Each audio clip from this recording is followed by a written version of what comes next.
Well, good morning, ladies and gentlemen. Welcome this fine Thursday morning. It's 7:07. Beautiful overcast day in San Antonio, Texas. This is the Purebred Gilts Show.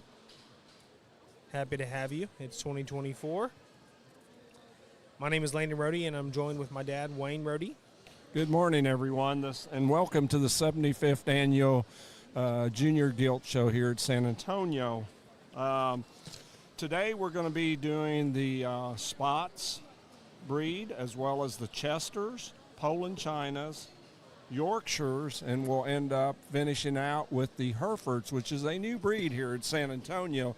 It's not at a scholarship status yet, but it is their first year to introduce them here at San Antonio. So that have never seen the Hereford breed, you'll please tune in when that breed comes up and get to see a little bit what that breed looks like. Today in the Spot Show, they're ready to start that going here. We've got 7 classes here, Spots. They've done things differently. If you haven't tuned in from yesterday, used to, in years past, it's been by ages. It was used to be from July the 1st through September the 10th.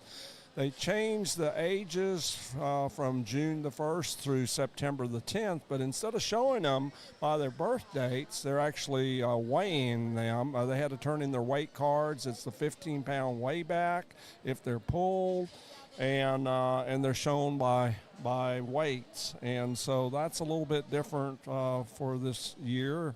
And I think it's worked well in the standpoint that you're seeing more of the gilts sized up by their weight versus by their birth dates. And so, there's pros and cons, I'm sure, to any way that you do it, but thought it went very smooth yesterday in that respect. And the weights the minimum weight is 200 pounds and the maximum is 350. Is it 350? Yes, sir. 100%? Okay. Yes. Well, that's good. Tell us, there is the first class of spots of the day will be class number 26. Should be able to see it across your screen there. The weight ranges are 200 to 215 in this class, and there are 33 total head in this class of first class of spot gilts. No, 40. Oh, I apologize. 40. My other paper said that, so I apologize. So there's 40 in this class. And it is the biggest class of the day of the spots. I see that, yeah. And by far the biggest class of the day of the spots. So there's a lot of young, smaller gilts, spot gilts out there today. While the guys are getting ready to sort, I'm going to go and kind of talk about our judges today. Our lead judge today is Mr. Brett Byers. He's from Silby, Illinois. Brett and his wife, Jody, have 4 children. Their daughter, Brooke, is a senior at Texas Tech University studying ag communications. Their son, Lane, is a sophomore in high school. Daughter, Kinley, is a 7th grader.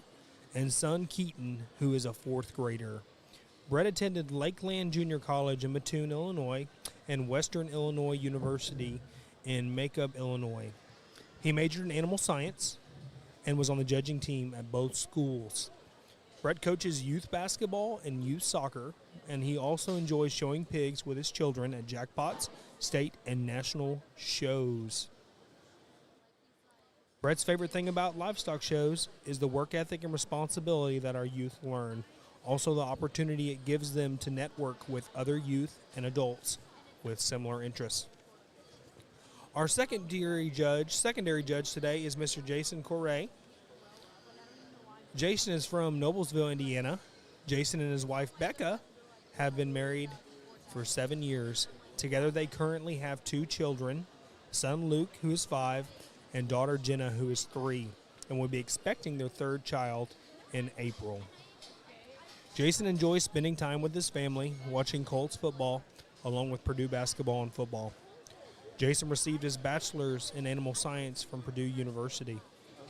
Jason was a member of the Purdue University livestock judging team and has also judged many national and state shows.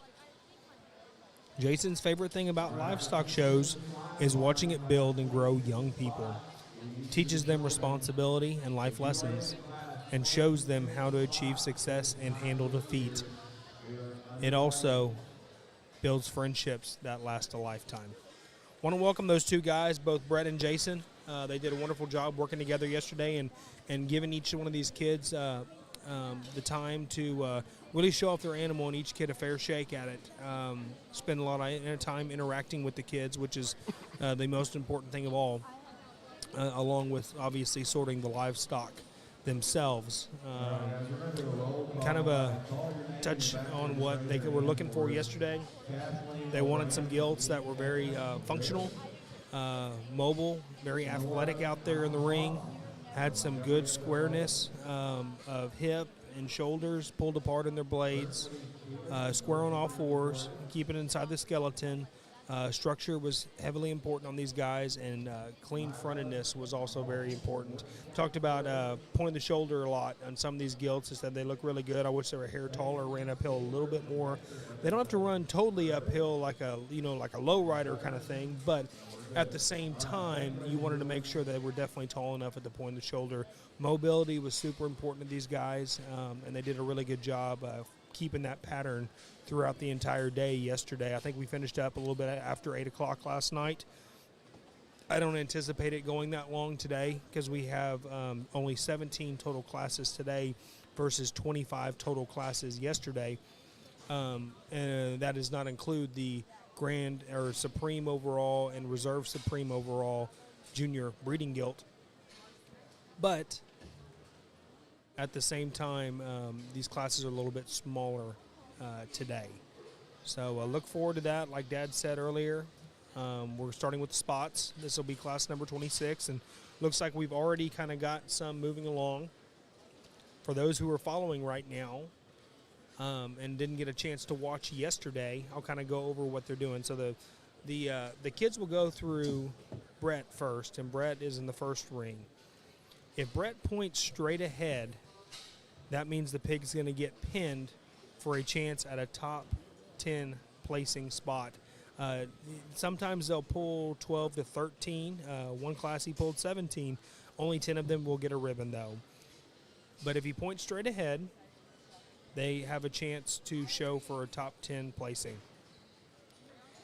If he sends them to Jason and Mr. Corey will evaluate that animal and either send it straight ahead, which will go to the big ring. And if they get sent to the big ring, they have a chance to show again to possibly get pulled for one of those top 10 spots. What I'll tell you kids who are watching, if you get sent to the big ring, just hang out there till the judges come, because they have to do the initial sort first before they go into the big ring, and then they'll evaluate those animals in the big ring, and they'll pull anything out of there that they want to keep back. So if you get into the big ring, hey, you guys still got a shot. If Jason sends you, who's the second judge, sends you to the left currently, that means you're going to go back to your pen. So for those tuning in, that's kind of how their system is back there. So far it looks like Brett's pinned 2 back that I can see. We're up in the crow's nest right now, and underneath us is the scale, so we really can't see what's going on behind us or underneath us. But once they get pinned, if Brett pins them, they will go get weighed. You have a weight card, and you have to stay within the criteria of what your weight card was.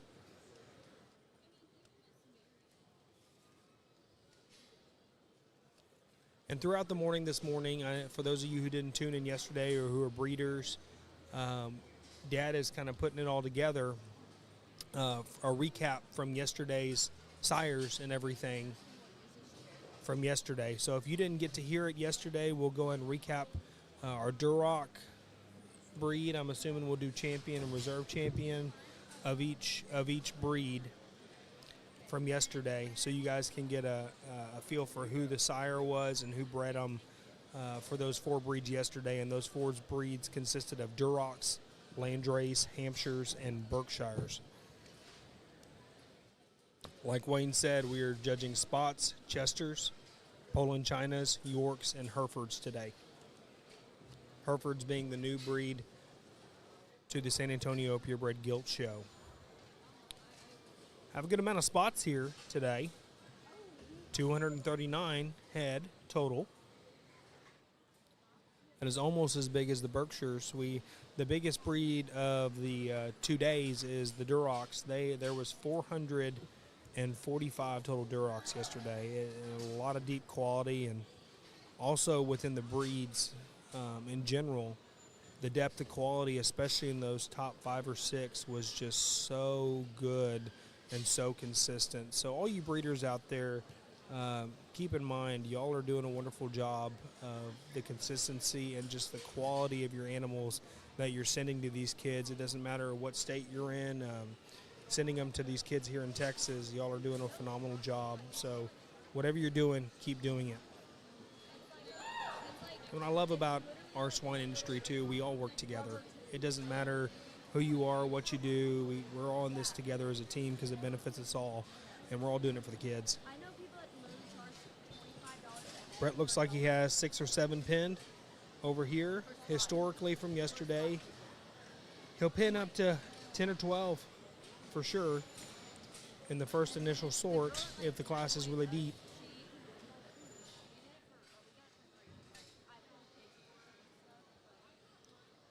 Four pigs total in the big ring right now. And like I said, if you're in the big ring, I see a couple kids sitting here walking their animals in the big ring to get reevaluated. If the judges aren't in there, just hang loose. Don't try to overwork your animal or overstimulate it, because you don't want to tire that pig out before the judges even get there. It could be 15 minutes before they get into the big ring. So just kind of hang out a little bit. Can't really tell these kids that from up here, but if you're listening right now and you're showing later today, just kind of hang out in the big ring. Get your pig brushed off. Make sure it's ready to go, because once those judges get in there, then it's go time. So just keep that in mind.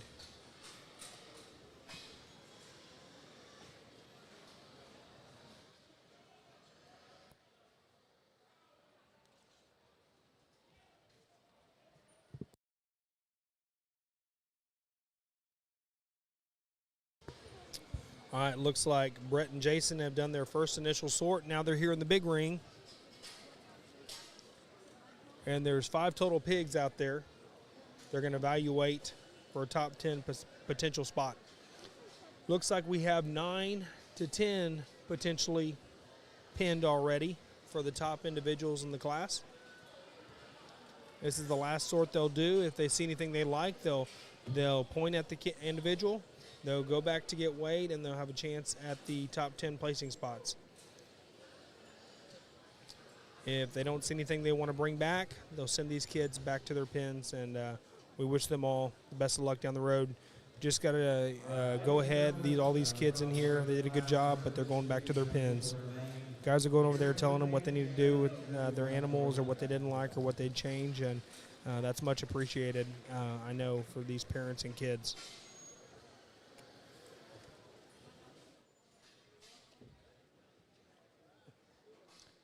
From what I can see here, there's 11, potentially 12 total pigs pinned back now.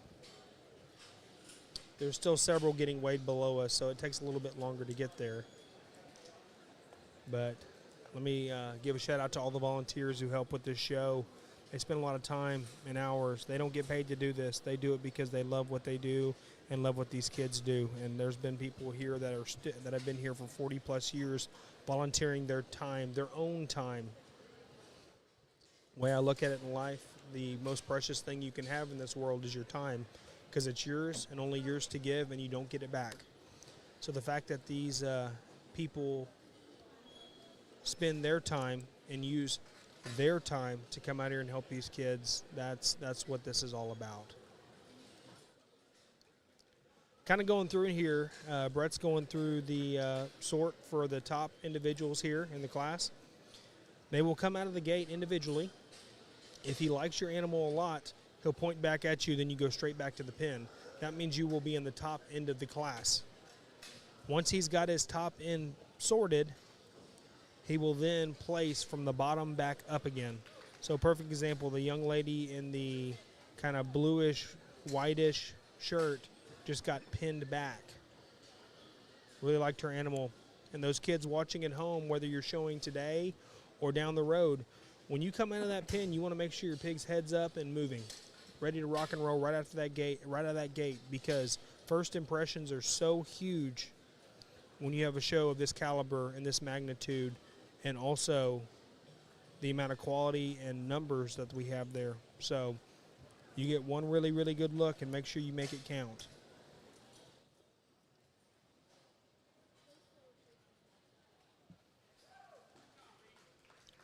Went ahead and pinned another one back. Young man in the light blue shirt is going back to the pin. That makes 3 total now that he's pinned back for the top end of the class. Still has about 5 more to sort through.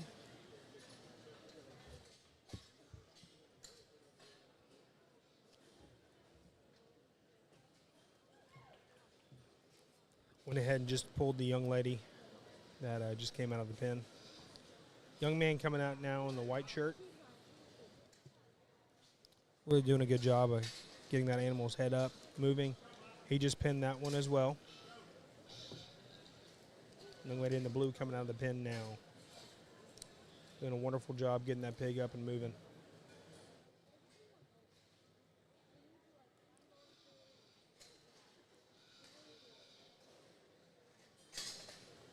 Mr. Byers has 5 pigs pulled back to the top end. This should be the last one coming out of the gate. Young lady in a lavender shirt.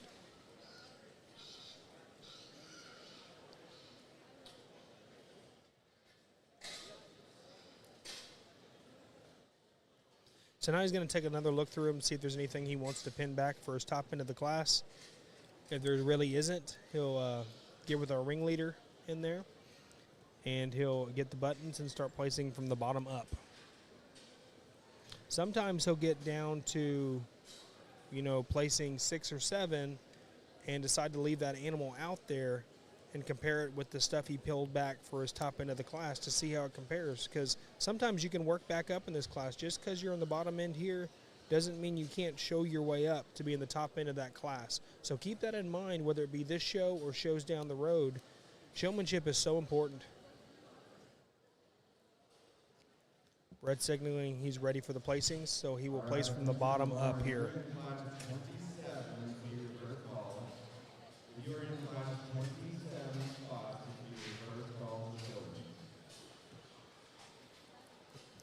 Went ahead and placed the young lady in the lavender.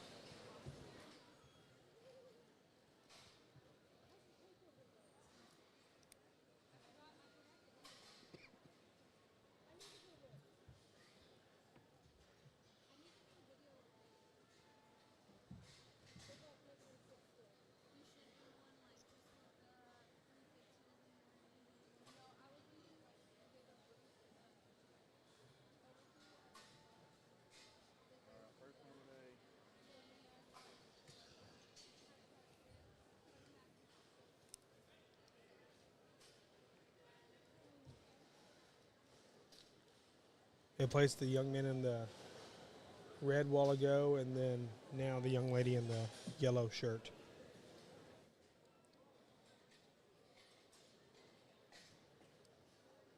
And the young lady is placed. She'll be 10th.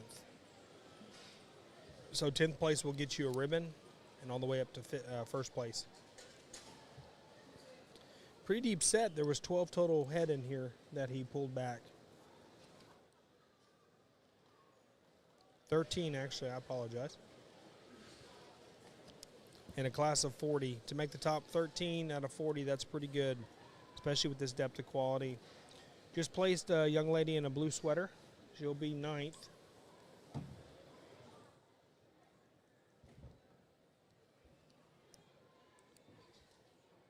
We're getting into 6th through 8th placing right here. So lady in the blue razor got 8th place.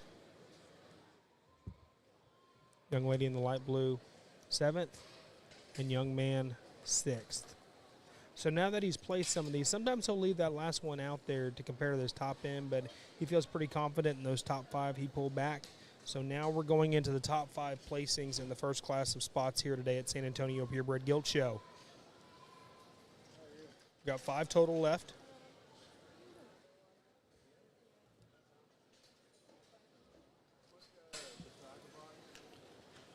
Young man here in the pink, he is tuned in, zoned in. Look at that laser focus over there.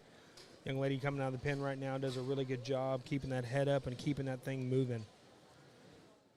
Doing a wonderful job setting it up. All three of them right now here in the ring.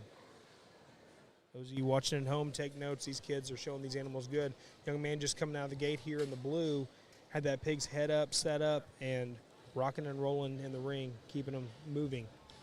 Always super important. Don't let them stop. Young man in the white is no slouch himself. He's doing a wonderful job. And at this point, you want to show your animal off. Get him away from the other animals. You want to kind of separate yourself from everybody else. Number one, it'll jam up like a traffic jam, and you keep your pig from being fluid in its motion. But also, if you're trying to hide something from the judge, whether it be you don't have enough muscle in your ham or not as much as the other ones in the class, you don't want to put your animal right up against another animal that has a much bigger ham than yours. So separating yourself puts you in a class of your own. Brett and Jason will start usually talking in these top individuals, kind of where they want to start. Looks like young lady in the lightish blue is going to be your 5th place. Down to our top 4 in class 26 of the spot gilts. Weight ranges are from 200 to 215. Other young lady in the blue will be 4th place. Both did a great job showing. Now we're into our top 3.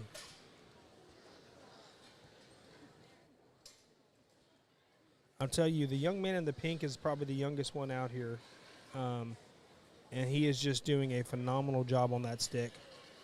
You can tell he's been working. All 3 of them are doing a phenomenal job on the stick. Young man in the blue is keeping that head up, keeping that pig moving. Young man in the white is doing a good job separating himself from the other 2 individuals out there in the ring. Here we go. Young man in the blue is 3rd.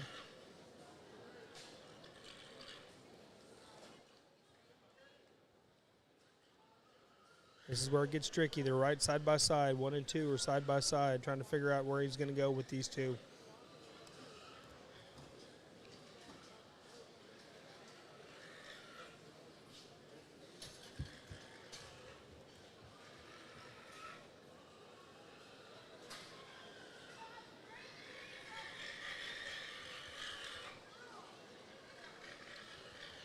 One spot Gilts getting a little temperamental. She's voicing her opinion out here. She says she's ready for a feed or a water break.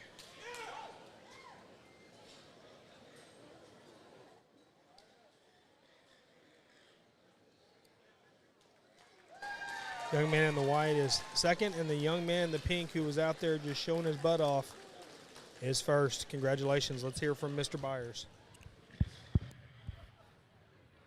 Well, good morning. It's a pleasure to be back here this morning, get started again on a very good class of spotted hogs, and got a couple gilts that separate themselves to the top just from a balance and proportionality standpoint. And of that pair, there's one that just outlasts the drive in terms of the other one, and just maintains their comfortability and athleticism.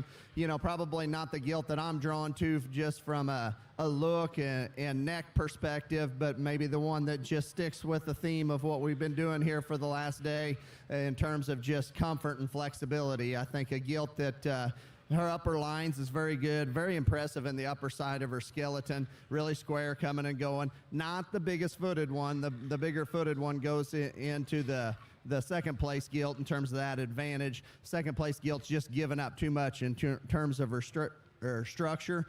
Gilt is just as the drive progresses, she wants to rock forward in her blade and kind of start stepping outside of herself behind. I love that one's silhouette, and putting that one up on a backdrop, she's going to take a very, very good picture. She's just got to maintain comfort a little bit better for me to work her way up to the top. Good job, buddy. Third place gilt coming out is kind of the oddball of the trio, a gilt that's probably not quite as extended off of either end of her skeleton, maybe gives up a little bit of balance in her upper skeleton from a backline standpoint, but covers the basics from the surface up in terms of being square, mobile, and flexible. Just maybe a little more ordinary in terms of her look as compared to the other two, but I think still a very high quality gilt to be here in 3, a very deep class of spots to start.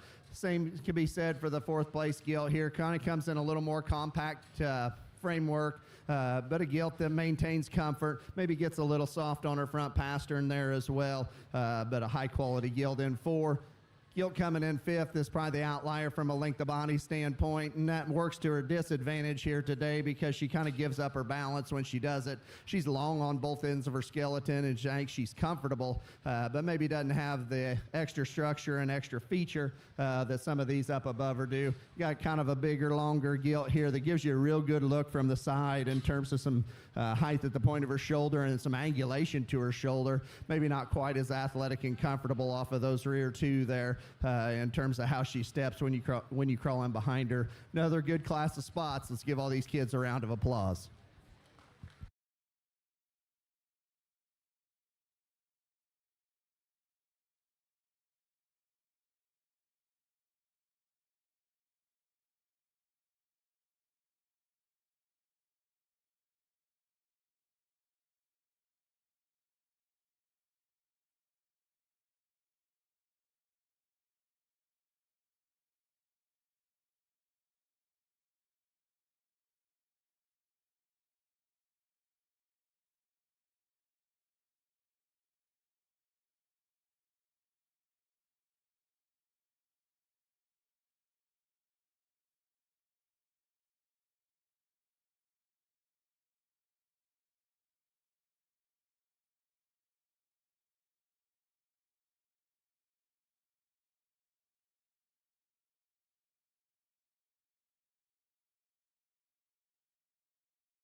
If you just now joined us, we're in the second class of spot breeding gilts this morning here at our junior breeding gilt show here in San Antonio. It is class 27. The weight ranges from 220 to 234. There are 32 in this head. We've done the initial first sort, and now Judge Byers is evaluating the ones he pinned. And we're on the third one so far, and he's pulled one to start back in the top three he's looked at. We got the fourth one coming out next.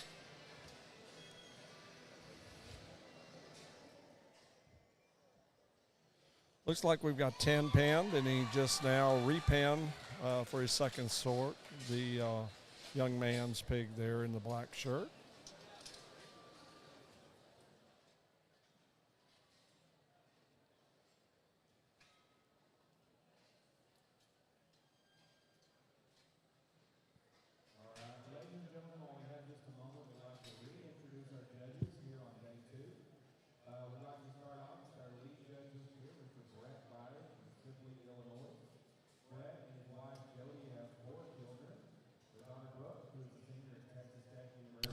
Got three pulled back now. Probably what they'll do is they'll keep about 4 of them back. Usually when they keep only about 10, or this is based on previous history from yesterday, if they only keep about 10, and they have 10 placings, so all 10 will receive a placing ribbon. But usually when he has 10, normally he'll pull back. He'll pull back 4, unless he sees some really extreme strengths in this class that he feels we better pull him back. So 4 to 5 is what I suspect here, and then he'll place from 10th back up to that placing, and therefore possibly leaving one out to compare the ones he pinned back, just to ensure that he has lined them up to the precision that he wants to place them in. So as they're conferring right now, I have the results of our spot show in class 26. Our first place was sired by Hill Unicorn 2-3. And it was Craig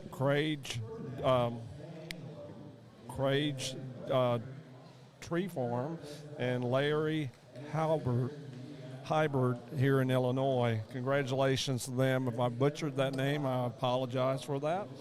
Our second place was sired by Van Wilder 106-4. Again, it was Van Wilder 106-4, and it was the breeder of this second place was Team Sloan Livestock.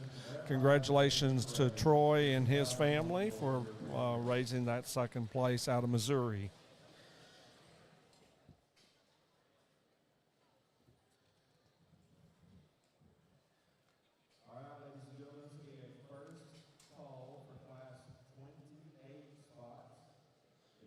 As you're seeing, they're placing the from the bottom up, and they've got the 10th and 9th place. They've placed the 8th now, and we'll see if he's going to place it.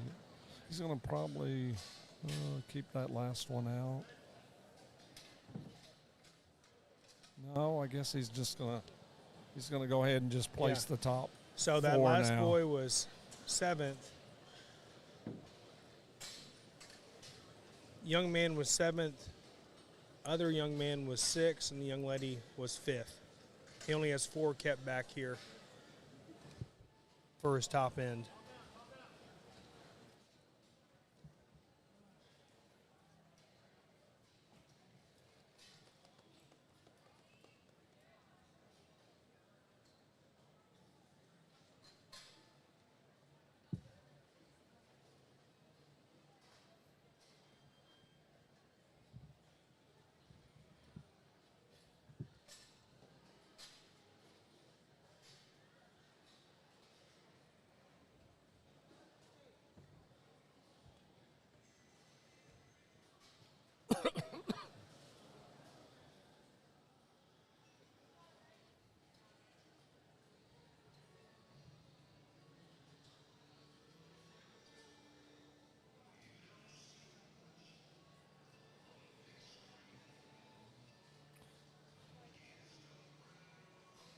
I think in looking at this class here, I think we've got 4 individuals out here that are mobile in their makeup. Got some broodiness to them, which is what you want in a breeding gilt. Broodiness being that depth of body through the middle section. If you notice, you always want to show Young man these was fourth, gilts. by the way, in the gray. And as you're seeing them out there, you want to show these gilts really full because you want to show the broodiness that's in the center portion of their body there hanging down. It's a little different than when you show market animals. Young lady in black was third. Young lady in the orange was second, and the young man in the blue was first. Congratulations to each of these young people. Maybe not quite as deep as we saw in the first class, but I think we got a real good one to lead the way. Man, when that thing comes right at you and gives you that 3/4 view, that is a very impressive kind of a spotted animal. Brings some extra feature to the table along with all that look and presence out in front of her blade. Range of motion is very good, and comfort on her rear pastern is very good. Now, if you want to, the critics want to say, well, maybe one just sets not quite as square as the other, I'm not gonna argue that when you get around behind her, but man, that's a very small hole and a very good animal. She needs to win, in my opinion. The young lady coming up here next, maybe just a little more rigid off of both ends of her skeleton, but man, this thing is fresh and dialed in and big centered, real shapely up high. I know we're not talking about market hogs, but we still got to have gilts that make market hogs, and this one looks like she can make show barrows. I'd set her back in the angle to her blade. I'd make her rear ankle just a little bit bigger and a little more comfortable. Nice spotted gilt to be here in 2. Young lady coming out in 3 kind of has the off type of the trio in terms of one that wants to run downhill just a little bit, get a little frailer up there in her forearm and her front foot. Maybe 2, she's just a little tighter in her spine, but skin and hair dialed in. This young lady gets this thing drove really good in the center body shape to this gilt. Here again, we'd just like to make this one just a nickel more comfortable, maybe a nickel stouter up front to get her to go on up the class a little. The 4th place gilt here coming out. The young man had a little trouble getting her stuck or letting her give him her head, but a gilt that when she does is certainly an impressive gilt from a density standpoint. Really good in the center portion of her skeleton. Gilt that has some range of motion behind. When she comes right at you, she's got to be a little bit better in her front foot placement. She wants to wing out in her elbow there just a little bit, maybe run downhill just a little there as well. Got a bigger frame gilt coming out here next. It gives us some height at the point of the shoulder and good lines up high. Her presence in front of her blade is good. She wants to get a little shorter hipped and a little shorter stepping off of those rear 2. That's what's going to allow her to be in 5 today. We got some gilts on down the line here. Got another one here that gets a little wide behind. If I remember correctly, really youthful out in front of her blade. Really good in her center body. Maybe here again, just like to make that one a little bigger ankled and make it a little more flexible behind. Let's give all these kids a round of applause as they head them back. Primo feeds, sources, tests, and delivers high-quality ingredients to its 7 state-of-the-art feed mills across America. Once ordered, logistics specialists organize your fresh feed for delivery, while trucking partners ensure swift and reliable delivery to your doorstep or a nearby retailer.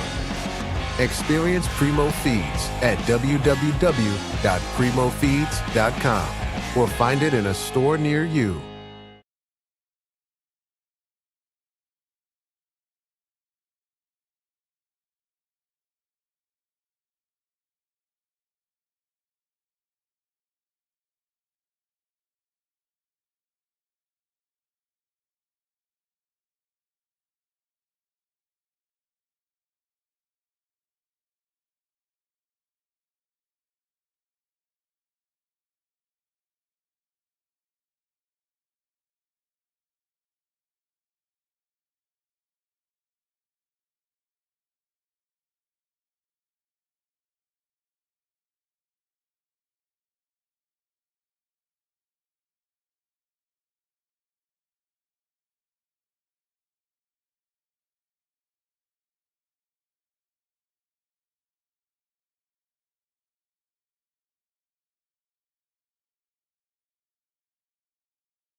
That concludes Class 27 of our Spot Gilts. That was the second class of the day. There were 32 head in that class, and top 10 read as followed. And like I said, I'm going to try to do my best to pronounce some of these names, and if I don't say it right, I do apologize. But congratulations. 10th place went to Lance Kane. 9th place was awarded to Briley Peoples. 8th place went to Jackson Clenard. 7th place went to Jack Kyle. 6th place was Wyatt Colapel. So, Wyatt, I hope I said your name right, buddy. 5th place went to Cassidy Collette. 4th place was awarded to Nathaniel Scruggs. 3rd place was exhibited by Hadley Walker. 2nd place went to Desiree Ramirez. And the winner of Class 27 was Grady Lowry from Troup FFA. Congratulations to all those exhibitors today. Moving on to class number 28. There are 35 head in this class. They're doing the initial sort currently. And the weight ranges on these Spot Gilts is from 235 to 245.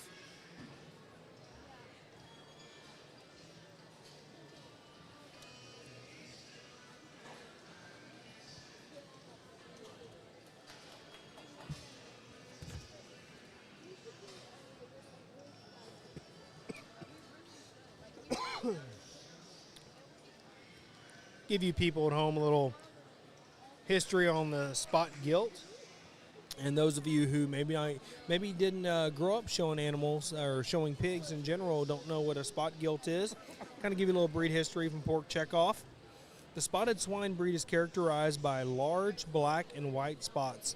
Many breeders in central Indiana specialized in breeding spotted hogs through the years. Today, spots are known for their feed efficiency, rate of gain, and carcass quality. In addition, commercial producers appreciate spotted females for their productivity, docility, and durability. So productivity, docility, and durability on these Spotted Gilts.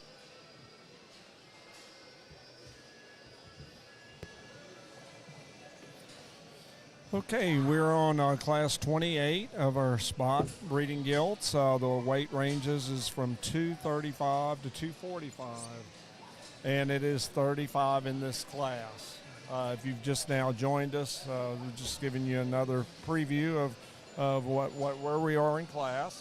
I do have the results of our sires on class 27, which was just the class they had finished. The first place, the sire of our first place is Titan 1-5, and it was the breeder of it was the Jennings family out of Oklahoma. Congratulations to you guys. The second place, the sire was Times Change 101-8, and it was the breeder is Cole Farms out of Texas. Congratulations to you guys as well.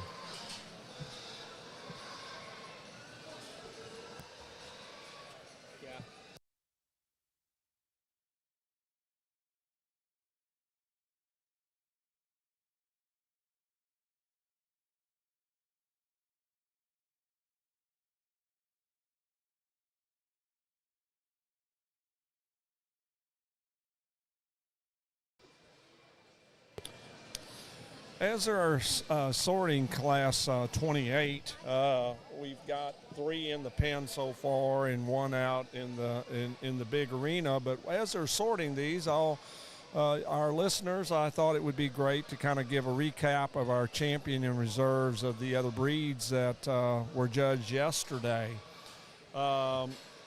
So we started with the Durocs yesterday, and there was 445 head. It is the biggest breed of the San Antonio Livestock Show and the Junior Gilt Show.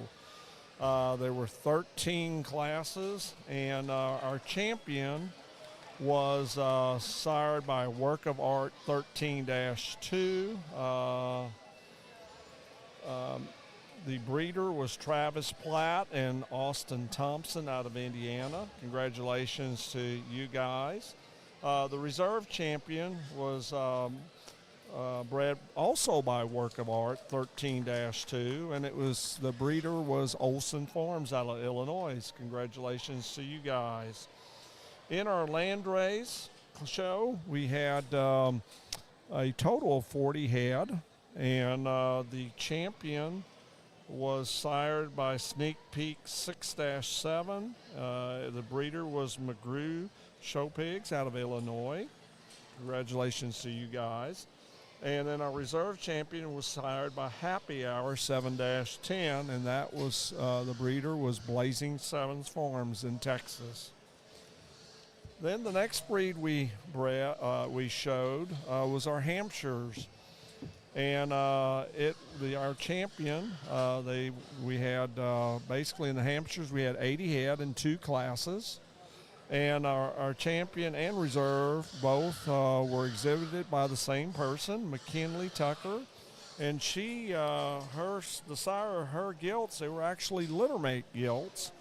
And they were sired by Top Gun 345-1 in Heimer, Hampshires. Jesse Heimer out of Missouri sired both of these Gilts, the champion and reserve. And really, the Hampshires probably as a breed impressed me as much as any as far as making the most progress. Especially those top 2, champion and reserve champion. You could split hairs between those 2. Yes, and them being littermates, they were very consistent. And, Jesse, you've done a really good job of putting these Hampshires back together because they were kind of falling apart for the longest time. And so I'm excited to see that progress made and the hard work that you put into making this breed be back in a competitive phase. Because I think the Hampshire will be out there just, and run with these other strong breeds as well. Don't you, Landon? I think so. We at the beginning of the morning, those Durocs were so deep and so good. Having 13 of them out there that were so good, it's challenging for anybody to judge that many great pieces and think to myself, man, how can they get any better than these Durocs? And then the Hamps came out and we're like, whoa, there's some really good ones. There was a really good landrace out there, that top end one. He said it was hard to make a landrace in the breed itself to look like that, but I'll tell you that Burke at the end of the day, he's like, I try to raise these, and it's hard to raise one that looks that good. So, he hasn't given any indications which one of those 4 breeds that he really likes over the other, to be perfectly honest. Well, and you speak of the Burks, and I haven't announced the Burks, but the champion Burke was sired by Top Shelf's 17-8, and the breeder was Mark Johnson out of Texas. And the reserve was Top It Off 24-1, sired by the Davis family out of Indiana. And Top It Off did a lot of. Oh, there were a lot of first and second places out of Top It Off, but I have to tell you that Top Shelf is his daddy, and he had several too. So, daddy and son just dominated this Berkshire breed yesterday. For all you Burke breeders, something to keep in mind down the road on these boars here. Looks like, Dad, we've got 10 pulled back for your top end. We placed 10 placings get a ribbon. Sometimes they'll place more than that. Looks like I see 11 now in the pins, holding pins. Maybe there might be one more back behind us, 1 or 2 more back behind us, but from what we can see right now, there's 11. First young lady's coming out of her pen right now in a colorful shirt.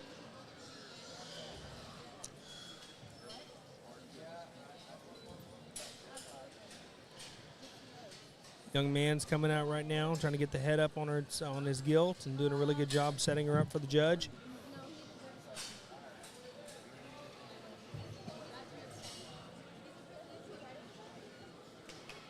Went ahead and pinned that one back. For those of you just tuning in, you'll initially come out of your holding pin there, and if the judge likes you, he'll point at you and you'll go back to your pin. That means you're going to be in the top end of the class. Once he gets his top end sorted and he's gone through all these individuals, he'll place from the bottom up. Just like he did there, a young man came out and he's going right back to the pin.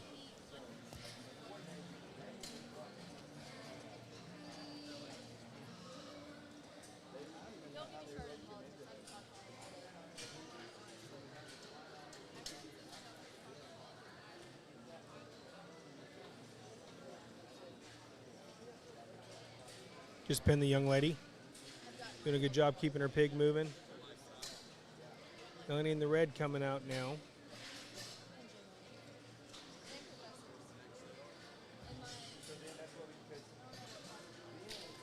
Just pin that young lady back as well.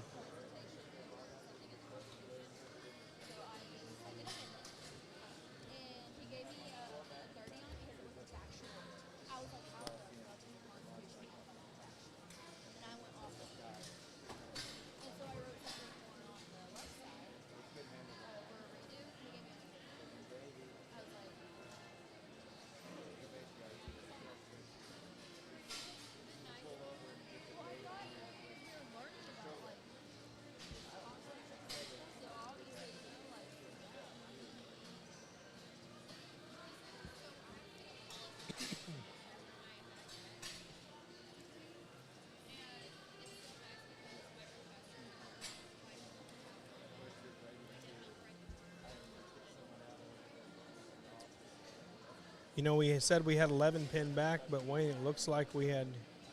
Oh, yeah, we've got a lot more than that, don't we? 15 or 16. 16. That's a deep class. That's deepest class he's pulled so far. Absolutely. Today. I think we got up to 17 yesterday, didn't we? Yeah, on the Durocs we had a pin of 17, a pin of 16, several 14 and 15s. But you think about it, when you have 30-something in a class, sometimes you need 12 or 13 to really look at and compare them against each other once you do that initial first sort. Because at that time, you're just looking at one hog at a time. And now they're at the point where they're looking at a bunch of them at a time. That way they can really evaluate them and kind of get their pattern set. They pinned 6 so far for their top end. Still have about 2 or 3 left to kind of sort through. Just pinned the young lady in the dark pink sweater. That'll be number 7. Must be a pretty deep class.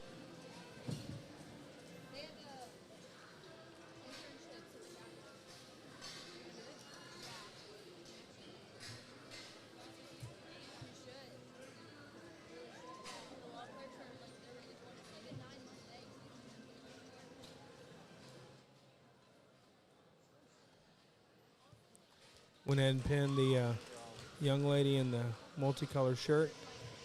Looks like 2 of them are wearing the same color shirts out there, Wayne. Yeah, very similar, aren't they? I'm pretty sure that's the same shirt. Yeah, probably. They must have shopped at the same store. All right. Young lady in the purple just got pinned. That makes a total of 9 pinned back. So what they'll probably do here, Wayne, I would assume maybe pin one more or place at 10th place and then probably send everybody else back to their pin.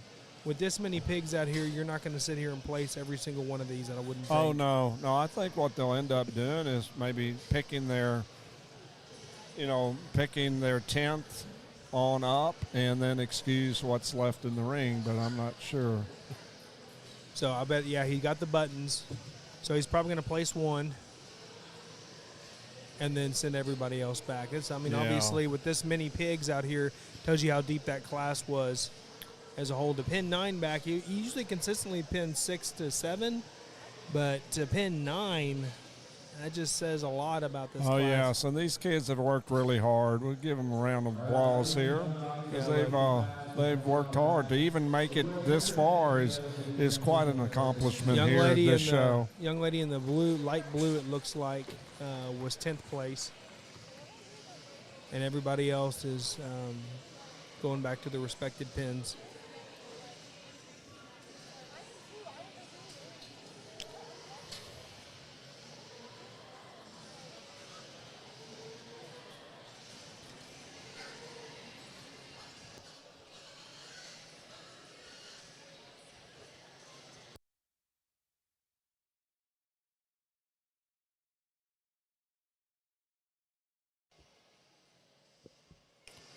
Now they're going to go ahead and let out the one out of the first pin here and do evaluation number 3. And they've already placed the 10th place, so the ones we're going to see here on out are going to be your top 9. So I think what he'll do, kind of similar to what he did with the Durox the other day, yesterday with the 17, if he really likes it, he'll pin him back again. Pretty sure he just pinned the first one out of the gate back to his pin. He did. So now he's going to do a secondary sort. That shows a lot about, just his awareness as a judge. Like, okay, I've got 9.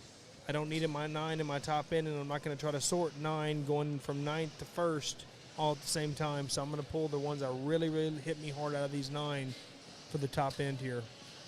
Young lady in the red was pinned back as well.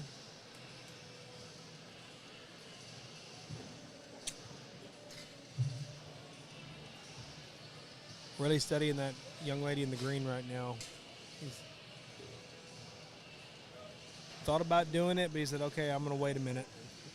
I think See what else get there is another out one there. or two out and Yeah. to compare them. Yep. Maybe not hit him quite as hard as those first 2 did that he pinned back.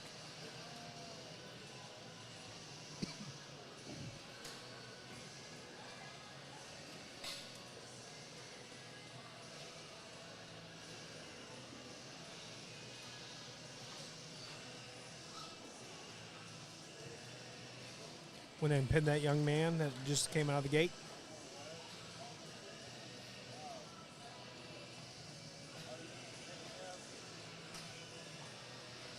So we have 3 pulled back thus far for your top end of the class.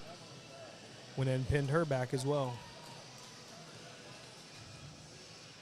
You've just now joined us. He pulled back 9, so he's evaluating these top 9 and then repinning them back if he really likes them. We've got, 4 now? Pinned? 4 total, yes, sir. And lady in the purple doing a really good job showing her spot gilt, setting it up.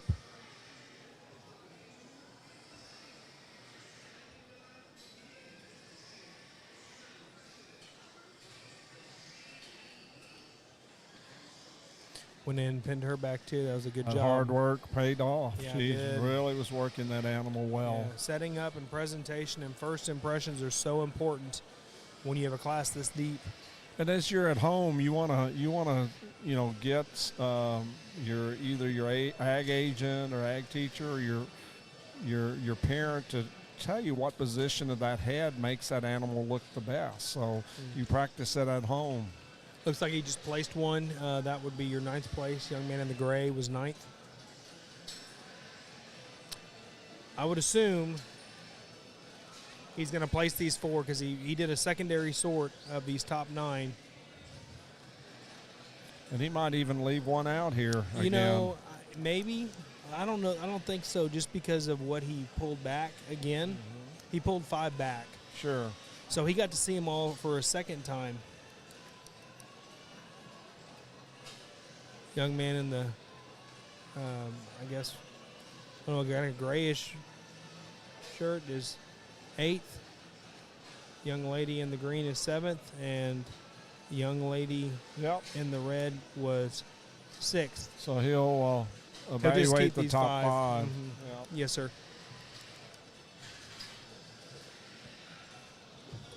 Now he's ready to go. He's getting a rhythm going here. One thing in these top 5, if you're out there showing today still and listening in, or in the near future, if you're in this top end here, make sure you keep your pig away from everything else. Keep yourself separated from everyone else. You want to stand out, not get lost.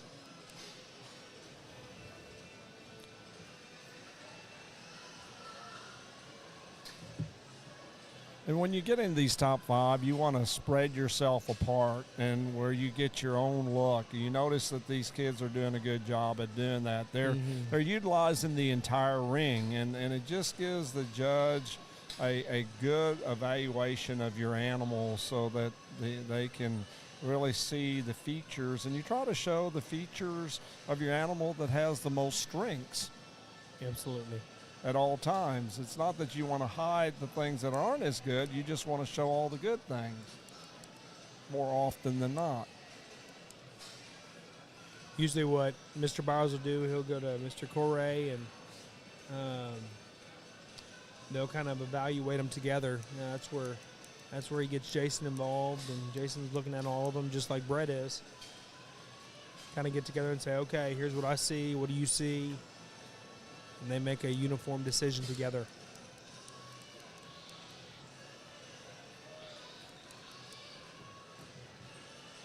What's so great about,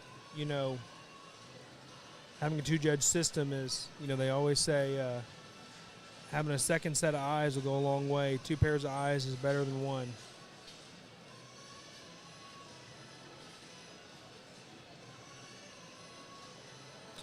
They're kind of collaborating on their top 5 here in class number 28.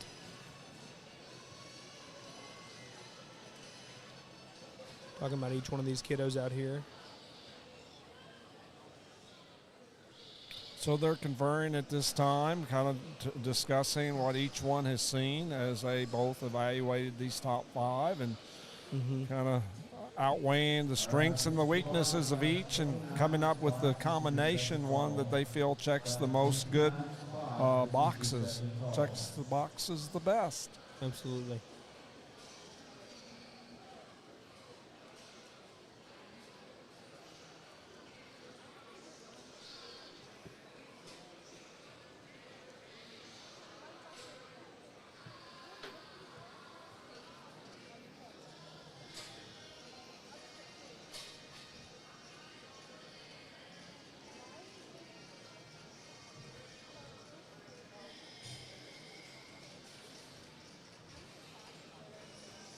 Really taking their time on these top 5, and obviously this is a very deep class. Pinned back so many from the initial sort. Did another evaluation and pulled 9 back. And then now he's down to his top 5.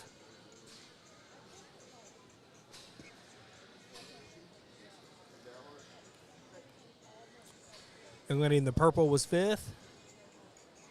Young lady in the colorful shirt is 4th. And now we're down to our top 3.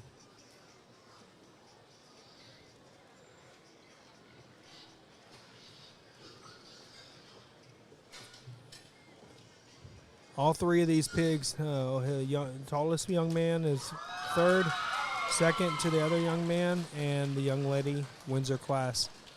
Here's Mr. Byers with the evaluation of class 28. Good show, Gilt, to start this class. Gilt that comes at you busted wide open and square to the surface. A gilt that gives you a real good look out in front of her blade in terms of how her head and neck comes out the top side.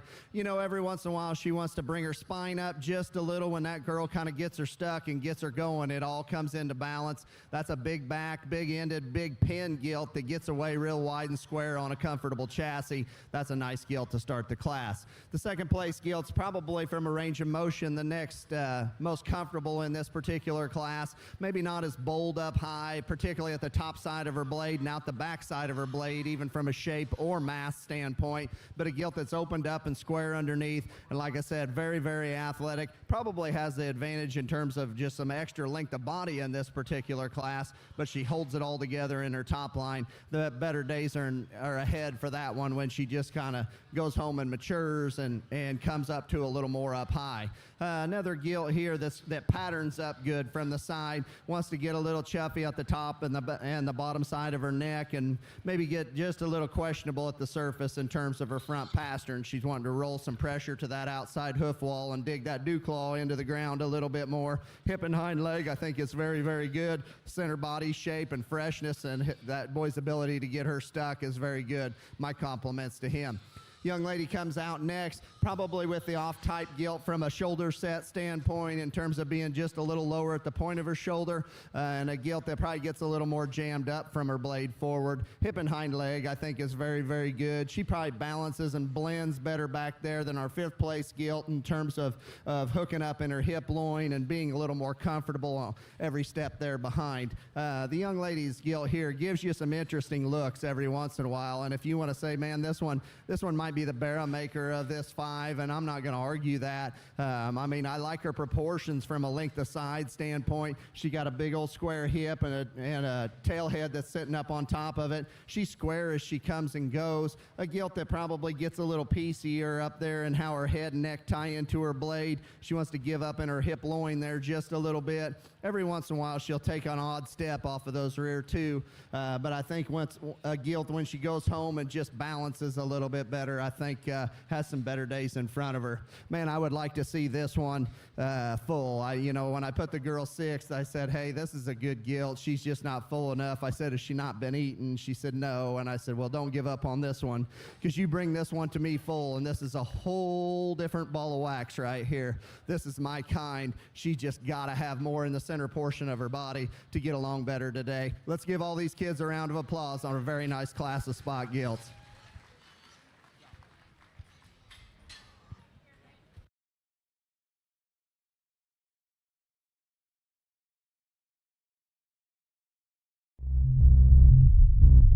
There is no destination without vision. Even the mere lack of resolve stalls progress. Accept that critics are eternal. Have the courage to be noticed and make an impact. If faith in the vision is deep enough, it's worth the risk.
Well, that concludes class number 28.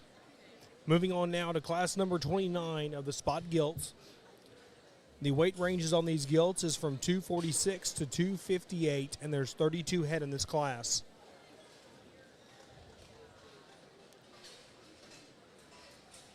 So far, it looks like Mr. Byers has 4 gilts pulled back for his top end. And when I say top end, a chance at the top 10 placings. 3 in the big arena for a secondary sort once they finish the initial sort. Actually, it looks like Mr. Byers has 5 to 6 that he's pulled back now. Last class, he had 14 to 15 total pigs he had pulled back, and then did a secondary sort of those 16 and kept 9 back for the top end. Depending on how deep the class is, depends on how many they'll pull back.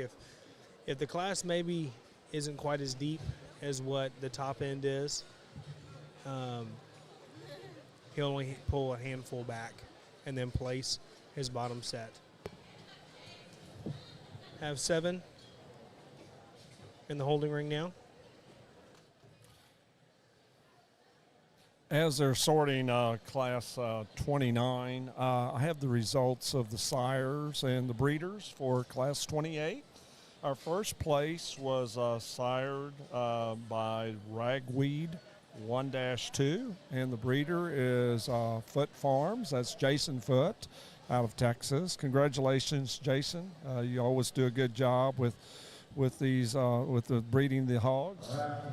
And our second place was sired by Hill Unicorn 2-3.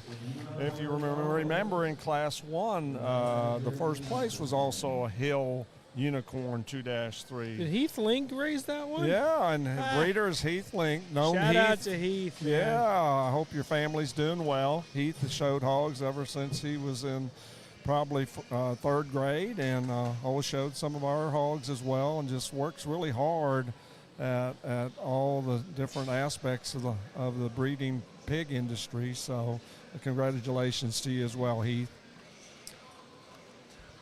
Looks like they have 7, potentially 8 pulled back thus far, and there's a total of 5 in the big arena. I just heard a bunch of cheering, so I'm assuming somebody else got pulled. I would say he'll have between 9 and 10 total that he'll pull back, but could be more. As you can see on your screen, it's reading the placings of the top 10 individuals from the last class, which was class 28 of the spot gilts, but I'm going to go ahead and read these out. Give a shout out to these kiddos for working so hard and making the top 10 in that very deep class 28 spot class. 10th place went to Caitlin Kirby. 9th place to Robert Bailey. 8th place was awarded to Richard Hinton. 7th place went to Kenzie McQueenie.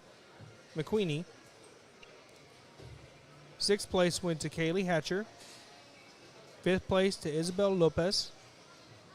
4th place to Braxley Brenzina. 3rd place went to Bonish.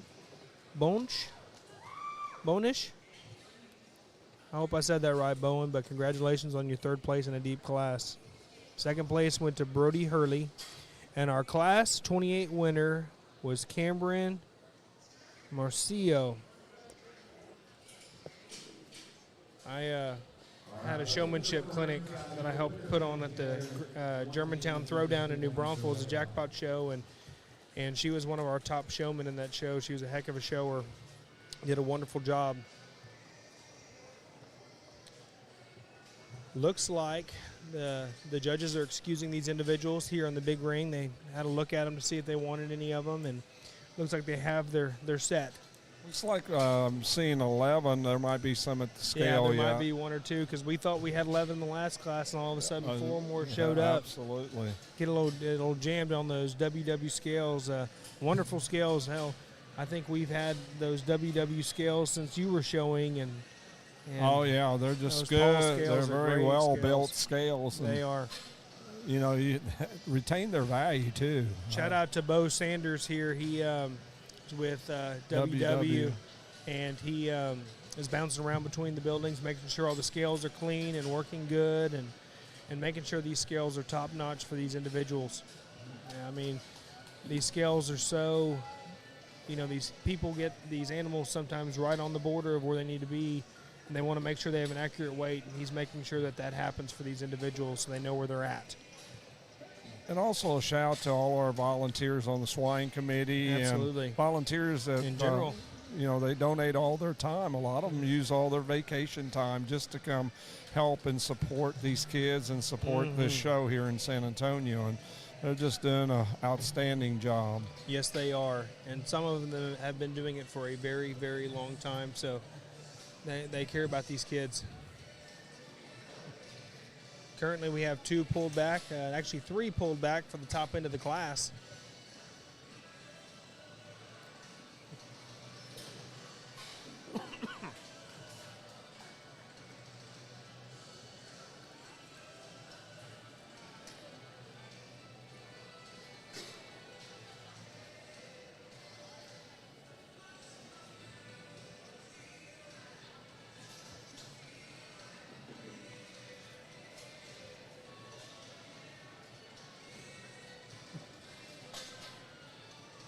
Four pulled back now for your top end. Young lady with the colorful scarf just got pinned back. And young lady in the red shirt, light red shirt, pinkish red, got pulled back, and so the young lady who just came out of her pin. So this is shaping up to be another very, very deep class on the top end here. Like I said, we thought with 11, and now there's 3 or 4 more that showed up after the fact, so 14.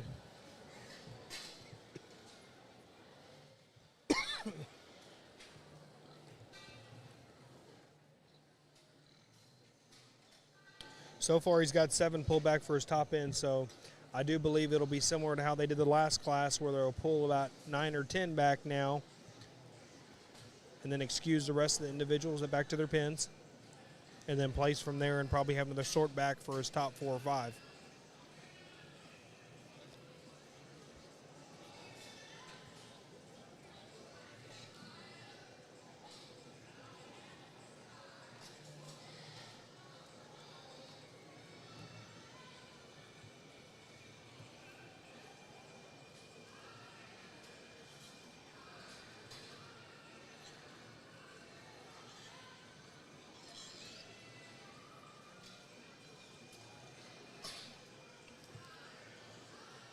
Looks like he's going to go in place. We've got 7 pulled back for your top end here. He'll probably place 10th, 9th, and 8th, and then excuse the other individuals back to their pins. Another deep set of spots in this class.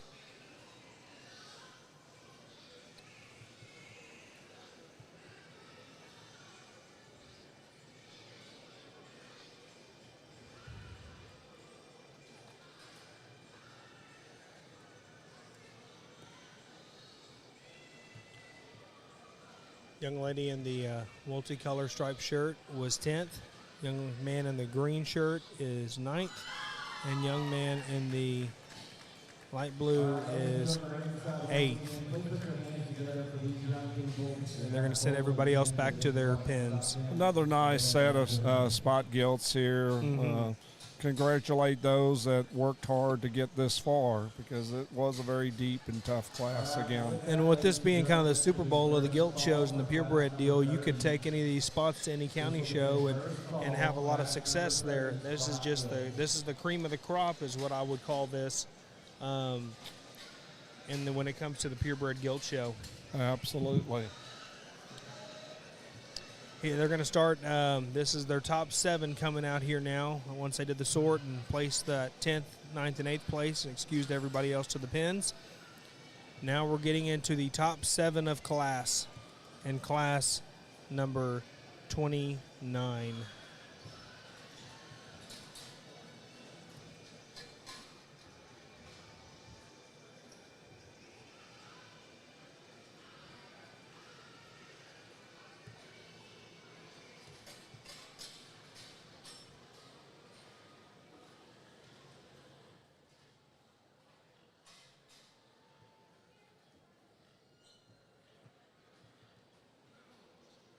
Be interesting to see what he does here, if he's going to pull all 7 of them out and place them, or if he's going to pin a couple back. He hasn't done that yet, so kind of leads me to believe that he might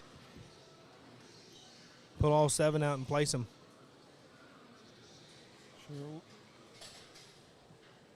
Sure looks that way.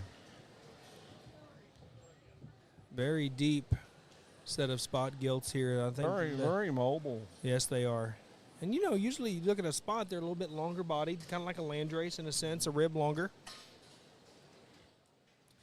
But what I've always noticed about a spot, when you get a good one, they're real extended in their front end, almost giraffe-necked in some cases. Yeah, that breed has come a long ways as well. In fact, the spot was, if I remember right, was the Reserve Grand Supreme last year. I think you are correct. And that was a very good spot. Yes, it was.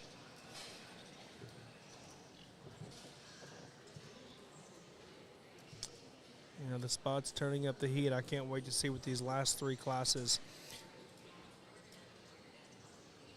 look like, shape up to be. This will be the fourth class. This is the fourth class of spots, and we have three more classes of spots after that. Class 30, Class 31, and Class 32.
Looks like he just placed the young lady in the red, 7th.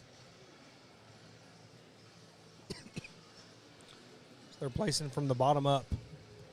Yeah, this is where your animal really has to be in good condition because it's makes it tough. Because sometimes they'll take those top 4 or 5 and they'll walk them for a good 5 minutes before they even start placing them.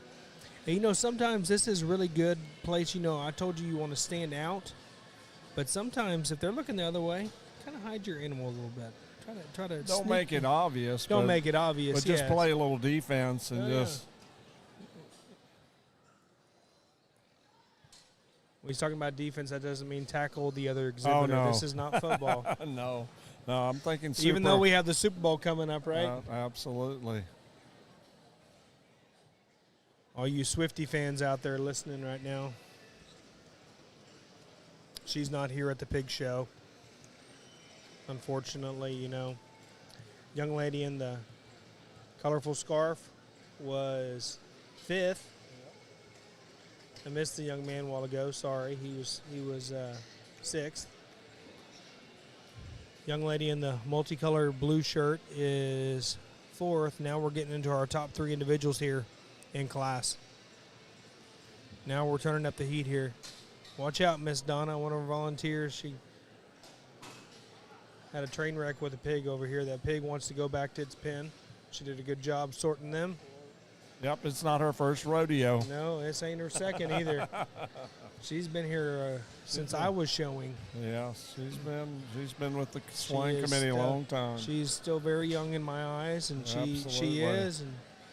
And but I will say she's been helping for a long time. That's kudos to her.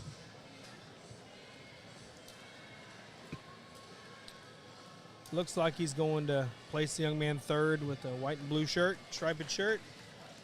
Have a young lady in pink and young lady in black. The young lady in black.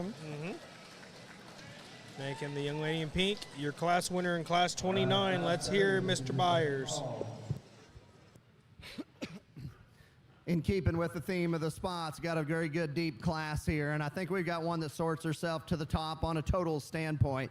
You talk about one that is very, very fresh and very well presented, very well driven by this young lady. She's not the EST gilt in terms of extra structure. I think it matches her body cavity. I think a gilt that is very fresh in terms of her center body cavity. Her pastern set and her front foot set are superior to the gilt in second, especially even how she goes to the surface, her comfortability stability off of her rear leg is very, very good. Like a lot of things about that one. The young lady's Gilts, the outlier from a bone standpoint, and just even look. I mean, that is a very, very good looking animal from the side.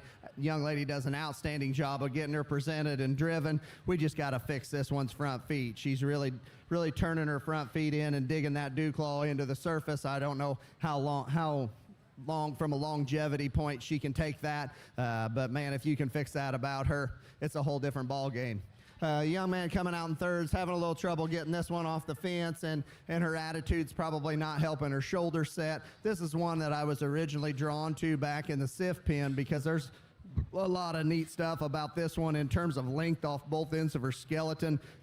She is a longer bodied hog, but she still holds her back line together there fairly well. I mean, I like the swoop to her lower belly there. I like her hip and hind leg. I think just her attitude and her shoulder is probably her biggest problem, and maybe doesn't have quite as much feature as those other two, particularly at the ground in terms of foot size.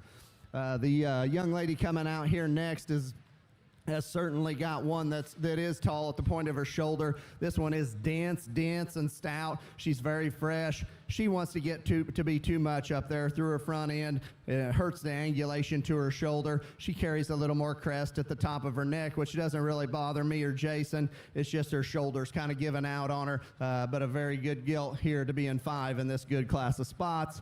Next one coming out here, the young lady just got a nice kind of pattern gilt here that doesn't, I guess, hit me right at the point of her shoulder. She gets a little shorter at the top side of her hip, maybe a little plainer at the base of her neck, but she covers the basics at the surface pretty well. Just a good kind of a spotted gilt that maybe needs fixed in a couple places to just make her kind of elite looking, or make her an elite kind of a show gilt. Real tall shouldered one here that almost works to her detriment in terms of angulation.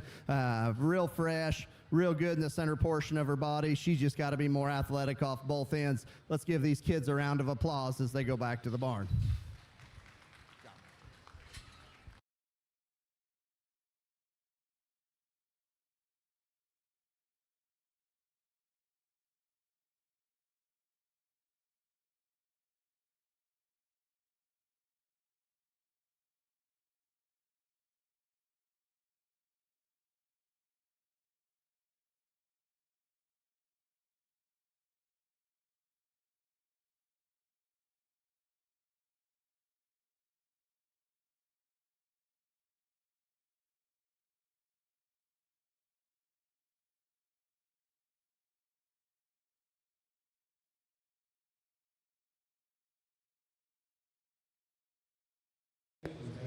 That concludes Class 29 of our spot gilts. Moving on to Class 30 now. Class 30 consists of 34 head of spot gilts. Weight ranges on those gilts are from 259 to 271. I'm going to go ahead and read off the top 10 placings from your Class 29. They're going across your screen, but want to give all these kiddos a shout out and try not to butcher their names at the same time. 10th place was awarded to Hagen Beam. 9th place went to Cooper Homan. 8th place was awarded to Hayden Carlilly. Hope I said that right, or Carlisle. Excuse me, Carlisle. 7th place went to Piper Childress. 6th place went to Luke Bonert. 5th place, Gertie Dudley. 4th place, Ava Luke. 3rd place went to Chase Cullen. 2nd place went to Hensley Hortz. And our class winner in Class 29 was Reagan Bragg from Stephenville FFA. Congratulations to all those 10 exhibitors.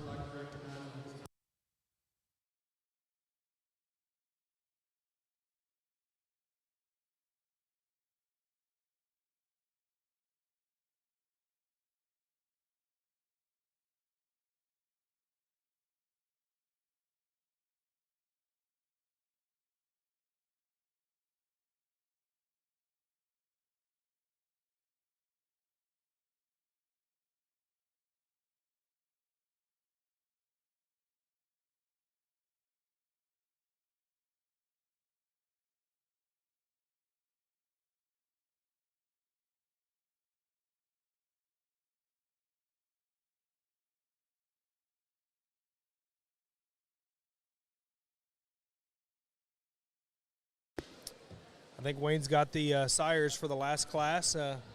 Go pass it on to him.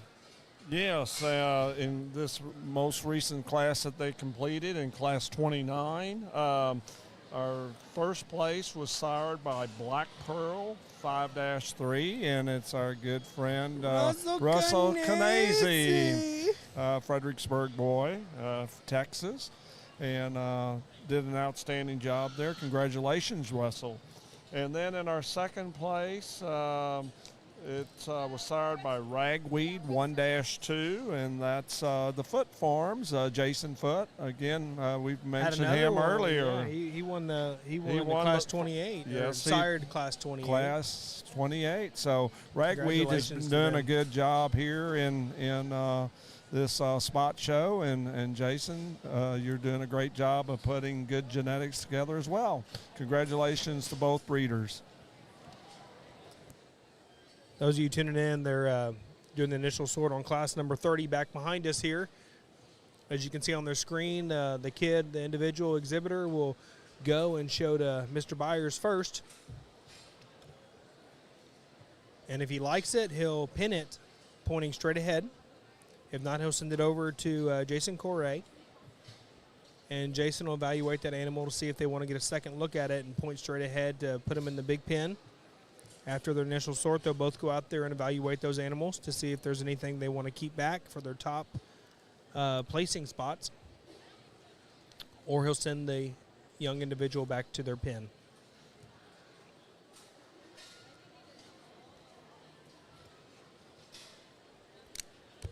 Bringing a little bio on the spotted gilts. History from our friends at Pork Checkoff. Spotted swine breed is characterized by large black and white spots. Many breeders in central Indiana specialized in breeding spotted hogs through the years. Today, spots are known for their feed efficiency, rate of gain, and carcass quality. In addition, commercial producers appreciate spotted females for their productivity, docility, and durability. All important things.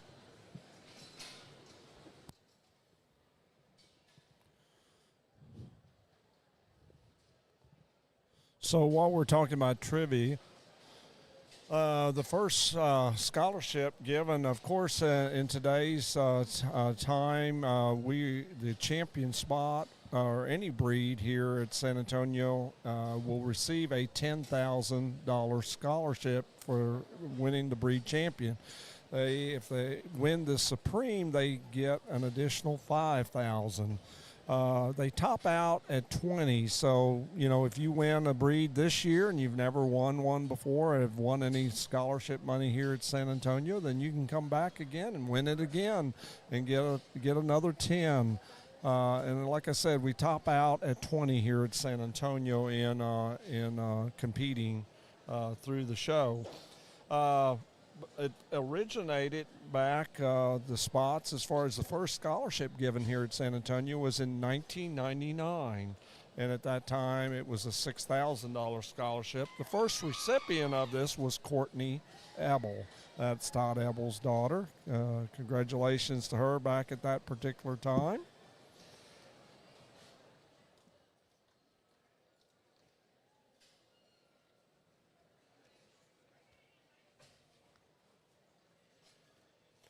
As we're talking scholarships, San Antonio, the first scholarships they ever did of any kind was in 1984. And only 15 scholarships were given out, and it was a mere $90,000. And today, since they started this program, it's up to a total, since they started, up to $255 million that they've generated funds and awarded through scholarships, grants, endowment, the auction, calf scramble program, and other show premiums. And so what a fine job they've done of putting monies together to benefit these young people so they can advance their education and advance their career and even in agriculture or trades as well. That's the nice part. It's not all strictly agriculture that they provide this for. You can major in all different types of events as well, or trade schools, And it's great that they're able to help further educate our youth. Absolutely, Wayne, and kudos to the San Antonio Stock Show for doing such a wonderful job, giving so much money to these kids to pursue their careers. I was a recipient of one of those scholarships when I won the entire show here at the Purebred Gilts show back in '08, and it helped me pursue my college career. Looks like so far Mr. Byers has 8 pigs pulled back to this point in the holding pen. Or no, excuse me, 6. And I think there's 1 or 2 more underneath us down by the scales. Have 4 pigs in the big arena right now. Once again, this is class number 30 they are sorting. 34 total head in the class, and weight ranges are from 259 to 271. As they complete this class 30, we only have 2 more classes for the spot breed. And if you're continuing to stay with us here, the next breed up after the spots are the Chester Whites, followed by the Poland Chinas, and then the Yorkshires, and then we'll end the day with the Herefords. And he's talking about Hereford Gilts, not Hereford cattle. We do not show cattle in a pig show. Oh, no. To my knowledge, not yet anyways. No, they have a 350-pound weight limit, so I don't think we quite could make that with Maybe a Hereford mini steer. Herefords? Maybe mini Herefords? I don't think No. even with them. Okay. Looks like the guys are out here right now. I think they've got 9 that I can see pulled back for their top 10 potential placings. But there might be 1 or 2 down there in the scales. They're still weighing. Both Jason and Brett are over here in the big arena, giving these kids in the big arena a second look to see if there's anything they want to keep back here.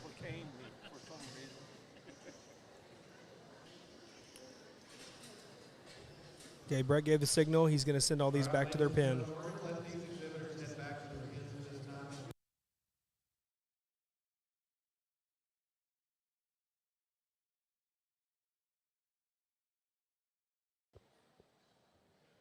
Wayne, looks like I can see 11 now that are pinned back. Yes, that's correct. And I think, 10 placings get a ribbon? But he'll still place, if he's got 12 out there, he'll place 12. But if he gets into a situation where he's got 16 or so, I think he'll reevaluate them and resort them out again. Oh. So he doesn't have 14. Well, they usually have 11. He'll probably keep maybe go repin 5 or 6 maybe. He's been doing at least, in the spot deal, he's been keeping at least 6 from what we've done in the past 4 classes. Last class he did 7, one class he did 9, and then he sorted them back again. But he is keeping a pattern of that. So, like, for example, young man, the purple came out, and then he pointed right at him, go back right to the pin, so meaning that'll be in the top end of the class.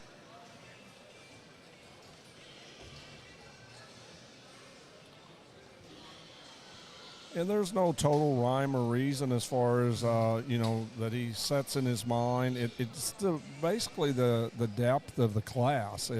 If there's a lot of them that checks those boxes that he's looking for in positives, he wants to, if that depth of that class is there, he's going to keep more of them because he just wants to make sure that he lines them up with precision and accuracy. Just pinned the young lady in the green. So he has 2 pulled back for his top end. He's almost halfway done doing the initial sort. Young lady with the multicolored shirt is pinned back as well. That's 3 now. Young man in the green got pinned. Young man in the striped shirt coming out now.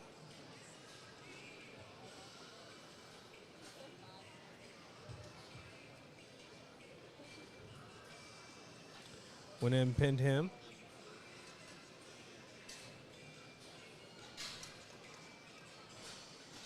So we're up to 5 then so far, and we haven't let all of them out yet. No, we correct? still have 4 more. No, excuse me. Yeah, 4 more to let out.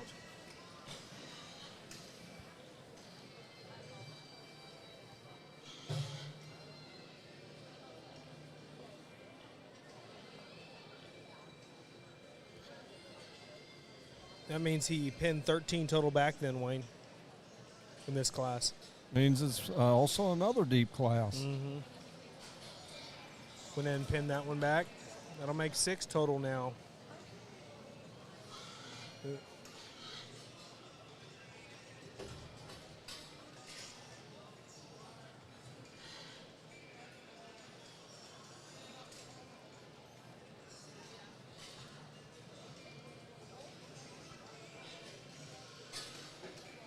Another one coming out. Young lady doing a good job setting up her animal.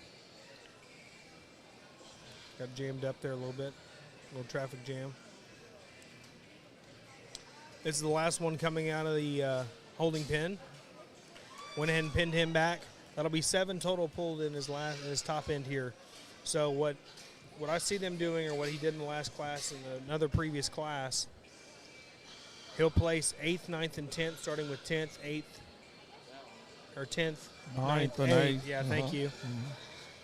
And then he'll send the rest back to the pen, I would assume.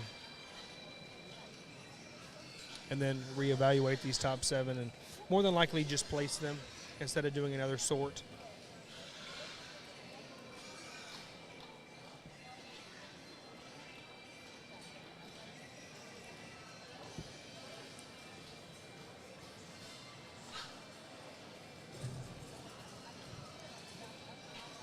This is class number 30 for those of you just joining us.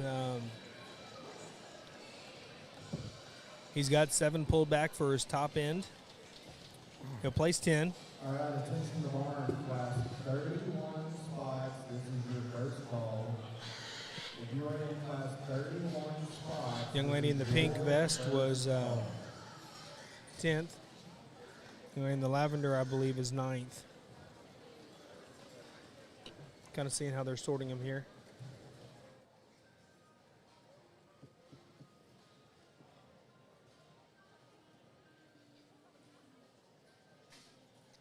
Ring help doing a good job sorting these pigs out here.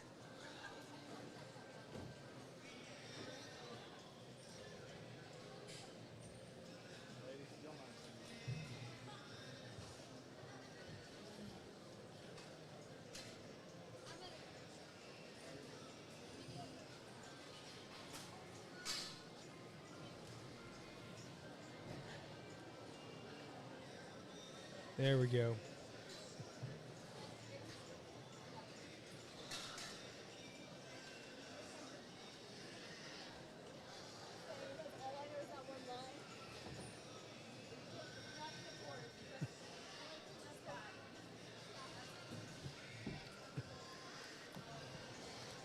So it looks like they've got them placed all the way All up, the way huh? through. I guess they placed them all. 8th place, I guess, right? They have Yes, 7 through 8th left. place. Yes, sir. So now we're going to pull out the top 7 here and evaluate these, placing from the bottom up.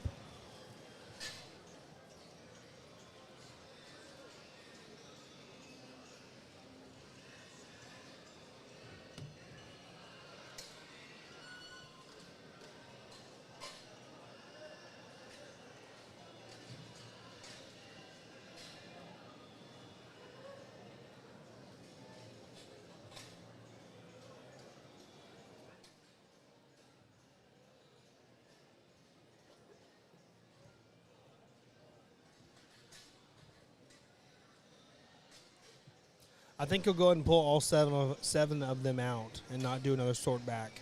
Don't you think? Based on what he did last class. I think so. And as we talked about, every set of judges are different on how they do their sorts. So, that's why it's so important to have these animals in good condition, exercise, working them up to a 30-minute type exercise, but not from the get-go. Work them up at 10 minutes twice a day, and then work them up to 15, and then go up from there, just to get them up to at least the 20-minute twice a day program. Conditioning regimen. Yeah. Because as you've seen out here, if you viewed through this, if he goes into this mode where he's going to keep all 7 out here, it's going to take a toll on these gilts. Well, and I'll tell you too, what I like to see is these young people coming over here and watching the judges do a class if they're not in that class. So they, number one, can see what the judges are picking. Number two, and most importantly, see their pattern and how they're placing them and how they're lining these up. So you know what's going on when it's your time to get out there. Number one, you'll feel more comfortable. And number two, it'll make the things that they're doing out here run smoother. Absolutely. No, it's important to encourage your kids to go up and watch a couple of the classes prior to them, showing, at least an hour before they're showing or so, and make sure the patterns are still the same as they were, the day before. Absolutely. Got the top 7 in class number 30 out here. And both Jason and Brett are conferring in each other, talking about all the animals in this class, really making sure they take their time. 7th place looks like it went to the young man in the lime green, or the light green, mint green. So many different colors of green, not as many as gray, but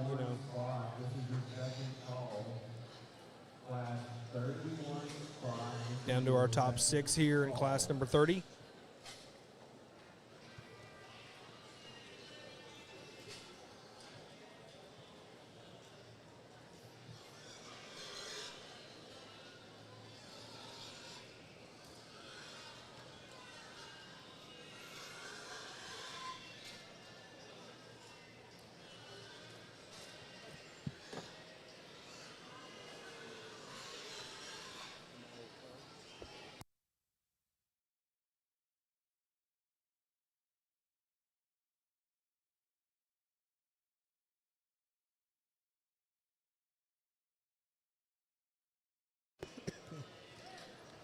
Okay, he placed the young lady in the multicolored shirt. She would be 6th. And the young lady in the kind of greenish looking sweater was 5th. Now we are down to our top 4 in class.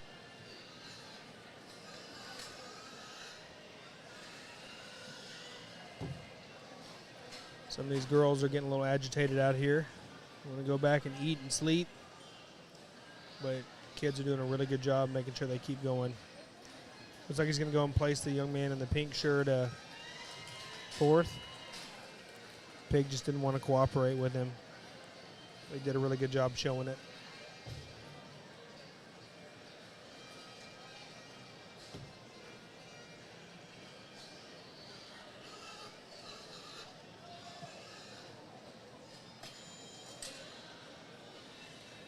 Down to our top 3 in class number 30 of these spot gilts.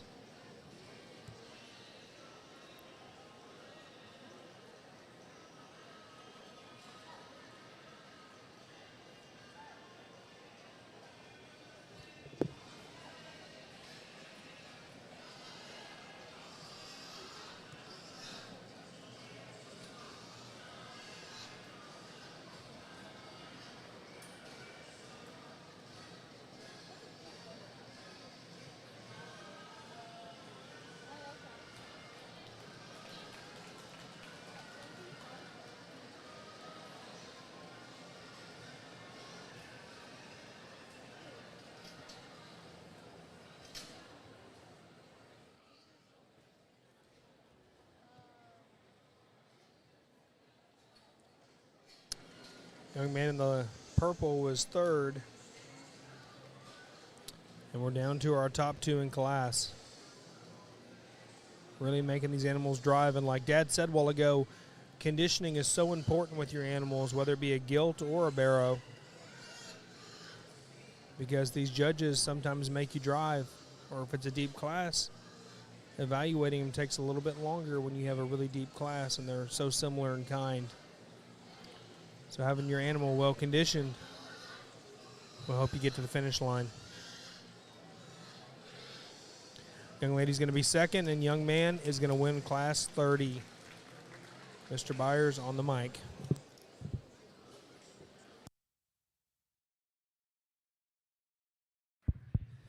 interesting class here, and spotted attitudes are going to help sort this one here when it comes right down to it. But I think the most memorable one, the hardest one to assemble on a mass basis from a breeder standpoint, is the young man that's going to go ahead and lead the class. I mean, you talk about one that's very, very fresh, youthful looking, but real stout. Probably as good in the set and angulation to her shoulder and her knee as anything in the class. If you want to crawl behind her and say, well, maybe that right rear could plant just a nickel square at the surface, I'm not going to argue that. That is a big, dense hind leg that has range of motion from the side. That one uses her hock about as well as any in this particular class. I think a very nice place to start in this particular class. The young lady's gilt in second just kind of rises naturally on her own because she just doesn't have a bunch of holes. In terms of a gilt that is very, very long-hipped and long off both ends of her skeleton, a gilt that probably might be edgier when you get up on top of her in terms of the shape out the backside of her loin. Probably doesn't bring the extras in terms of extra density and extra foot size, and maybe her attitude's just starting to allow her shoulder to kind of push forward there just a little bit. But I think two very good gilts up here on the top end. I think you change this one right at the point of her shoulder and change her a little bit at her elbow, and it's a different game, because I like this one's rear 2/3 very, very well. Her lack of height at the point of her shoulder kind of throws her out of balance, and then when you start studying her pastern and just how her elbow's laid in her, maybe just doesn't blend as well from front to rear. But I think rear 2/3 here are very, very good. Certainly a neat looking fresh one, a very well driven one for the young man. My compliments to him. Young man comes out next with one that maybe just gets a little piecier. She has a little more crest at the top of her neck, maybe gives up her loin every once in a while, maybe doesn't have quite as much arm and front foot as you just compare it to the mass she has up high. I think one that brings a lot of quality to the table, even though I just talked about her faults, because you get up on top of that thing, that's a big square back and a big square hip. She goes square to the ground, maybe just doesn't balance top to bottom quite as well as I'd like her to move her on up today. My compliments to that young man as well. Young lady brings one here that's pretty interesting. Bulky, stout, really good in her mid-rib, really fresh, presented very, very well. Her attitude kind of helps sort her down where it was, just in terms of her lack of range of motion. When she starts to act up, that shoulder tips forward, that rear step gets a little more hesitant. I think you prop that one up on a backdrop, she's going to take a very, very good picture. We just got to get that one a little more stamina and change her attitude, and this class starts looking a whole lot different. The next one out, maybe starting to push just a little more cover, particularly up there at the crest of her neck and the base of her neck.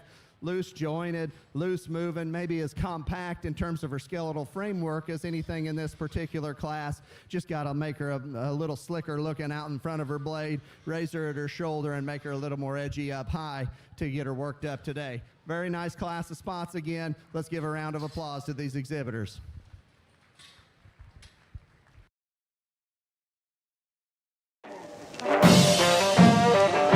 Things keep moving faster. Not getting distracted by price tags and tag-alongs takes discipline. Discipline requires vision, purpose, and patience. Dreams may occur after dark, but they are not achieved overnight. Be steady. Keep moving forward. Stick to the plan.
Results from class number 30.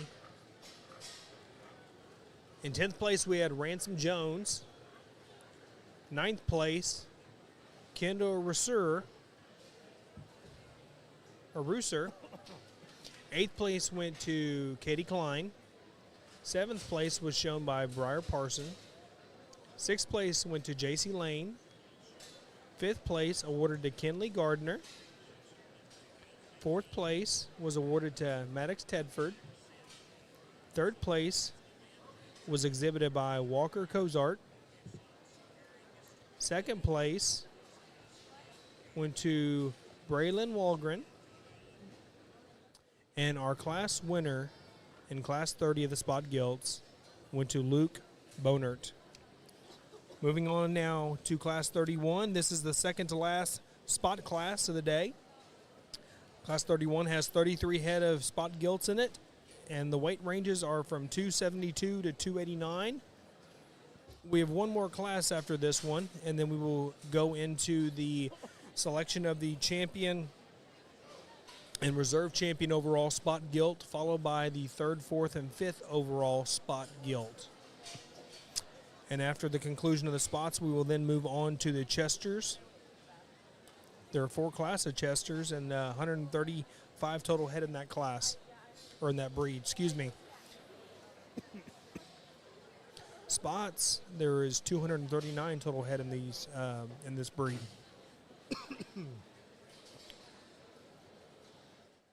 Looks like in Class 31 they have 4 head pinned so far.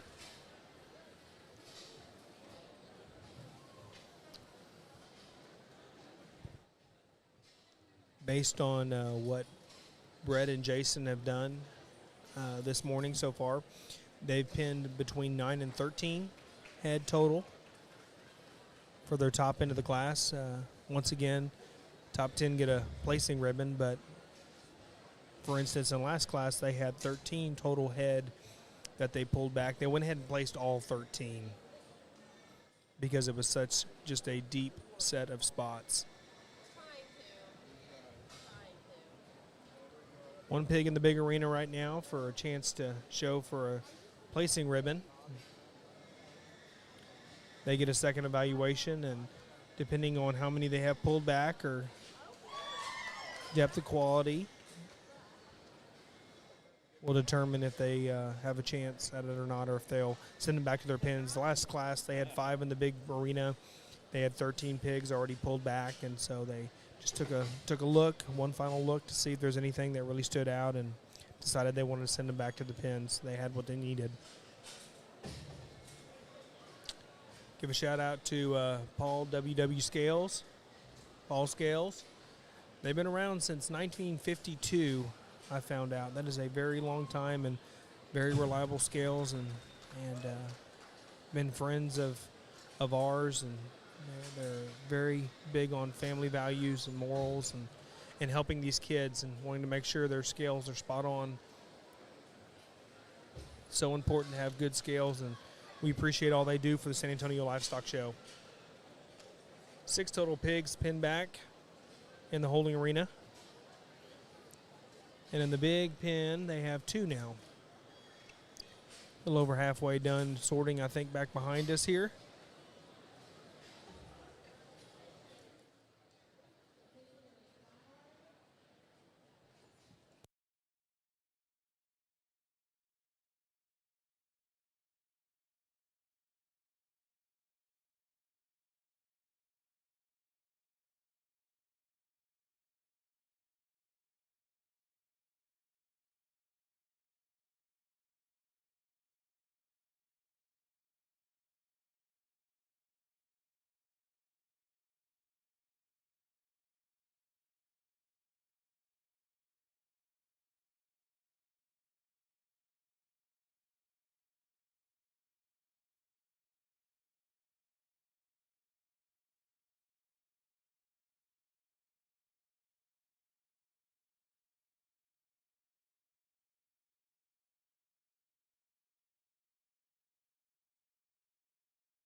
Looks like the guys have 12 pulled back from what I could count. They're looking at these two right here in the big arena. They only have two pulled back here, and he's going to send them back to their pens.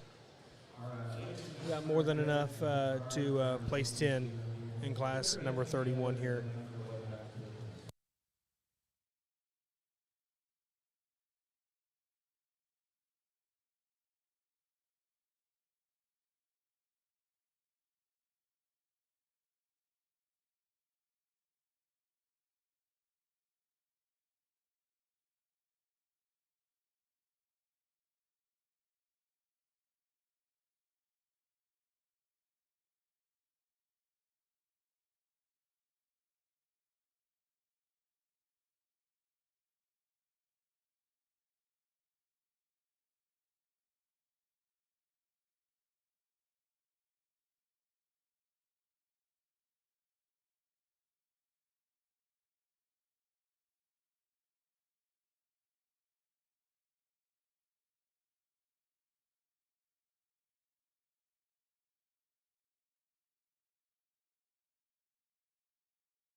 Here in class 31, we're doing the sort for the top individuals here.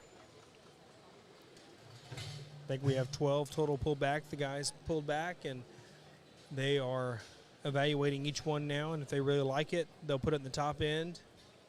They've got 3 pulled back so far. Looks like he just pulled another one and put it back in the pen. It'll be in the top part of the class.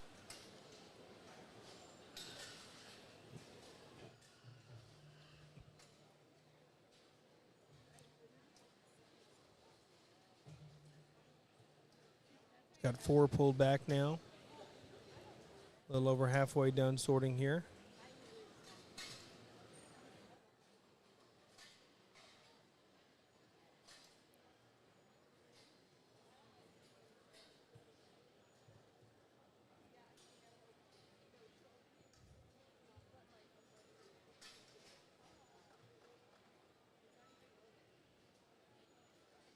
Pin back another one. That'll be 5 now.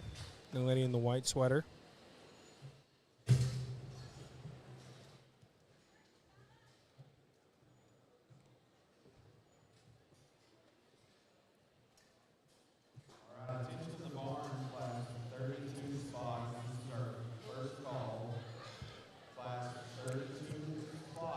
Judges are discussing right now.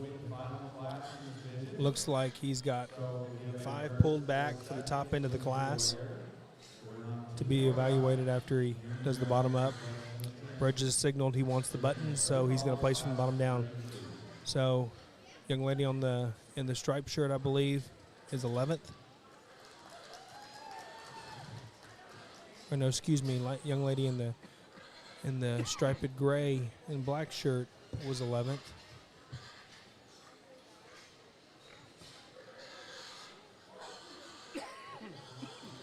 Young lady with the black vest was 10th. I believe the young lady in the purple was 9th. Young man in the pink was 8th. Young lady in the pink and white was 7th. And young lady in the striped red shirt was 6th. And now moving on to our top 5 here to be evaluated in class number 31. The conclusion of this class, we're going to move into class 32, 33 total head, and weight ranges are from 290 to 350, so some big old spot girls coming out here in the next class.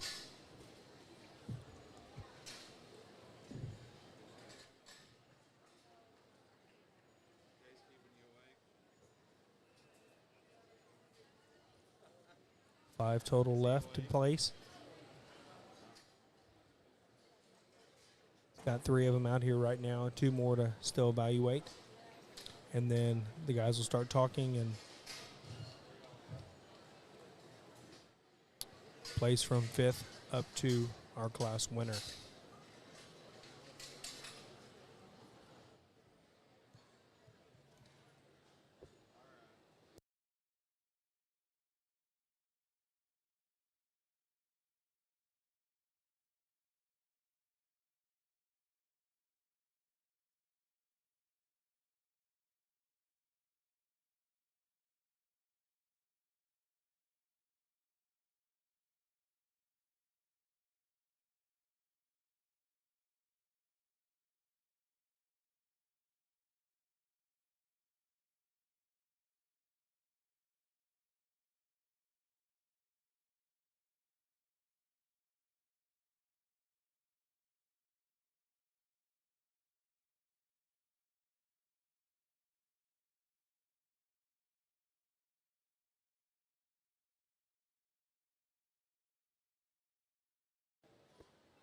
Looks like the young lady in the white sweater was 5th.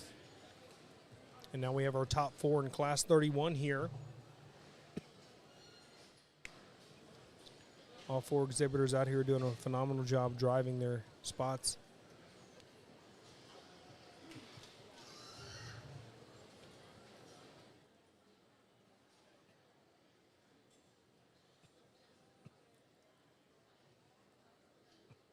Young lady in the gray was 4th. Young man in the blue was 3rd, and now we're down to 2 here.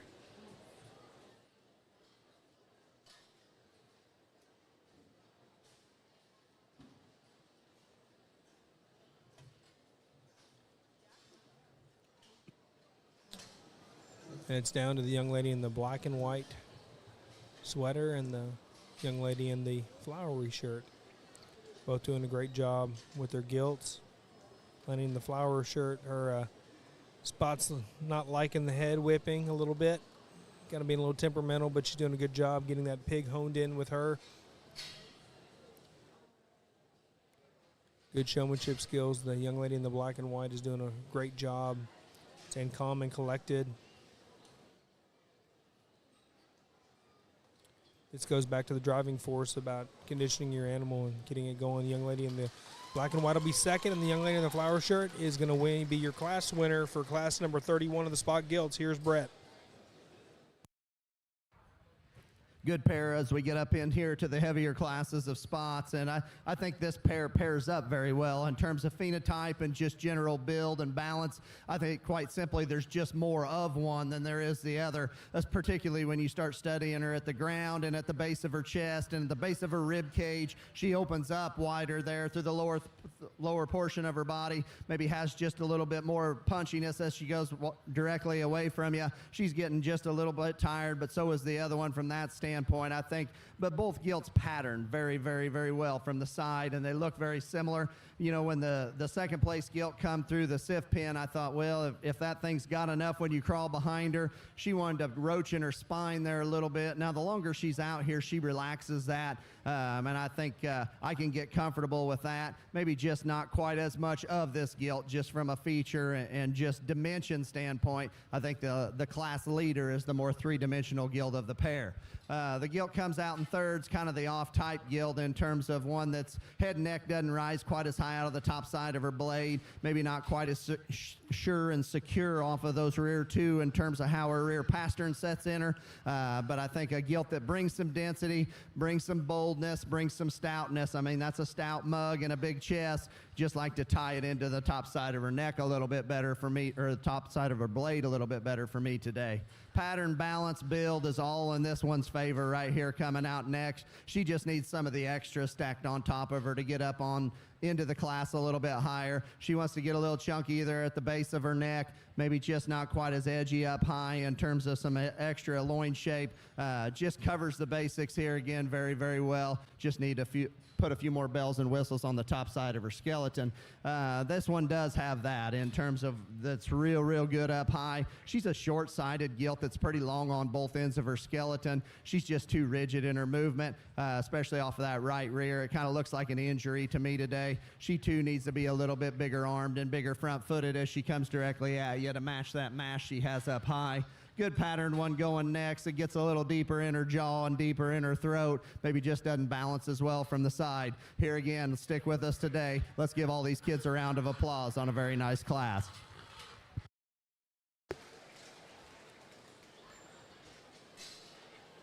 That concludes Adams Fab. Established in 2007, they build custom livestock pinning and equipment to fit all your needs.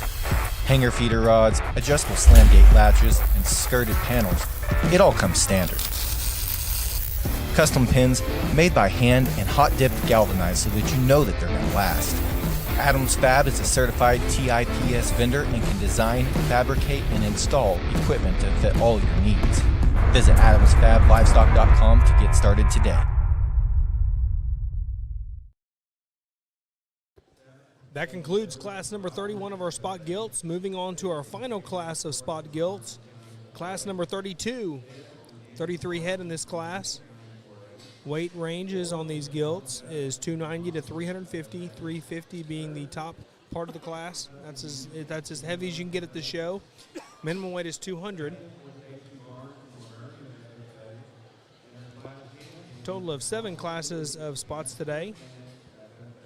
And this is the final one. At the conclusion of this class, we will go into the selection of the breed champion and reserve breed champion of the spot gilts, followed by 3rd, 4th, and 5th overall. Our placings in class number 31 are top 10 here in a very deep-setted class. 10th place went to Isabella Gutierrez. 9th place went to Landry Fisher. 8th place to Justin Braun. 7th place to Tatum Dillard. 6th place was awarded to Avery Ford. 5th place went to Yancey Parson. 4th place was shown by Helen Dudley. 3rd place went to Hudson Musick. 2nd place was awarded to Casey Barnes. And our class winner in class 31 was Taylon Luke from Hampshire Fennett FFA. Congratulations to these top 10 exhibitors in class 31. We're doing the sort right now of class 32. Those of you just tuning in, the exhibitor will go through Mr. Brett Byers first. Brett will do the sort. He's our lead judge today. If he likes you, he's going to point straight ahead, and you're going to get pinned for a chance at a top 10 ribbon.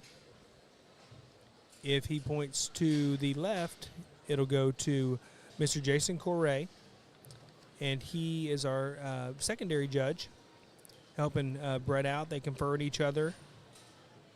And Jason will evaluate you, and if he thinks you need a second look, he'll point straight ahead and put you in the big pin. And if he points to the left, you'll go back to your individual pin and wish you the best of luck down the road. Secondary pin is the big arena over here in front of us here. And once they're done with their first initial sort of all the livestock, they will come out in the big arena and get a second look at these gilts in the big arena. And if they like anything, they'll pull it back with the ones they put in hold that Mr. Byers put in holding pins. First impressions are so huge coming out of the sorting gate because you only get a few seconds to kind of show your animal off, so you want to make sure it's presented well. And just a heads up for you guys, if the first judge may not like you to pin you right away, you still have a shot. You go to the second judge and you have a second chance to show, and if he likes you well enough, you get an opportunity to show again once they do the sort. So don't ever give up, because you never know what can happen. I can attest to it. I was at San Antonio in the Barrow Show one year. My pig was acting up and ended up going into the big arena.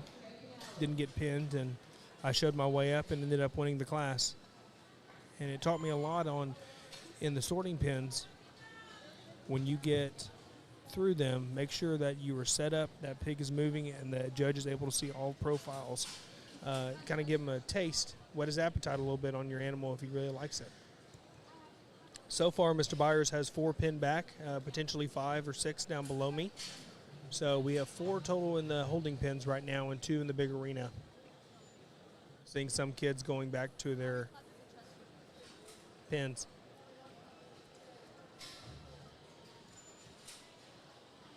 A lot of good volunteers here. I'm going to give a shout out to one. The kids that go straight back to their pins, he's giving them high fives, fist bumps, and he's been doing this for a very, very long time. Telling them how good of a job they do and how much they're appreciated here, even though they maybe didn't have the success they were hoping for. Still showing them the love.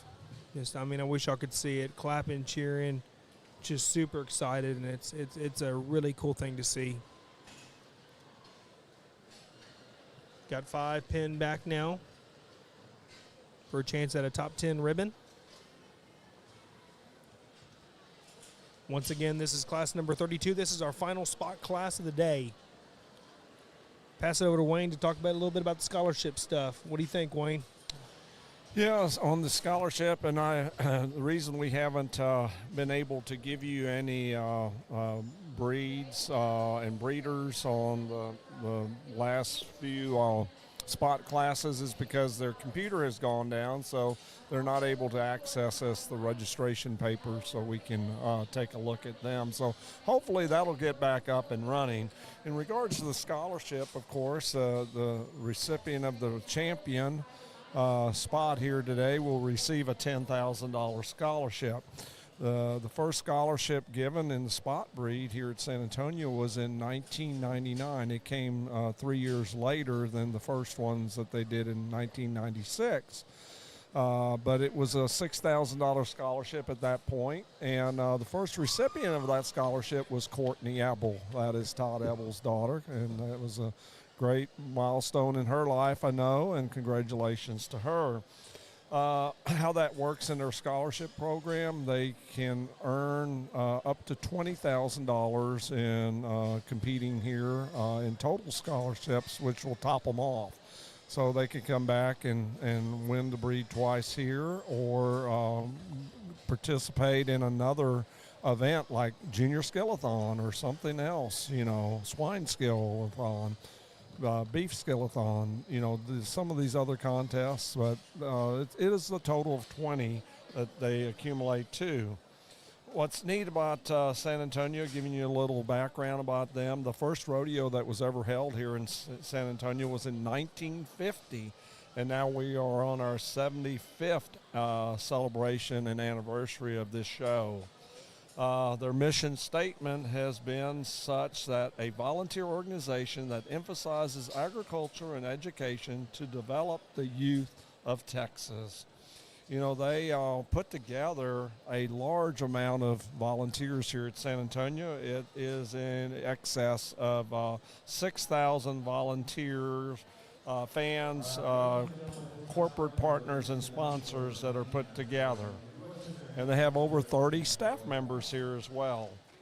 For the first scholarships ever given, it was 15 in 1984, totaling 90,000, and now it's 255 million. So anyway, there's some tribute there. They've just exited the ones out of the big ring, and he's got 12 or 13 pinned back over here, Wayne, in this last class of spots. So it looks like they're getting, the first one out here? Yeah, young lady in the blue, a light blue shirt.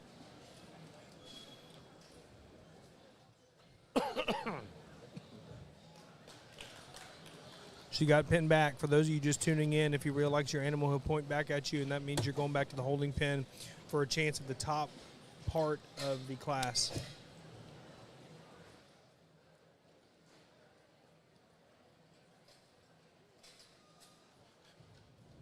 Young lady in the light blue doing a good job, and so is the young lady in the yellow, very laser focus on their showing skills.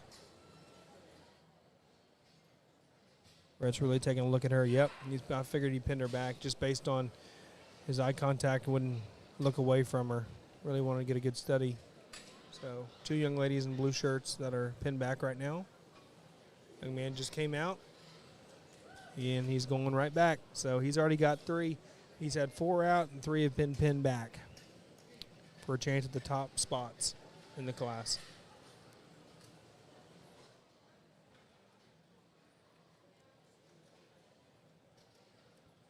When I said spots, I meant top placings, but they are technically spots. So, I guess I wasn't wrong either way there.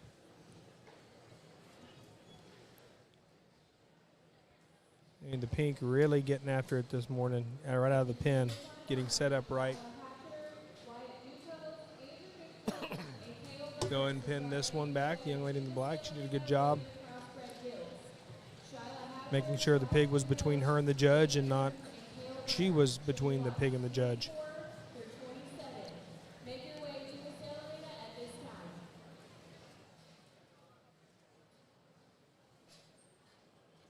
Young lady in the neon green coming out, lime green coming out.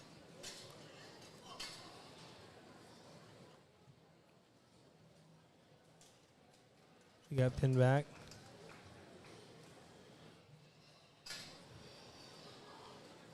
All right, ladies and gentlemen, in this line barn, this will be our first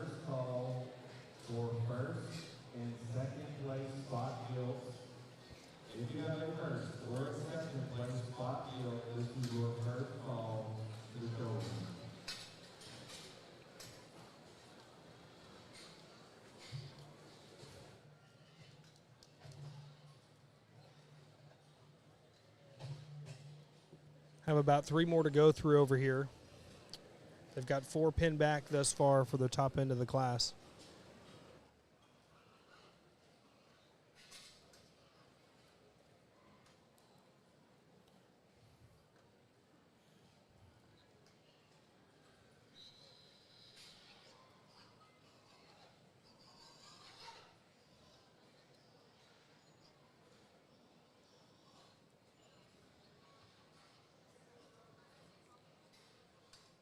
So you notice out here in the ring here, you've got various colors of shirts on, and these young ladies, and even a lot of times on guys. I think it's important to bring up at times as a judge. A lot of times they'll kind of photograph in their mind the strengths of that, and they relate back to that shirt. Says, hey, that one's a little wider top. Or wider topped or wider chested, and it's easy for them to find you again. So it really amazes me. And we see some color out here that I think it helps them, sort the animals to when they get a lot more animals out congested. They can pick you out in the ring. So if I wore a banana shirt, be like, I got to find that kid with that banana shirt. I really liked his animal. It makes it easier to find. If we all wore the same color shirt, it'd be so hard for the judge to figure out where you're at, especially in a deep class. Like Wayne said, that's a great point. Looks like they've got 6 pulled back for their top end. Now Brett looks like he's fixing a place from the bottom up here in this last class of spots, which would be class number 32.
Looks like he's placed all the way down to 7th place, and we've got 6, I believe 6, maybe 7 pulled back here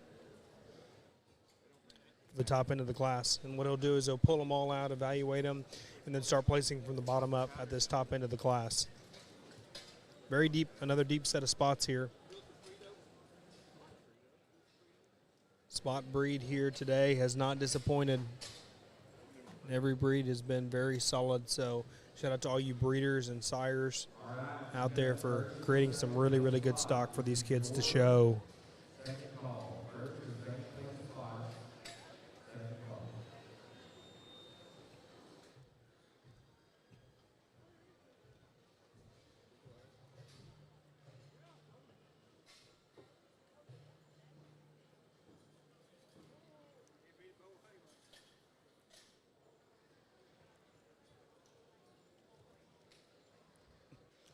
Yes, we do have 7 in the top end here, not 6.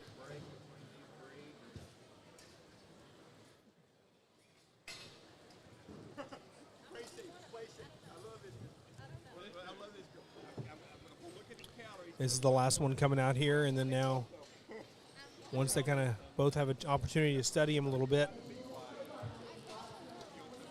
they'll confer on each other and kind of visit about all the pigs in the class here and kind of where they want to start.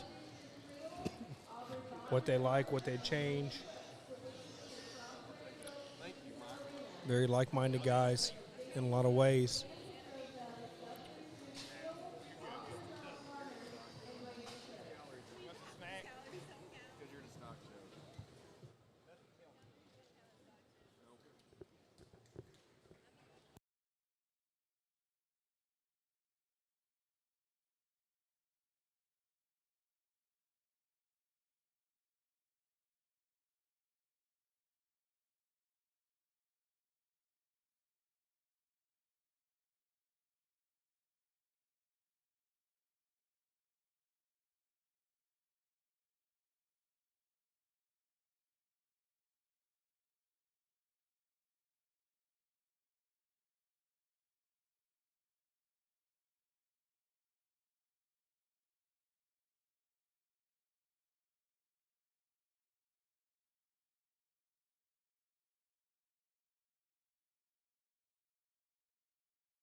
very good way to round out the spots here. And we got a big, stout, fresh one to go ahead and lead the way in this particular class. I mean, talk about one that's good coming and going. Talk about one that's elevated at the point of her shoulder and proportional in her body type. You know, if the critics want to say, yeah, you'd clean up the top of her neck just a little bit, yeah, go ahead and say it. That's fine. Get on top of that thing, and you could land a lot of things on that thing's back. That thing is fresh. That thing's mobile. Very, very good show pig in my estimation to go ahead and lead the way. Got a loose, structured, fresh one, youthful one coming here in 2 as well. I just don't think there's the body shape and just density and just lower rib cage that there is in our class winner in this particular gilt. I think a good patterned hog that her neck rises out of the top side of her blade, just does a lot of things well. Just ran into one that's just got more in every direction. The young lady coming out here in 3, initially I thought this one could play just a nickel harder. As the class progresses, she wants to tighten up off both ends of her skeleton. I would like to give her a little more presence out in front of her blade. I love skin and hair on this one. This young lady or this family has done an exceptional job from a skin and hair standpoint. Presentation is very, very good. Like I said, just need to change a few things in terms of movement and neck placement to get that one worked up just a little higher today. The young lady coming out next does an outstanding job of getting this big-chested gilt drove here as well. Her arm doesn't match, and her arm and her front foot don't match what she has up high from a mass standpoint. Center rib cage is very, very good. She too gets a little frailer as you take her to the surface behind there. That's what's going to land her in the 4-hole.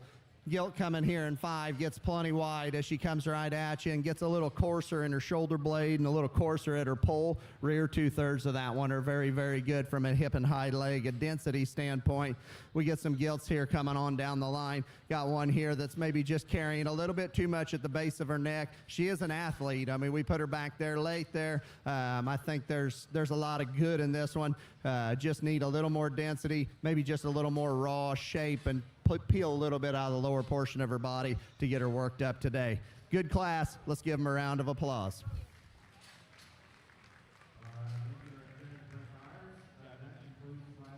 Good job, guys.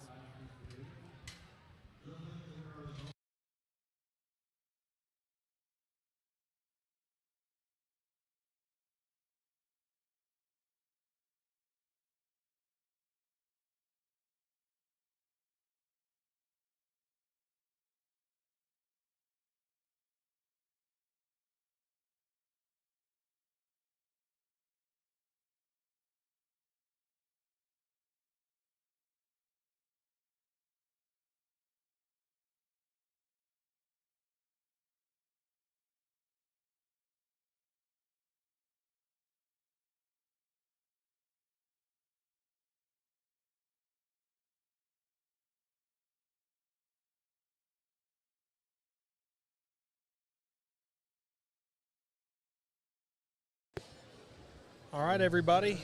We're going into our selection of our champion and reserve champion overall spot gilt, followed by 3rd, 4th, and 5th overall. Results from class number 32. In 10th place, Gannon Wise. 9th place went to Hannah McMahon. 8th place went to Eugene Frichet. I think it's Frichet. I could be wrong. I'm sorry, Eugene.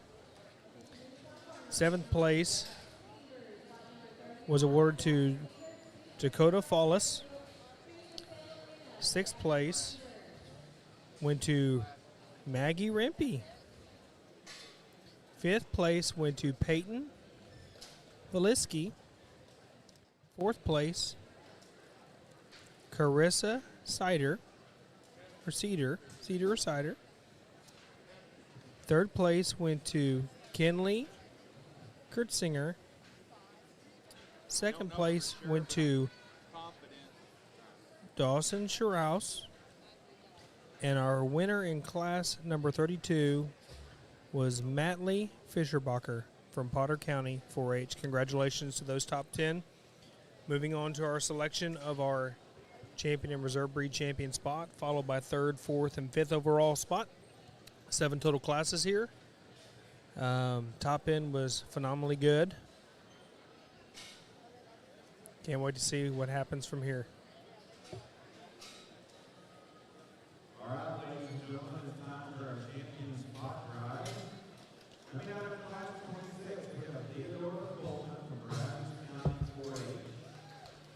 Here comes class number 1. This young man has had laser focus from the time he got in the ring this morning in the first class to now. He hadn't changed.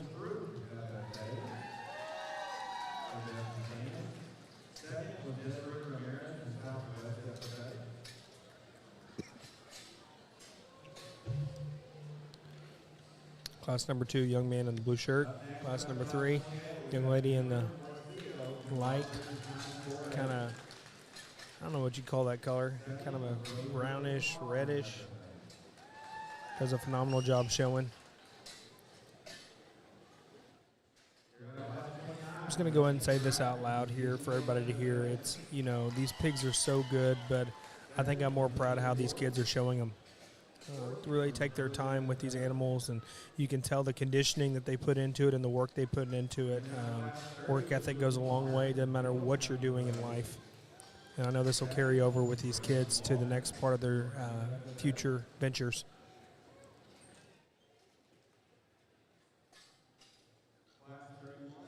We have 5 of our classes out. This will be class number 6 here coming out. Young lady in the flowery shirt.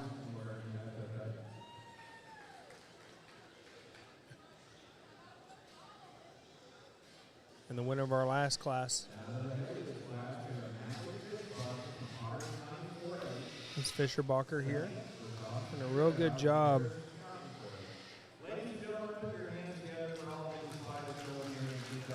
And here we go with our champion selection of our spot gilts here at the San Antonio Purebred Gilt Show. Year is 2024, I do believe. And for those of you at home watching, we thank you for joining us on this journey, brought to you by Taylor Fort. Couldn't do it without them. Couldn't do it without him and what he's done with this podcasting and webcasting, streaming. For all of us who couldn't be there today, whether you're watching from home, at work, or on your phone or tablet, we welcome you and thank you for being here to support these kids. Thank you, breeders, for showing your support as well all across the country. I don't think we have any that are based out of Japan or Australia or anything, but those of you who are here watching, we do appreciate you. Here goes Mr. Byers. Let's give these class winners a round of applause, please.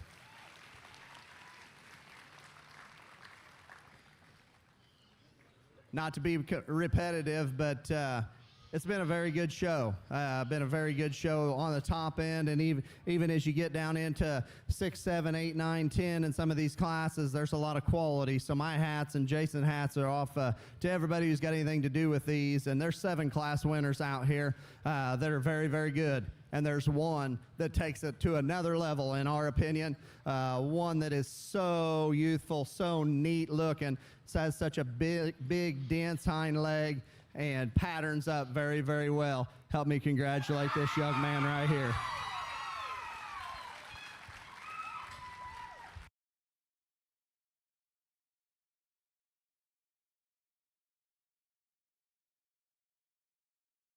Young man from Class 2 was your champion spot. Congratulations to Grady Myers and Cruz FFA. Coming out second from that class is Desiree Ramirez from Southwest FFA. Bringing out the second place from class number 2.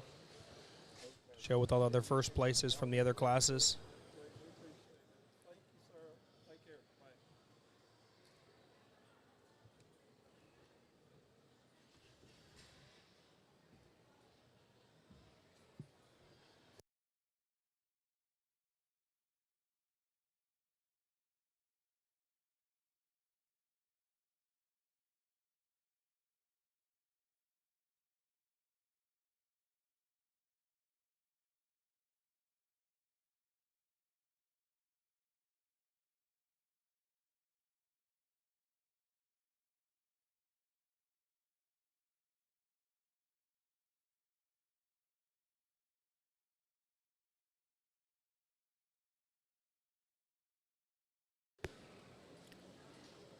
Guys really studying these gilts here and collaborating with each other, picking out their reserve champion. And here goes Mr. Byers on the mic. second place gilt comes out of a very good class and comes right into contention. You know, maybe not quite the shoulder shape and angle in that one as what there is in a few other ones out here. There was another one that come in late there that for being as big as she is very mobile, very square. You know, you want to change the crest of her neck a little bit, that's fine. That's nitpicking. Single Trayton, an awful good one. Young lady on the far side with the heavyweight's going to be your reserve. The heavyweight from class number 32, first place, is your reserve champion, Spot Gilt.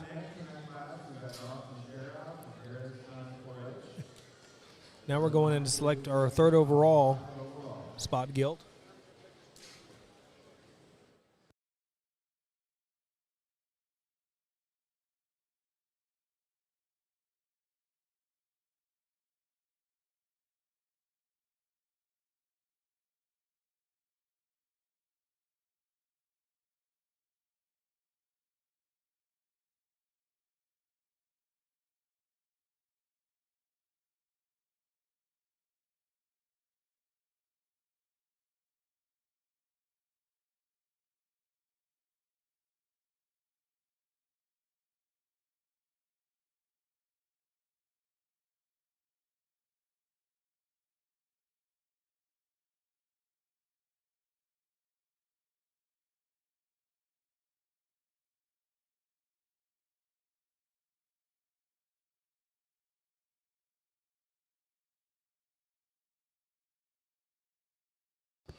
Guys look like they have a few of them that they have in mind.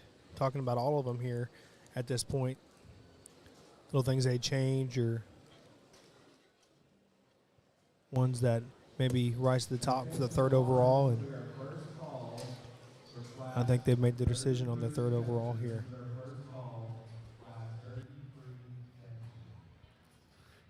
Next best one out here, if you want to nitpick her in the center of her spine just a little bit, but here again, I think that Single Trayton one that's awful square, awful stout, and awful boxy with a good look.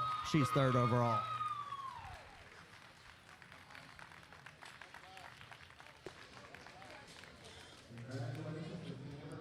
Third overall was from class number 28. Congratulations.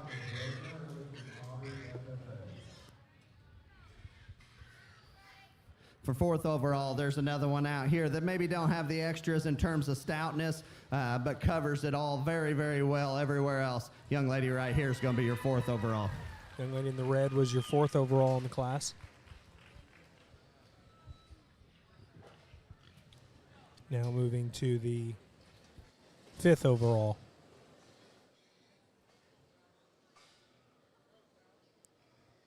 And this will be the final selection in the Spot Drive. We've crowned the champion, reserve champion, third and fourth overall, and this will be your fifth. Once again, congratulations to all of our spot exhibitors out here. Did a phenomenal job showing, and can't wait to see what some of these gilts look like when they're mamas and what they raise from here.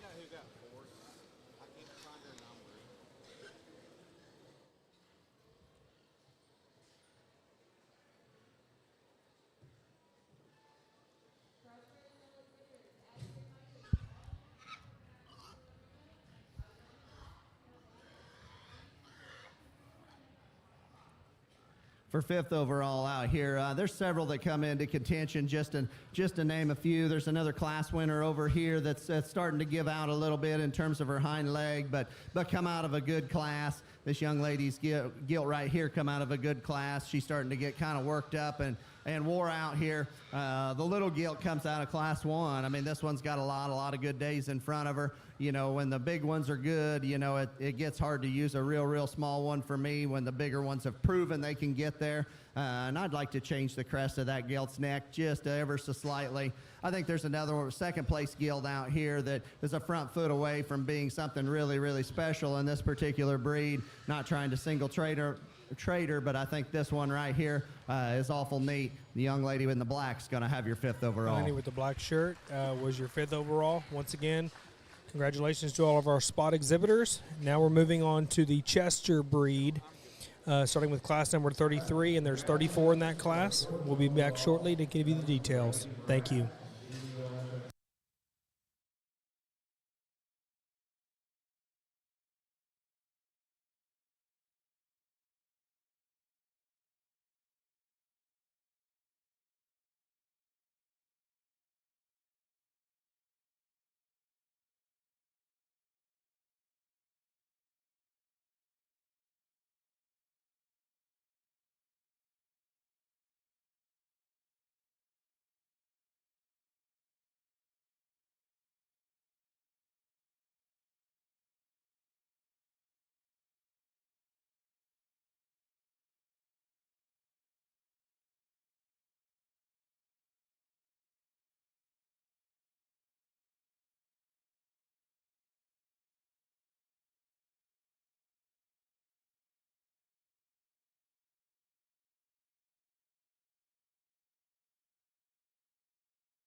If you've just now tuned in, we're fixing to begin our Chester White Junior Gilt Show here at San Antonio. My name is Wayne Rohde.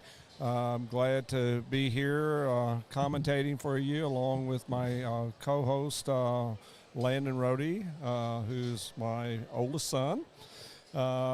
Just wanted to kind of give you a background about the Chesters. We're going to start with class 33. It ranges from 200 to 233, and we will have 34 in the class. How this works at San Antonio is in years past, it's always been by age dates only in how we how we did these classes and broke these classes. They range from July the 1st through September 10th. However, they changed it this year. They've added older birth dates. It starts from June the 1st to September the 10th now, but then we're showing by weight. So this is the first year for San Antonio to do this, and so that's how it all works in that respect. They in this breed will be competing also for the breed champion for a $10,000 scholarship, and then go on to compete in the Supreme Champion Drive as well, with the possibility of adding to their scholarship an additional $5,000. An exhibitor can top out or will top out once he reaches 20, but he can continue to compete, and it's not only in the pig show, or the gilt show, it can be in any other species division, but the total amount of their scholarship cannot exceed $20,000. So kind of a little background in that. A little background about San Antonio. This is their 75th anniversary that they're celebrating this year, which is a milestone, and we congratulate San Antonio for accomplishing this milestone, as their first rodeo began in 1950. Their mission statement has been a volunteer organization that emphasizes agriculture and education to develop the youth of Texas. We would like, on behalf of the stock show, thank our 6,000 volunteers here in San Antonio. We also want to thank our fans, the corporate sponsors, and sponsors.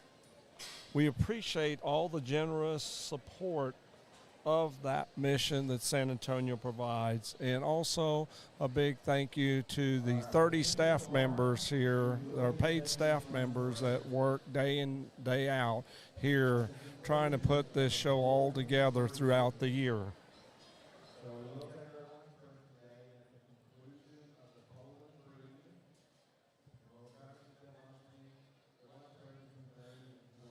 So they're announcing right now that we will work through the Chesters yet this morning and the Poland Chinas. And at the conclusion of the Poland Chinas, we will be taking a lunch break. And after lunch break, then we'll get into the Yorkshires and the day before the Supreme Grand Drive with the Herefords. You know, the scholarship program here at San Antonio has grown leaps and bounds to when it first started in 1984.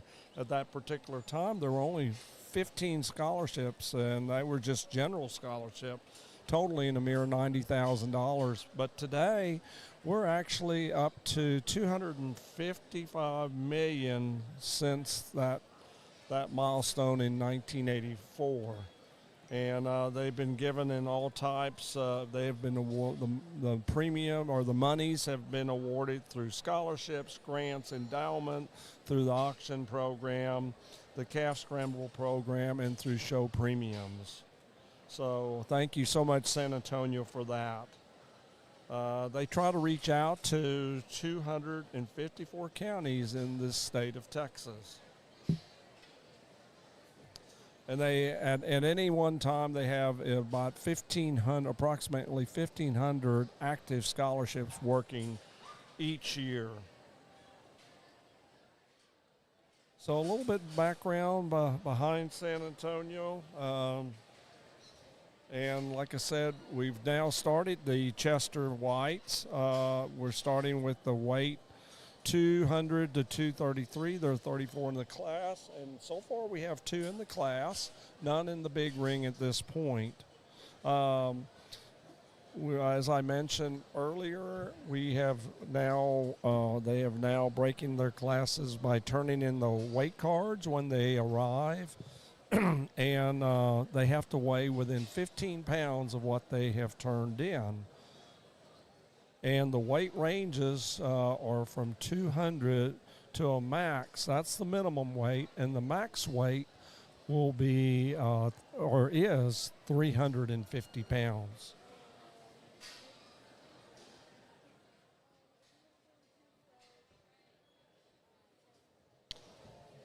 Looks like now we've got 4 in the big pen. If you have just joined us and haven't followed with us through yesterday or today at this point, our lead judge is Brett Byers, and Jason Correa is our secondary judge. Brett will go and do the first evaluation. If all the boxes check in his mind, then they'll go straight to weighing and into a pen. If he wants a second opinion on that or unsure about some things, he'll send it over to Jason and let Jason make the final evaluation, at which point Jason will evaluate the gilt and determine if it will go to the big arena for a second evaluation by both of them together, or that he excuses the exhibitor and their breeding gilt back to their pen.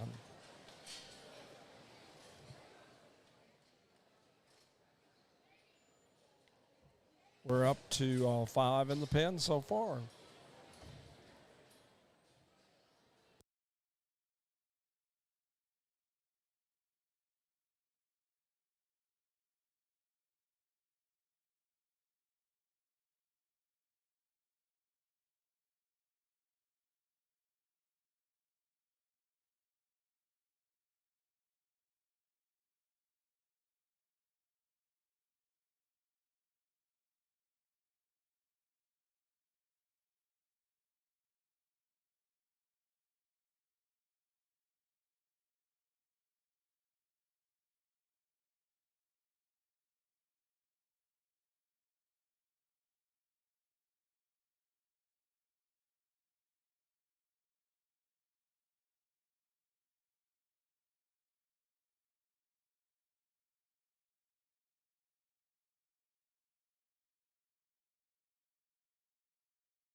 So at this point, we have 8 penned and none in the big ring, which is the first time I think this has ever happened. However, I would suspect they definitely have 10 of them, because we do have placing ribbons 1st through 10th. So I'm sure the other 2 are definitely in the back. But it's the first time that we have not seen us having any into the big arena. So they're going to go with the 10 that they've come up with. And so what they'll do now is evaluate each one of these coming out of the ring, and if they like it, they'll pin back, just like what he's done. The young lady in the orange sweater there was pinned back, and so she'll get a chance for the top end 3rd evaluation.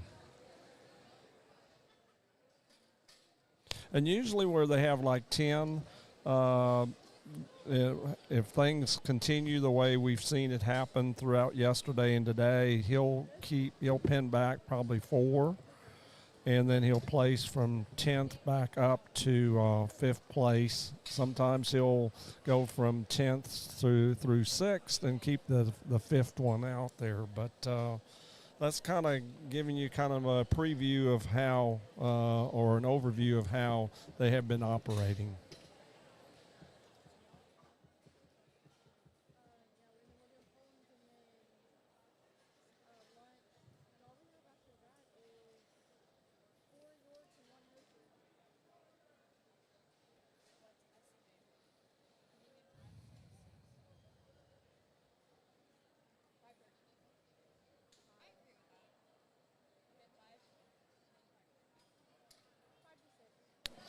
So it's important, too, that as he's looking at the animals, and you still have animals in front of, to get out of the pen, is try to keep them away from the pens, just to give each and every kid a fair chance to, once they let their pig out. Because what happens is if you try to congest here in the front and you don't move them a little toward the back of the arena, then it doesn't give the kids a fair shot that's coming out, that haven't got to get their animal evaluated to its fullest. But you're seeing they're back. They ask them to move them back, and so that you can kind of see, hopefully, see what I'm talking about in that regard. But they did a good job once they realized what they were doing, the kids, of moving them back. He's pinned another one.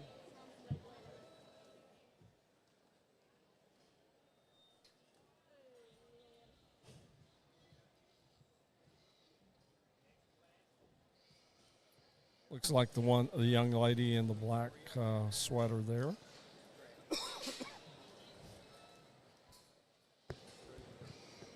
Looks like a pretty deep set, Wayne, of the first class of Chester Gilts we have going on here. Yeah, a nice set. Something that was kind of different for me while you were was away for just a short time. They had none, and they basically pulled 10 from the first sort, but none in the big arena. So they did a complete 10 out of the initial sort and none out of the big arena, which was kind of a little bit different this time. Well, maybe they had a good deep set of the 10, and That's the ones what- they had in the big ring, they were just like, it doesn't really match up with what we already have out here. That's how I see it as well. Yeah, it's just one of those things where they were very strong. The ones that they really liked were very strong coming out of the that Brad had seen, and then the ones that he sent over weren't as strong. Looks like they have 4 pulled back from the top end of the class, and now they're placing the remainder of the kids. So young lady in the yellow was 9th. Young lady in the purple was 8th.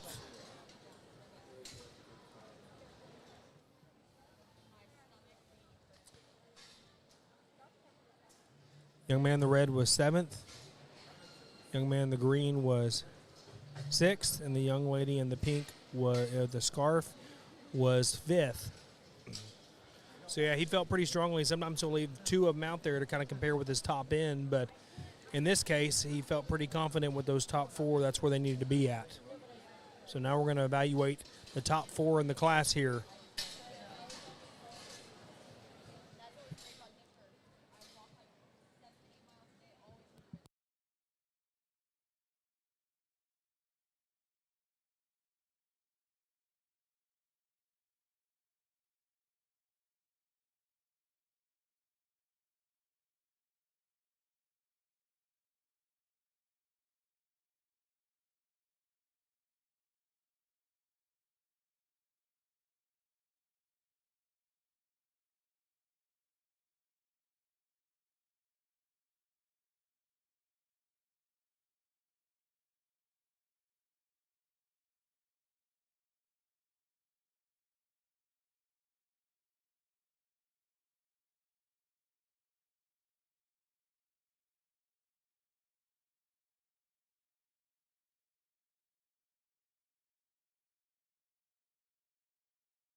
So they placed the young lady in the pink in 4th. Now they have their top 3 out here in class number 33. And kind of summing up what Wayne already said, there was 34 total to start the class, and weight ranges were from 200 to 233. 135 total, I was saying spots. We just got done doing the spots.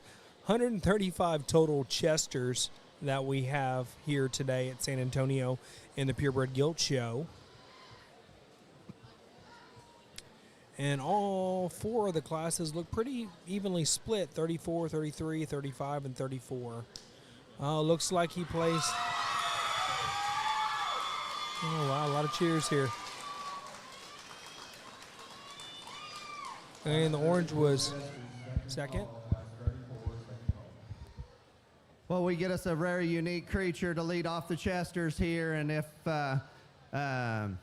in my opinion, this really isn't up for debate if this gilt wins the class or not. If you want to say you could make her jaw a little stouter, go ahead. But the rest of her is superior in every way, shape, and form in this particular class.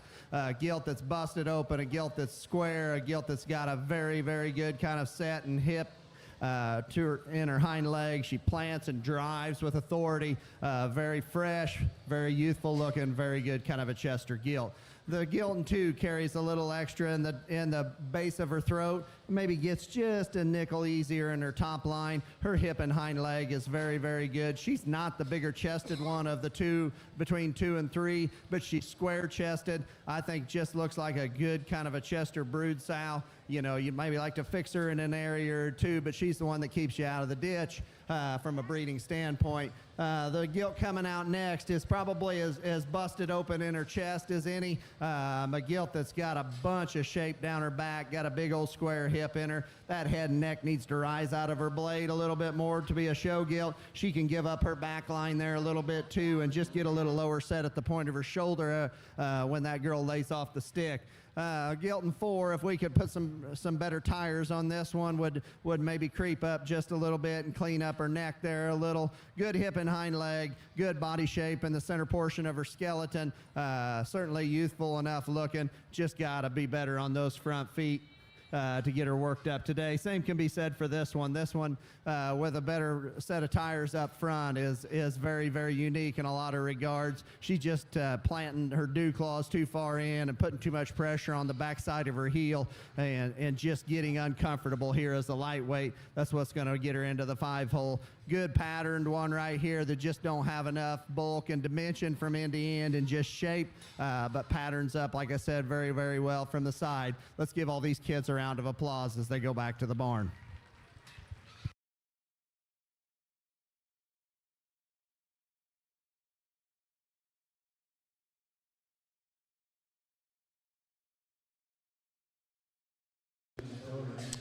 That concludes class number 33. Our first class of Chesters for the day. Moving on now to class number 34.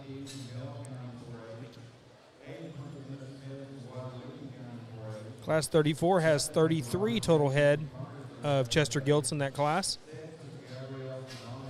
Weight ranges are from 234 to 258. Give you a little background on the Chester breed. For those of you who don't know a whole lot about pigs or weren't around them and are watching either your family member or a family friend or sponsor for somebody, kind of to give you a little breakdown of the Chesters. If you watched yesterday, there was a white pig with droopy ears, very similar to this one. You would say, well, why? What's the differences here? You know, they look like the same hog. Well, they're technically not, because Chester Whites from Pork Checkoff said they're organized in Chester County, Pennsylvania, and they originated there. So, like, I believe they are one of the only breeds, if not the only breed, ever created in the United States. You breeders at home can probably say yay or nay to that, from which their name was formed. These white hogs with droopy, medium-sized ears are known for their mothering ability, and they are very, very mothering, by the way. Durability and soundness. Packers also taught their muscle quality. Their muscle quality is very superb in a lot of ways.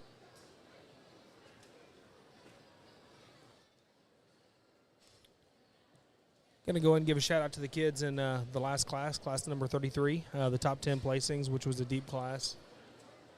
10th place went to Holly Kaiser. 9th place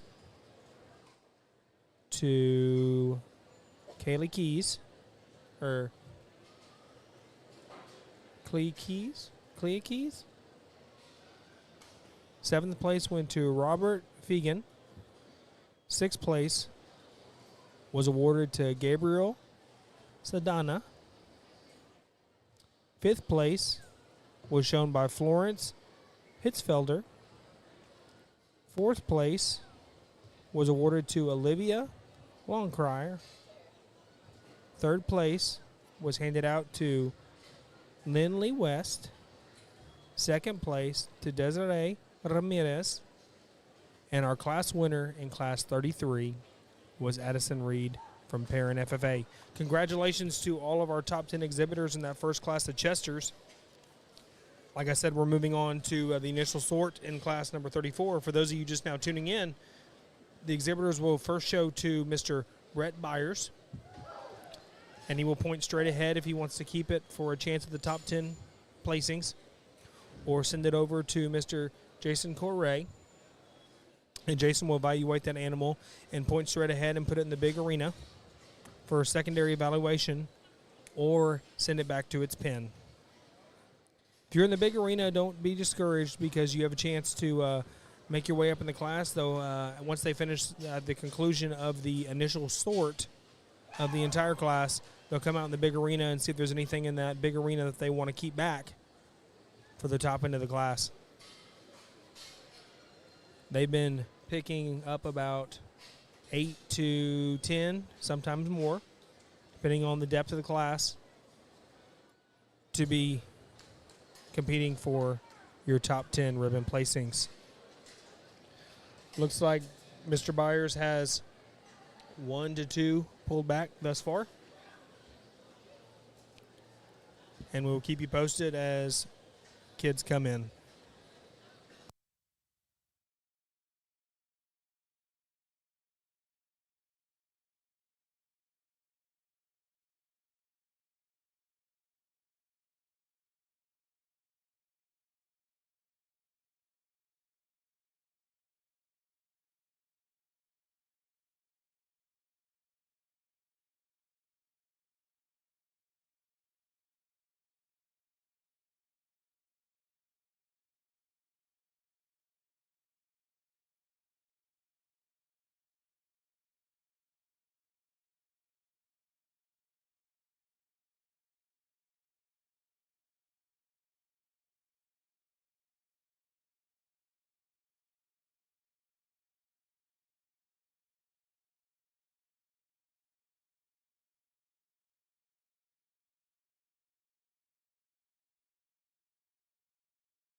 For those of you tuning in, looks like Mr. Byers has pulled about 5 or 6 thus far, about halfway through the initial sort from the Class 34 Chesters.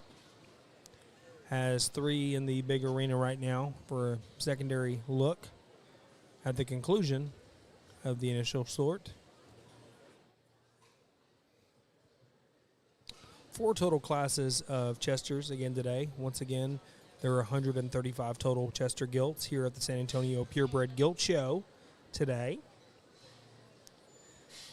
And I was told at the conclusion of the Chesters, we have 2 classes of Poland Chinas, and then we will break for lunch. They were saying about a 30-minute lunch break. So we have 3 more classes of Chesters, award the champion and reserve champion Chester, move on to the 2 classes of Poland Chinas, award the champion and reserve champion Poland China, then break for lunch. And then after the lunch break, we will move on to our Yorks, which there are 4 classes of those. Then to our 1 class of Hereford swine. And yes, I did say Hereford swine. San Antonio is giving this breed a try. I think they're the first ones to do it at a major. And then at the conclusion of our Hereford, we will then get ready to do the champion and reserve champion overall purebred gilt. So it kind of gives you a summary of what the day is going to look like. For those who will be watching it all day or coming on and off.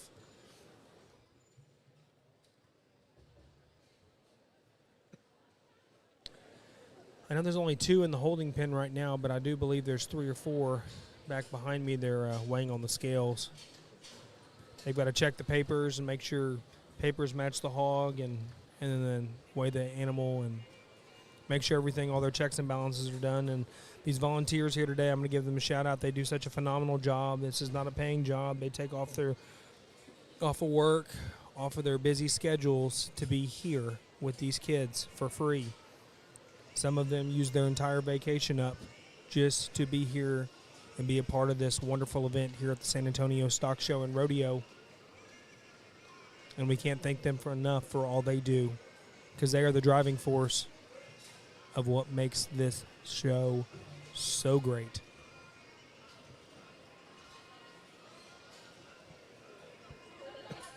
See 5 pin back so far. And there's still just 4 in the big arena.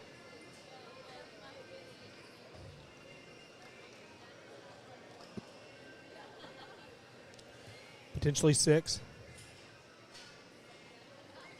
in the holding pins for a top spot.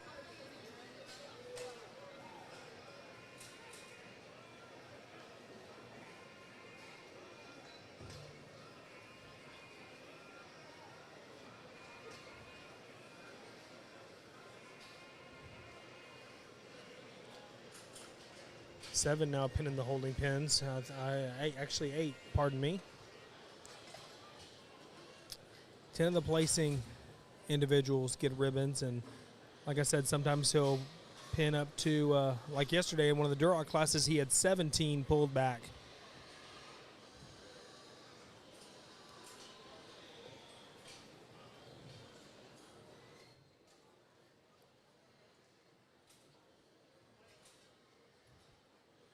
The guys are about done in the back, and here they come to evaluate these 4 hogs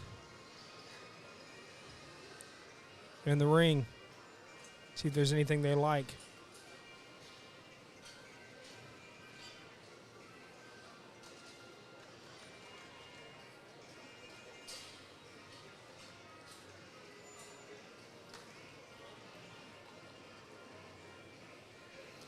This is these kids' second chance out here to see if they can get pinned for a potential top 10 placing spot. Looks like they already have 10 pinned. Doesn't mean they might not pull 1 or 2 out. And sometimes they'll just send them straight back to the pin.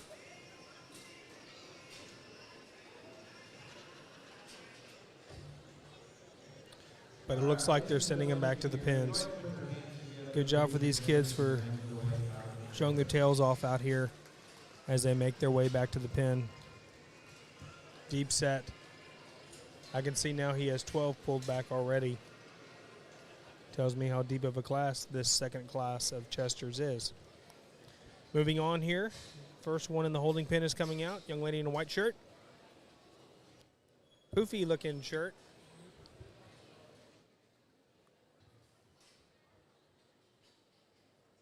Doing a wonderful job showing all the angles of her Chester. I'm going to give the judge all the angles. Lady in a black shirt coming out now, doing an exceptional job as well. Brett's going to go ahead and pin that one back to be in the top end of the class. If he really likes him, he'll pull him right back out again. Pinning the young lady in the yellow as well, right back to her pin.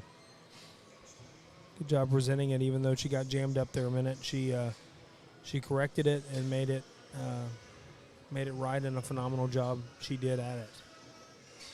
And the young lady coming out.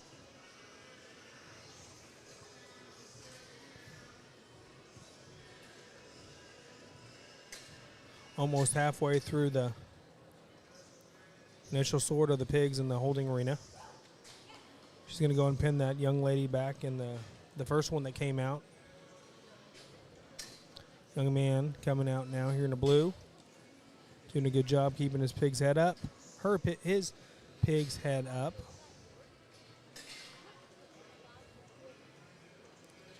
Here comes another young lady coming out of her pen. Getting her hog moving. Want to keep a good steady flow on these animals. One thing that Jason and Brett both like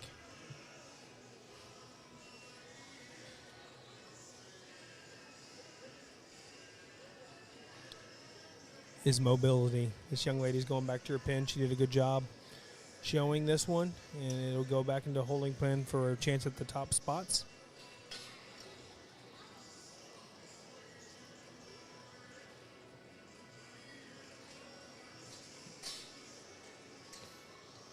Young man in the blue coming out now, doing a really good job showing his gilt.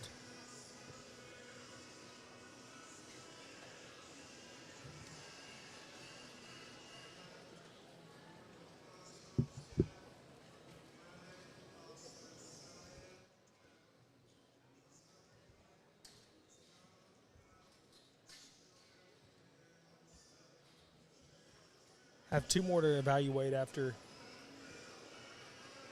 these.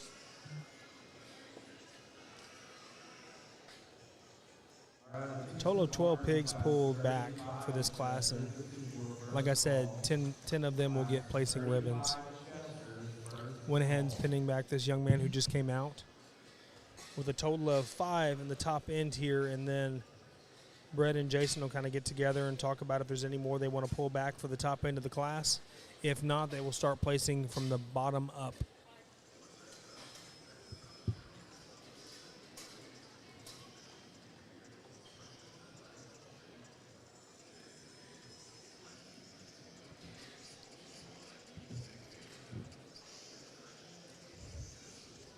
Mr. Byers has the buttons now, so he will start placing from the bottom up.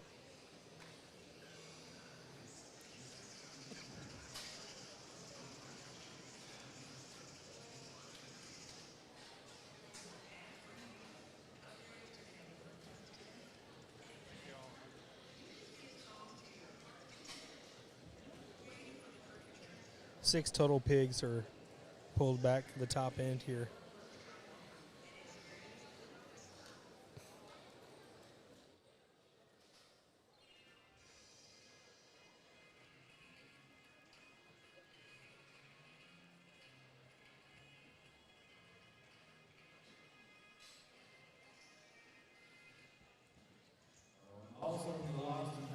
Just placed the young lady in the pink 11th.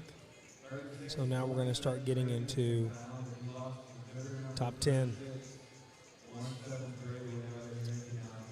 Young man, the far end is going to be 10th.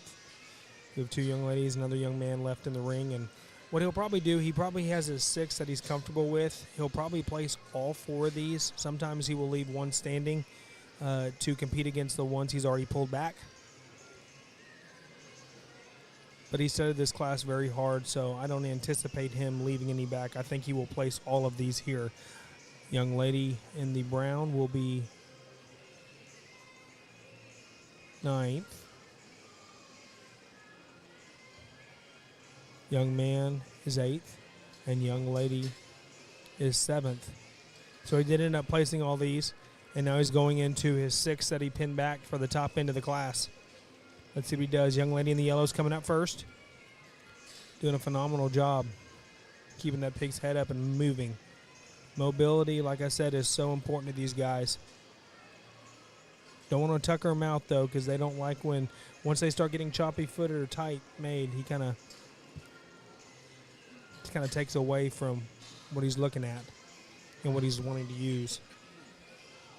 So make sure you have your animals plenty conditioned here where they can handle driving for a good amount of time.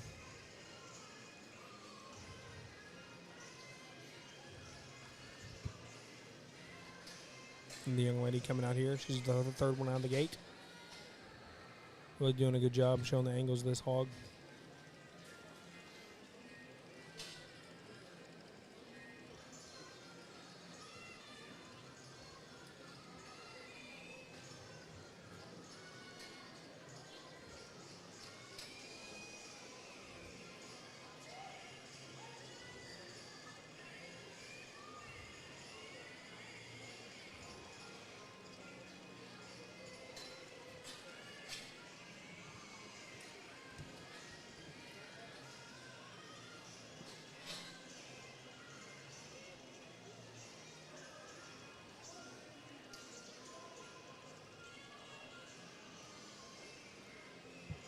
Looks like we have all 6 gilts out here now in the top 6 of class number 34, the second class of the day for the Chesters.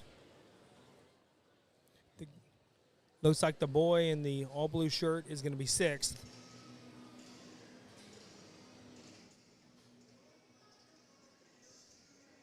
As Brett is evaluating these, after the conclusion of this class, we'll move on to Class 35, which there are 35 head in Class 35, and the weight ranges are from 259 to 281.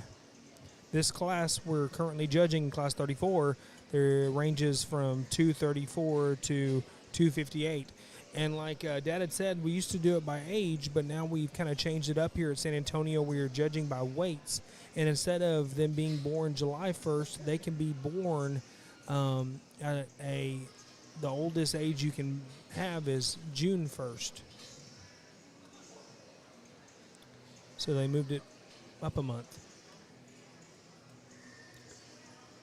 Minimum weight here is 200 in the Gilt Show, and the maximum weight you can have them at during the Gilt Show is 350 pounds.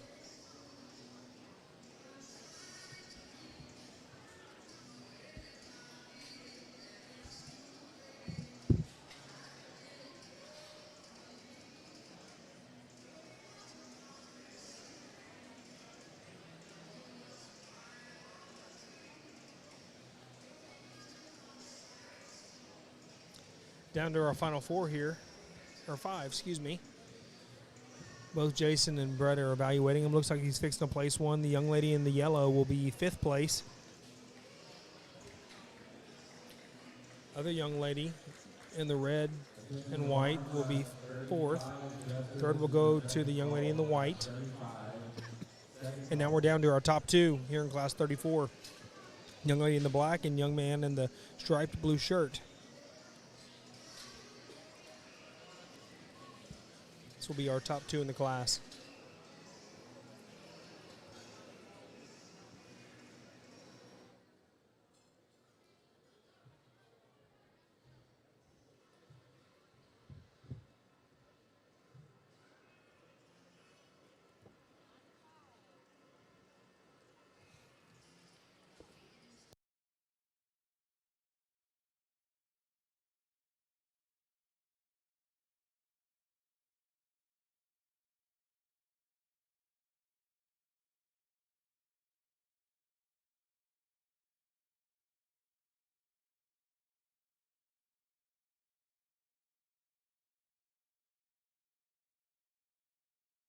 Young man was first, young lady was second. Let's hear from Brett.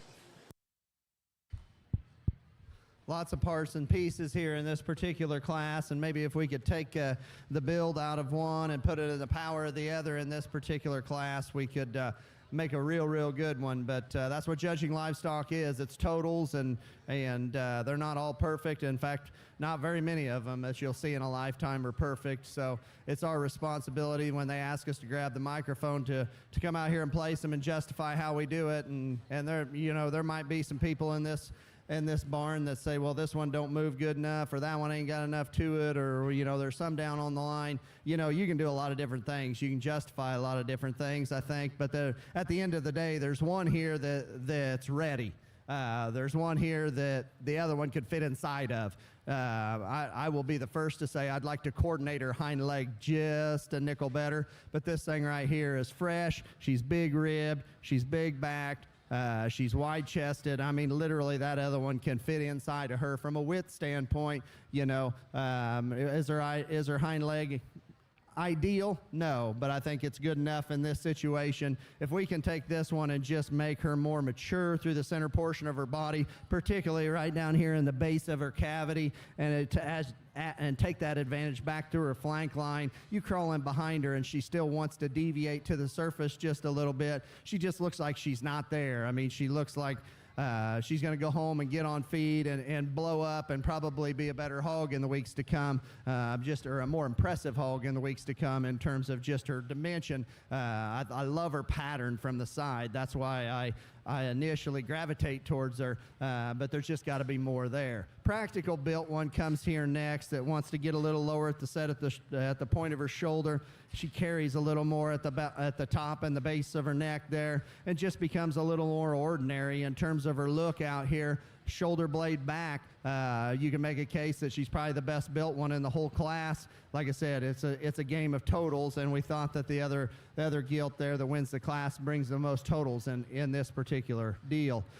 This one right here, man, this is a sharp-dressed one out in front of her blade. But with that being said, she kind of gets a little soft on her front pastern. She's the narrowest one in terms of the top side of her blade and her chest as she comes directly at you, and probably looks the most immature within the class. I mean, looks like one that's probably going to go home, and maybe if we back off the feed bucket and just let her mature and hopefully her pastern stays with her, this one can get to be pretty decent, or a pretty good kind of a pig, because it looks like her center body is very good. She's very well presented. Young lady does an outstanding job of getting her drove. That pastern just concerns me a little bit too much today to get her up any higher. This one here coming through the sift pin I thought looked real good, and the longer she drives, the more she starts to shuffle out front, gives up a little bit at the crest of her neck, and then starts giving up her back line, and it just kind of falls out of balance. But I mean, talk about one that's wide and square off of both ends. She just got to be better up there in her front foot and shoulder to get her up any higher. Got one here that's maybe just not as elevated in her total kind, carries a little bit more down there in the base of her skeleton from a fat cover standpoint. Nice class of Chesters. Let's give them a round of applause as they head back.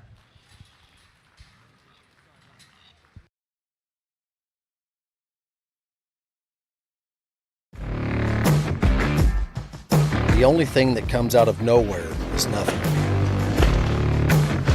Exciting and true aren't always the same thing. Reliable is peaceful. Perspective comes from knowledge and experience. What's proven may not be glamorous, but the easy path isn't always durable. Be durable.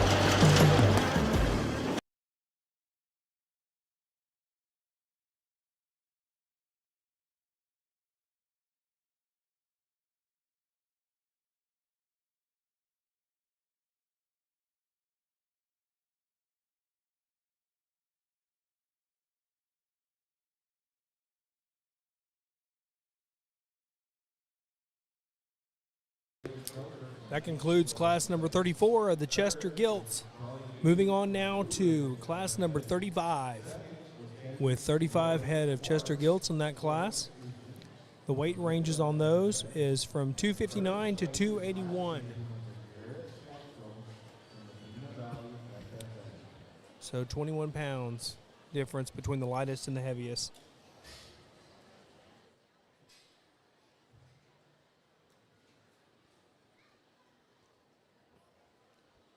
After class number 35, we'll move into class 36, which is the final class of Chesters for the day. And then go into the selection of our champion and reserve champion overall Chester Gilt. Followed thereafter by the Poland Chinas, and there's only 2 classes of those, so that should go fairly quickly, and then we're going to go take about a 30-minute lunch break after the conclusion of the Poland Chinas. Kind of give you a little background summary on our 2 judges today. Our lead judge today is Mr. Brett Byers from Silby, Illinois. Brett and his wife Jody have 4 children. Their daughter Brooke is a senior at Texas Tech University studying ag communications. Son Lane is a sophomore in high school. Daughter Kinley is a 7th grader. And son Keaton is a 4th grader. Brett attended Lakeland Junior College in Mattoon, Illinois, and Western Illinois University in Macomb, Illinois. He majored in animal science and was on judging teams at both schools. Brett coaches youth basketball and youth soccer. Brett enjoys showing pigs with his children at jackpots, state, and national shows. Brett's favorite thing about livestock shows is the work ethic and responsibility that our youth learn. Also, the opportunity it gives them to network with other youth and adults with similar interests. We want to welcome our lead judge, Mr. Brett Byers, today. Our secondary judge and his right arm today and yesterday is Mr. Jason Correa of Noblesville, Indiana. And Jason and his wife, Becca, have been married for 7 years, currently have 2 children, son Luke, who is 5, and daughter Jenna, 3, and they are expecting another one along the way here in April. Jason enjoys spending time with his family, watching Colts football, Purdue basketball and football. Jason received his bachelor's in animal science from Purdue University, and he was a member of the livestock judging team. He has judged many livestock shows nationwide and state shows, including the Exposition, Georgia National, San Angelo Stock Show, NJSA Western Regional, Team Purebred, Mid-South Regional, and Indiana, Ohio, Illinois, Iowa, Delaware State Fairs. Jason's favorite thing about livestock shows is watching it build and grow young people, teaching them responsibility and life lessons, and shows them how to achieve success and handle defeat. One of my favorite things that he says, though, here is the friendships that last a lifetime. Showing in this organization and in the agricultural world here at livestock shows, you get to compete against people all over the state. And when you go to national shows, you go to compete against people all over the nation. Get to meet some of these kids, and it's funny how some of these people become your lifelong friends. You might meet up with them in college one day or on judging trips or whatever it may be, and you become friends and you end up networking with each other. I know several breeders that I know from all around the United States that I still keep up with and that I'm friends with and that we trade straws with or whatever. And it all started in a show ring. So I want to kind of highlight that part. I want to thank our volunteers here at San Antonio. Without them, this could not be possible. Taking off a lot of time during their busy schedules, and some of them using their entire vacation for the year just to be here and help these kids. They're the backbone and driving force of the San Antonio Stock Show and Rodeo, and want to give a shout out to them because they do an immaculate job and they're irreplaceable.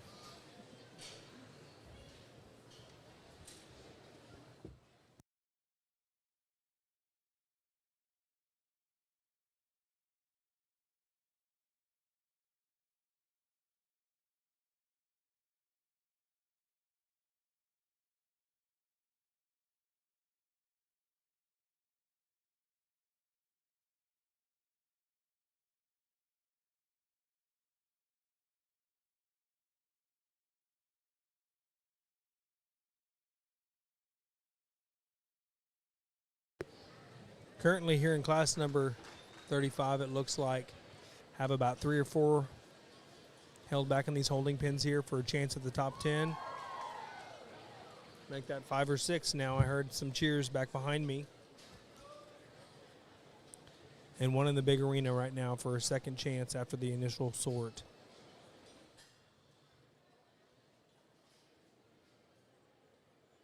This is the second to last class of Chesters of the day.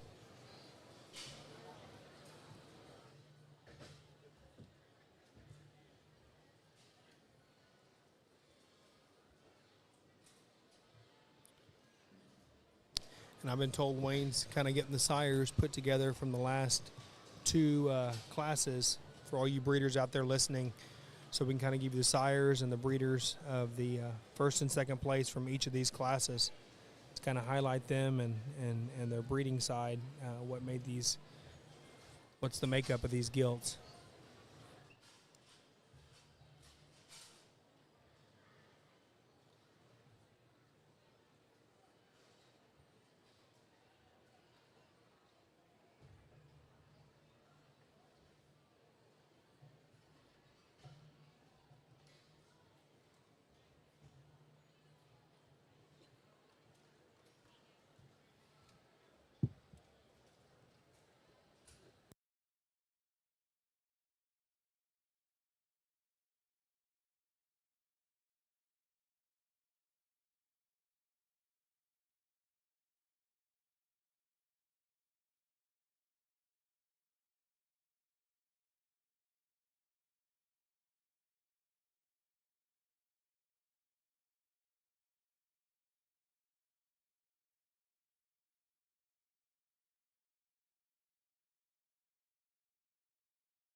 All right, coming back here to class number 35. Looks like we have about 8 to 10 pulled back. I know I can see 8 in front of me right now. I think there's 2 or 3 back behind me. They've been kind of keeping the same pattern throughout the day on these classes, pinning at least 10. And with the exception of sometimes 13 to 14. I see 11 pin now.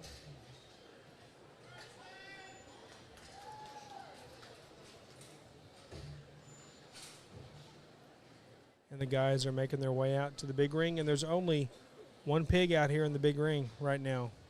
Hey, Kevin, can you give me...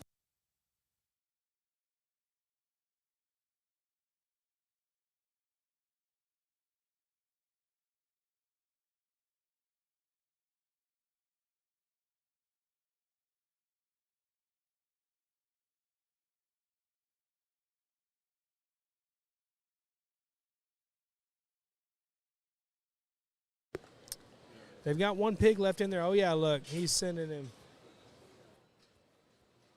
it back.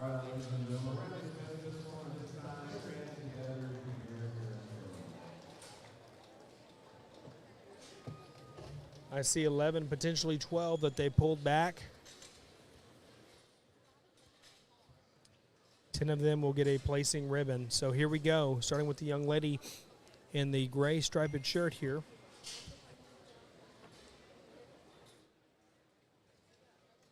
Doing a really good job setting up her Chester here.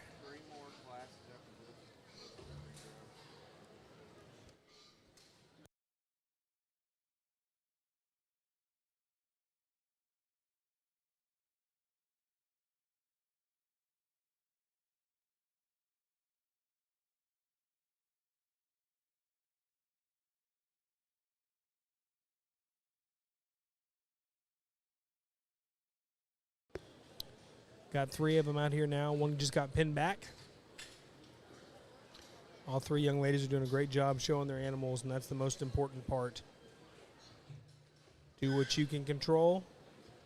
Give it 110%, and the rest is all luck. Young man coming out here now in a blue shirt, trying to get his Chester rocking and rolling. Not wanting to move, but he's doing a good job getting her going. Young lady in the pink coming out here now. Yep, he's pinning her back. So we have 2 pulled back for the top end of the class thus far.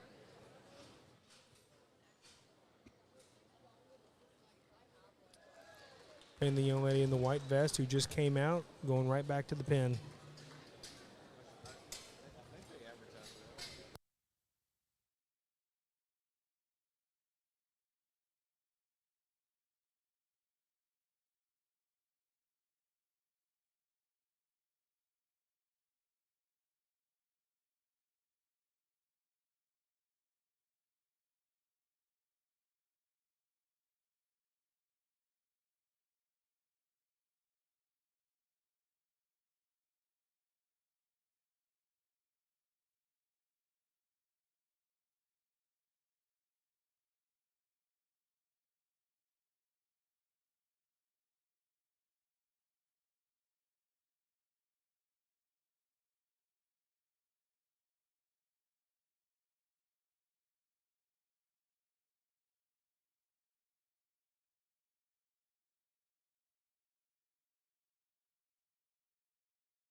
Looks like they have excused the ones in the big ring. There were quite a few out there. Really a deep set here in this class, and they have nothing to be ashamed of. They've worked really hard to get this far, so they've done a really good job. Now they're letting out the ones here out of the top end here. They've got the 9th and 10th place done, and now they're looking at the top 8 to then reduce it down and place it from 8 up to number 1. And this is class 35, and there are they weigh 259 to 281, and there's 35 in this class.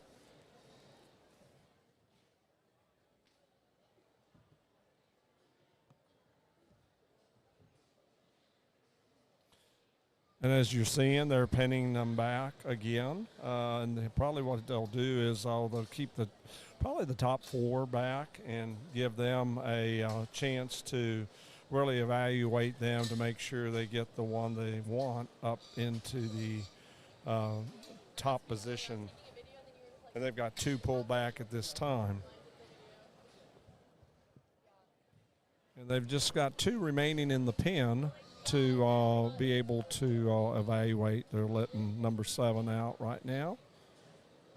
They've put 1 back, so we're up to 3 now.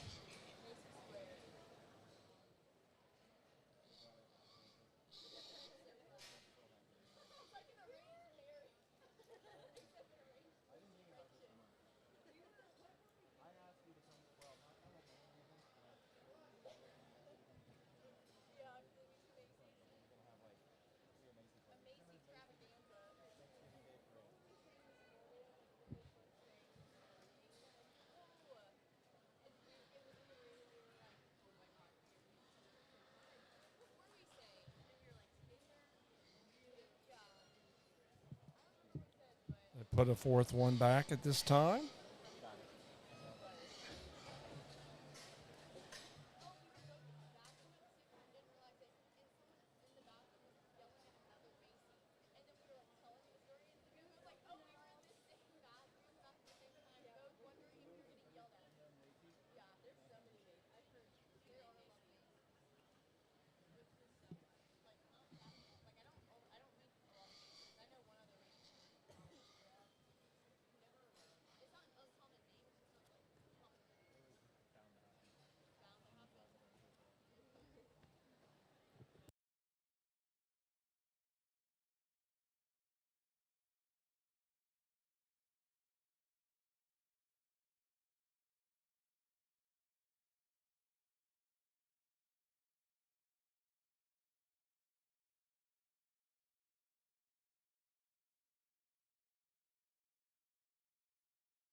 He's got the top 4 out here.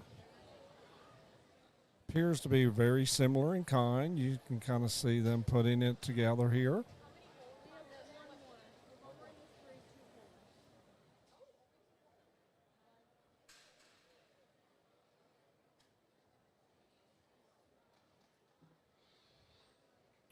Notice how they're kind of spreading out and utilizing the entire arena area, and they place 4th at this point.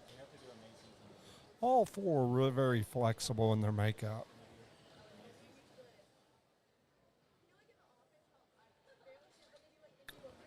They're very relaxed out there. The top 3, as you're seeing there, just floating across the ring. All three of these young people are doing a really good job of maneuvering and showing the judge all the aspects and features of their animal.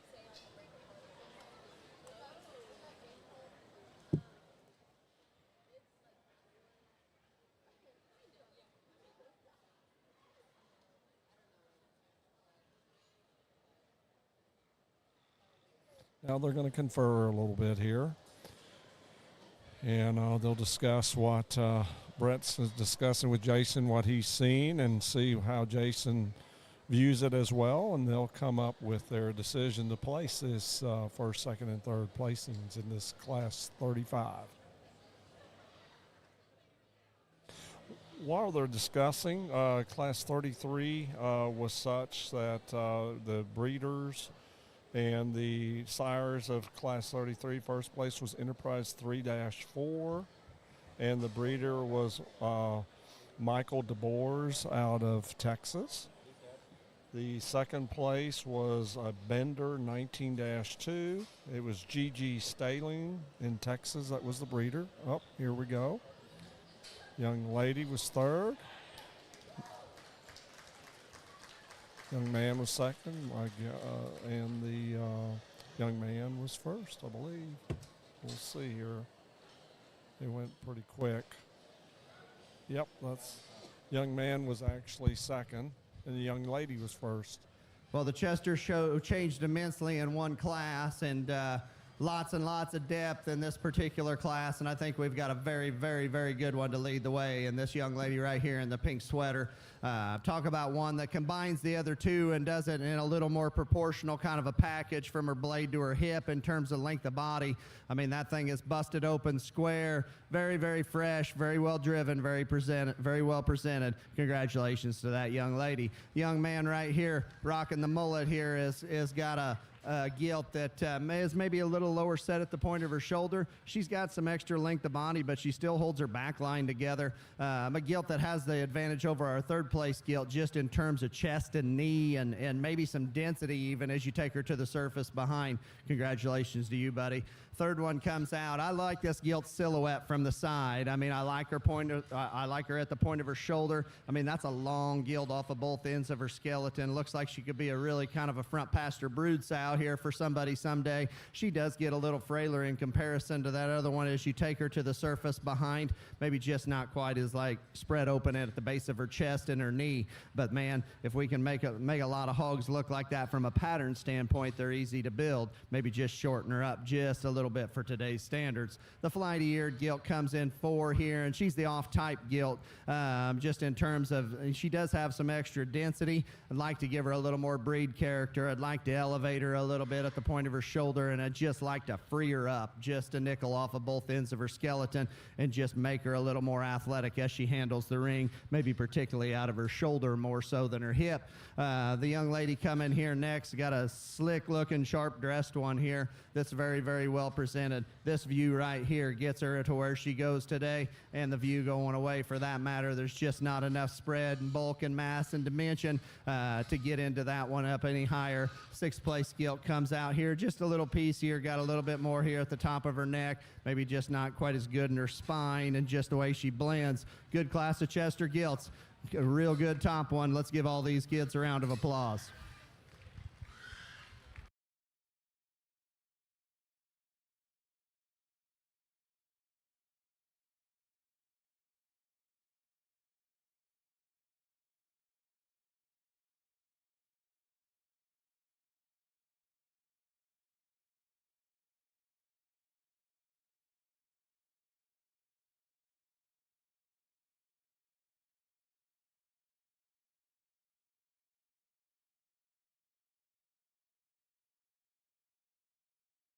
That concludes class number 35 here at the San Antonio Purebred Gilt Show of the Chesters.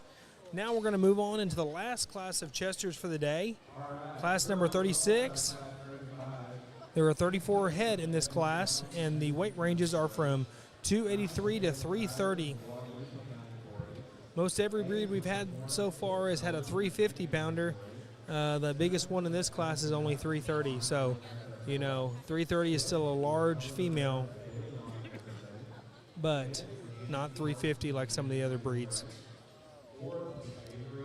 Those of you just tuning in, we want to welcome you to the last Chester class of the day. At the conclusion of this last class, we will go into judging the champion and reserve champion overall Chester Gilt, and then move on to the 2 classes of Poland Chinas that we have coming. At the conclusion of the Poland China classes and the selection of the champion and reserve champion, we will move on to a 30-minute lunch break, followed by the 4 classes of Yorkshires and 1 class of Herefords. After the conclusion of the Hereford class, we will move on to the selection of the overall Supreme Champion Gilt, followed by the Reserve Overall Supreme Champion Gilt, then 3rd, 4th, and 5th overall of the show.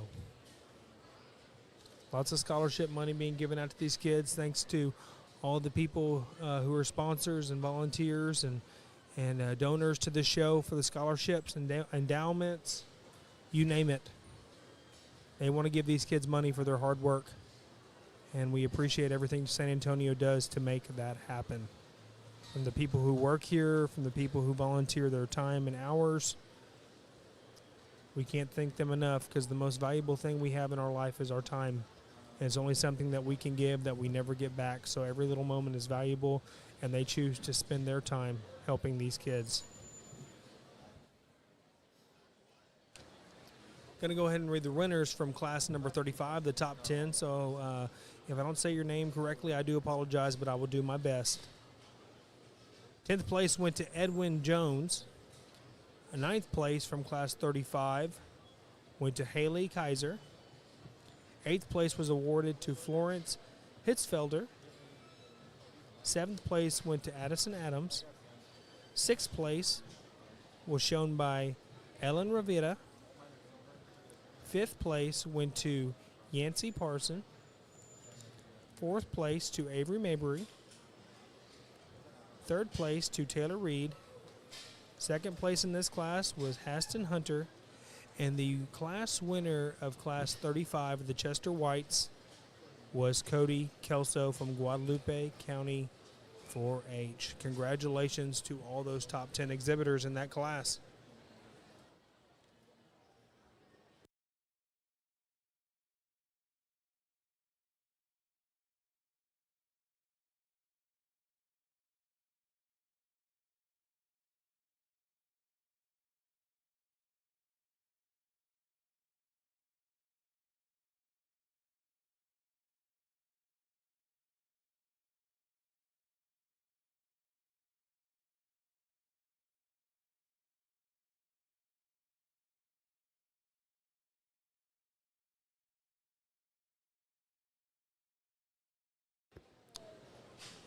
We're now sorting the last class at Chester's for those of you who just tuned in. Brett has pulled a couple back thus far for the selection of a potential top 10 spot. All four classes at Chester's, I think, or the previous 3, excuse me, he's pulled about 12 pigs per class. Only 10 get a ribbon, but he'll end up placing the other 2 as well, or whatever he has left. Very deep set of Chesters at this show here. Top 6, phenomenal set. All of them have been very good in that top 10, top 12 range. Little things you could change there, but don't be discouraged if he says, hey, you need more muscle on your pig, or it's not tall enough to the point of the shoulders. This is a breeding lesson for you younger people that happen to be listening. You don't have to have the perfect pig to put on the perfect pig. You pick the dominant traits about that animal and put it on an animal that has dominant traits that complement your weaker traits in your animal, and that's how you create what we would consider the perfect show animal.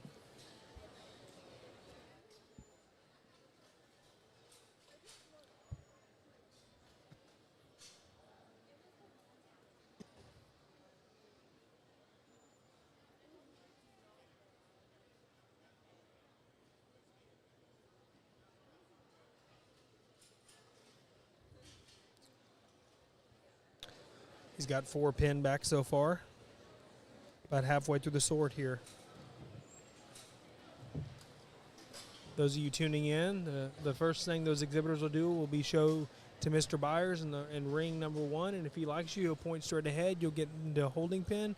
If not, he'll point to the left where Mr. Jason Foray will decide if you go to the big arena for a secondary evaluation after the first sort, or that you go back to your pin. I'm going to go ahead and pass it over to Wayne now. I think he has the sires of the class winners. Yes, I do. We were in the middle of them analyzing in class 35 a while ago, the top 4, and I started with class 33, so I'm going to repeat that again in case some of your listeners were watching that class. But class 33, the sire of the first place was Enterprise 3-4. The breeder is Michael DeBoers out of Texas. The second place, sire of the second place was a Bender 19-2, and the breeder was Gigi Staling out of Texas. In class 34, the sire of the first place was Show Off 50-6, the Yantis family out of Illinois, bred that one. And our second place in class 34 was sired by Big Sky 60-1, and the breeder was JDF Farms out of Texas. In class 35 that we just finished, our first place was sired by WD40, and its ear notch is 41-5. The breeder was Brooks Show Pigs out of Oklahoma. And then our second place in class 35 was Hillbilly Bob 13-2, and it's bred by Lance Horsford out of Texas. Congratulations to each and every one of these breeders for a fine job and putting such great genetics together for these kids to exhibit here at San Antonio. So it looks like he has everything he needs here. I can count 10 pulled back so far. I do believe there might be 1 or 2 more back behind me, but I know for sure he's got 10 for his top 10 placings potentially. What he'll do is he'll take you out one at a time, and if he likes you, he'll point at you and you go back to your pin, and that means you're in the top end of the class. Once he has gone through all the kids from the initial sort here and pinned back the ones he wants to keep at his top end, he will place from the bottom up from there. Just like right there, he ended up pinning back this young lady in the maroon, doing a wonderful job showing her gilt. Like I said, this is our last class of Chesters for the day, 4th class to be exact.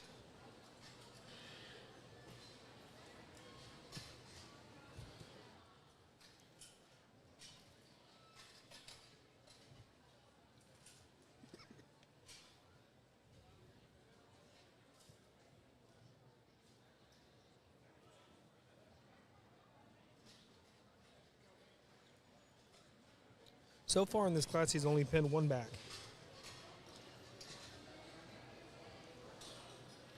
Young lady in the green just came out and doing a wonderful job presenting her Chester gilt.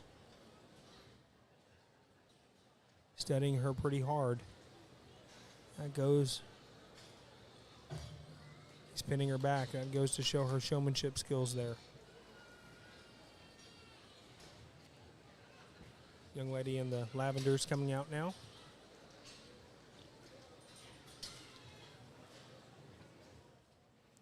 Now young lady in a blue sweater. Pull them out pretty quickly now. Young lady in the white doing a good job presenting her gilt.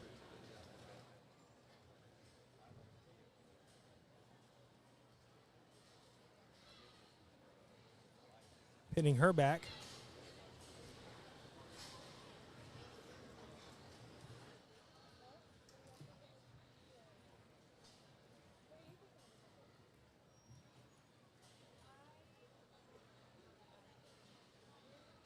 And man, the blue coming out now doing a really good job. Mobility is key here, kids. They like them moving. Young man just got pinned back, doing a nice job.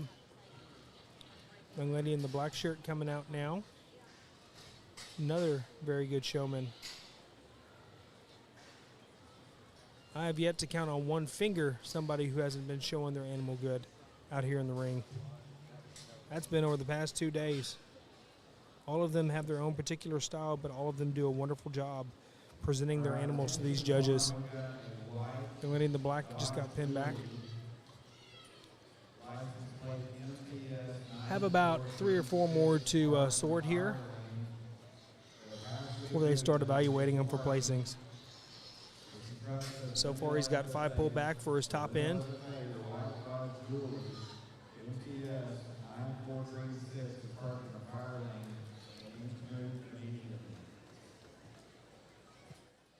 I do believe this was the last one. The young man in the pink shirt coming out here, he's the last one in the class to be evaluated.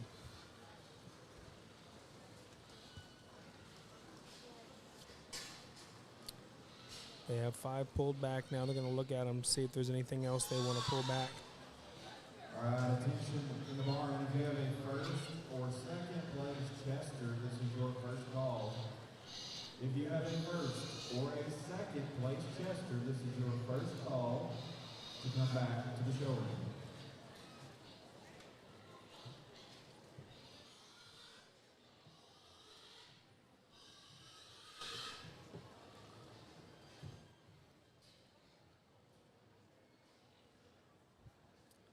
So the guys actually pinned back 13 total hogs here with 10 placing ribbons. Another deep set of Chesters here at San Antonio. What a way to round out the day on the Chester breed.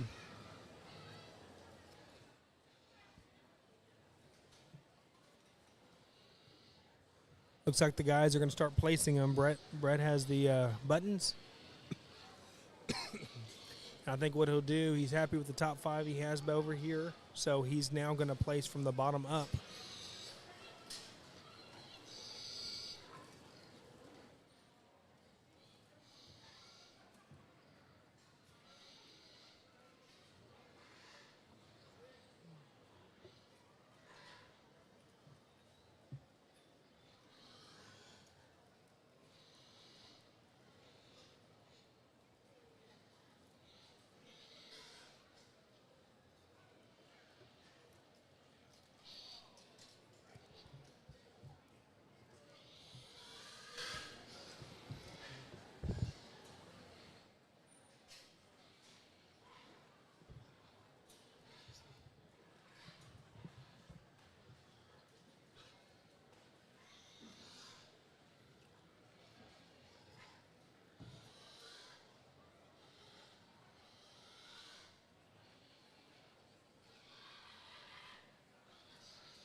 Has a few left out here to place his bottom end. And we'll move on to the selection of the top 5 in this class. That being class 36 of these Chesters. All right, ladies and gentlemen, we got a couple extra ones again in a deep I'm going to go and excuse these individuals out of the ring here. Congratulations on a job well done showing your animal.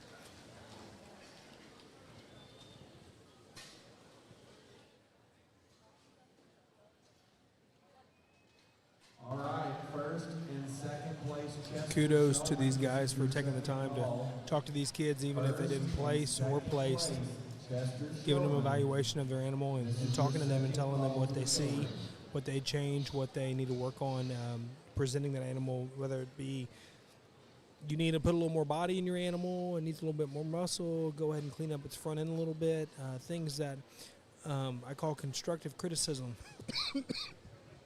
And it's really not criticism, it's more or less something to help them along the way here.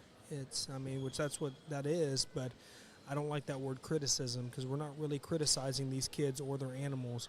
We're just trying to make them better. So I would say they're helping them to get their animal ready and better.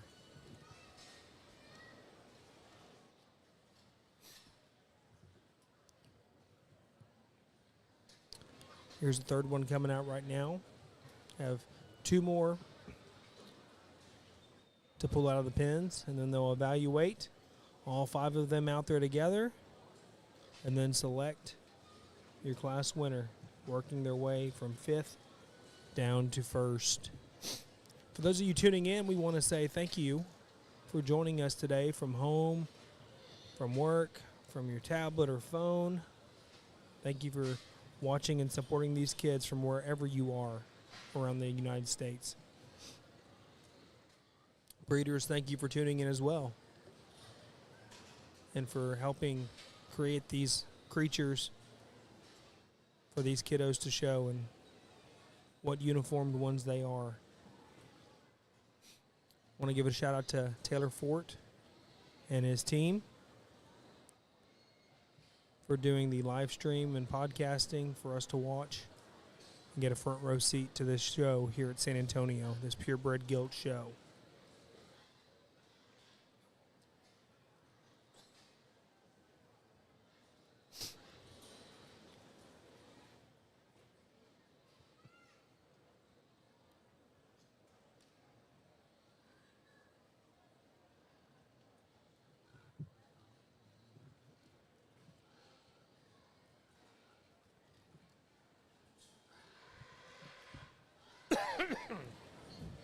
Excuse you, Wayne.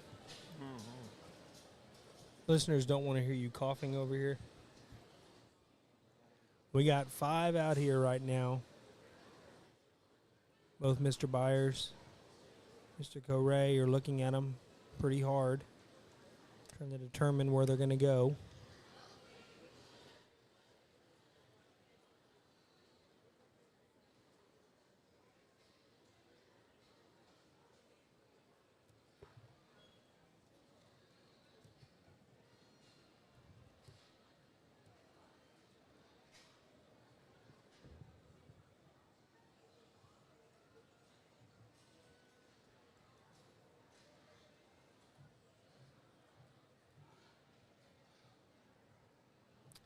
And they're going to talk to each other about what they see, which ones they like, where they want to start, who they want to start with in 5th, and where your upper end of the class is.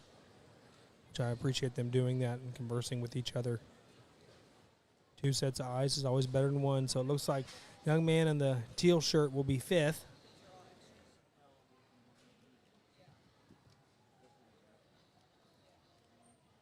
Are you talking about that box right there?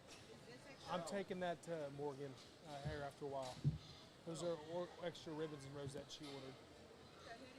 Morgan Thomas. Okay. I'm just gonna... Oh, no, you're good. Yeah, no, I'm going to, after we get done with the Polands, I was going to take it over there to the office for y'all. yeah, Or is it in the way? No, I just need to grab one out of there. A car got stolen into last night. Oh, shit. Morgan told me to grab one out of there. Oh, she knew they were here? Yes. Okay, perfect. Yeah, no, grab one. Okay, I'll just... Do you want me to just bring them to her right now? I'll carry it. You know what? Let me go.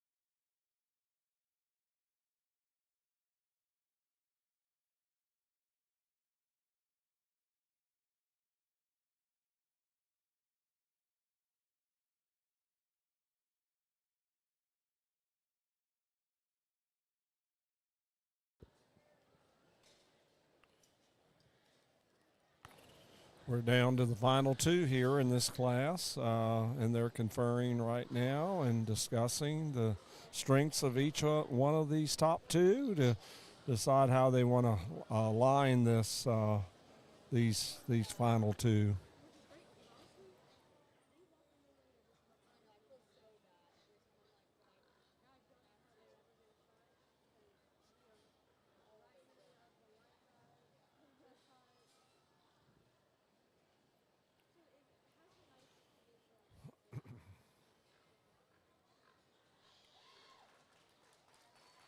Young lady in the white sweater just received second, and the one in the black shirt is the class winner. And here's the comments from Brett.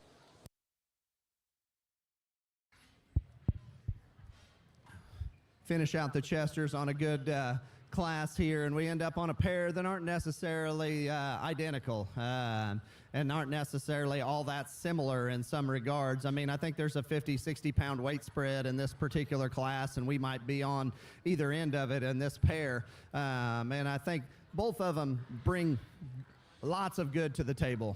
Brian Arnold, I heard him say at one time, said good stock comes in all kinds of different packages. And here again, like I've said earlier in the day, it's or for the last 2 days, it's a totals game, and it's a matter of which one brings the most and still can bring you some uniqueness to the table. And quite simply, when we get to this point, there's one that's just more of my kind in terms of her athleticism, her freshness, her youthfulness, her skin and hair and the way she's presented. She's not the stout one, but she's plenty. If you just take her and look at her on her own and just say, pick a hole in this gilt, yeah, I'd like to raise her at the point of her shoulder ever so slightly and clean up the base of her neck. That's a heavy bone gilt that's fresh in her center body. It's shapely in her center body, and has a very good hip and hind leg that's wider at the top of her hip and wider at the base. So even in comparison to our second place gilt, maybe even wider in her chest. I just think she looks more youthful. She's more on her way up. We got one here that's maybe just a nickel past her prime and two. And if you want to say, well, this is the stout herd boar maker, not going to argue that a bit. There's a lot of good in this particular female. I just think she's past her days of being a kind of a cute show gilt here, so to speak. But I think a gilt that brings a lot of density, a lot of mass, a lot of spread, a lot of stuff to the table. Just got to probably make her a little more youthful for me today and a little more flexible. The gilt coming out here next, if we're not going to single trait one, if this one's front feet are just a lot better, this is a whole different ball game, because this one might be the best one everywhere else. But I mean, she is just not comfortable enough on those. She's really planting on the back and the outside of her heel and driving that dew claw into the ground.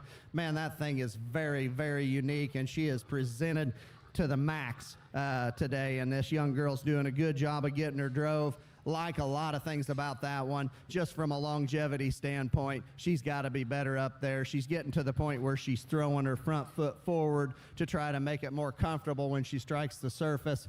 But like a lot of things about that one, sorry, young lady, that's just a deal breaker for me on her. The young lady in the green sweater comes out and brings one that patterns good from the side. I mean, this is a bulky gilt when you get in the base of her chest and take her into her rib cage. Her upper skeleton is very good. Her hip and hind leg is very good. She gets a little frailer as you take her to the surface, particularly up there in her arm and her front ankle, and probably just doesn't maintain her comfort up there in her front end quite as well as you'd like her to. Maybe just like to peel just a little bit of bark off of her if you're really going to get critical. That's not what gets her where she is. It's just lack of structure and comfort up front. But a very, very nice fourth place gilt. Fifth place gilt comes here and just needs to be more flexible and athletic off of both ends of her skeleton. You prop this one up on a backdrop, she's going to take a pretty good picture.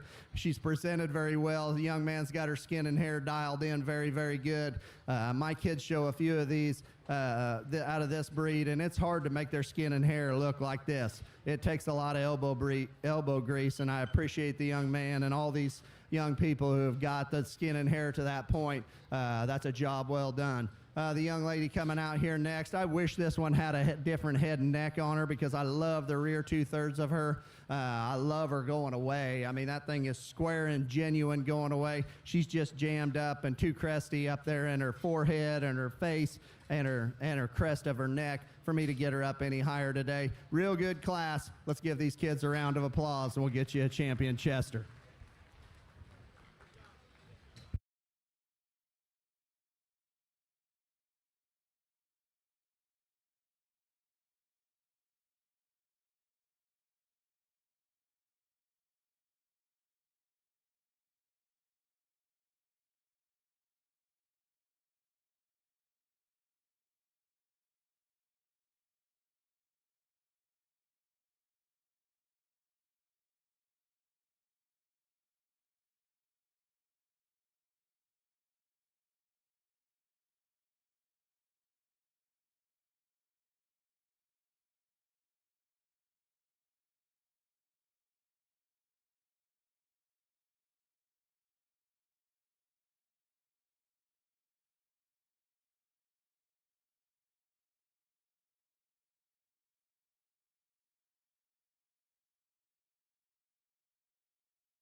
Now judging for our champion and reserve champion Chester White Gilt here at the San Antonio Purebred Gilt Show.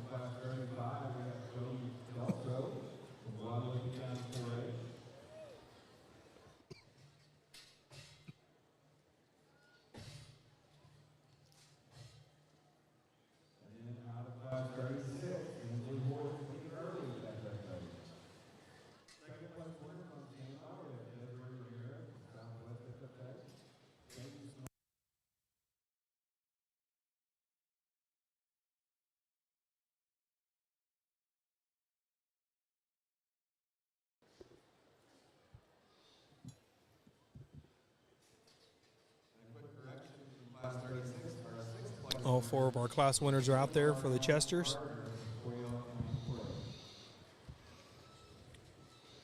Judges really evaluating all four of them. And I do believe we're going to do champion, reserve champion, third and fourth overall.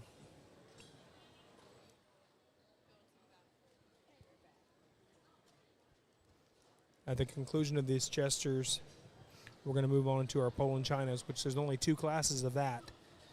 Then we'll award our champion and reserve champion Poland, then take a 30-minute lunch break.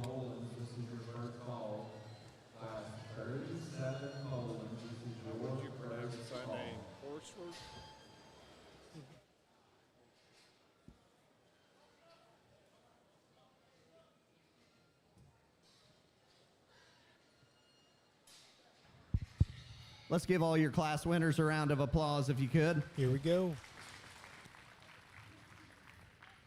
All 4 of them are very good, and the quality certainly picked up as we got further into the Chester show. There's a pair of them that it comes down to that me and Jace had just some brief discussion on, but I think there's one that hit me extremely hard every time she's hit the ring. In terms of one for this particular breed that has a little extra elevation at the point of her shoulder, that's plenty dense, that is very, very, very just ready today. I mean, like on point, skin and hair wise, bloom, flesh, everything. The one that hits me the hardest, young lady out of class 3.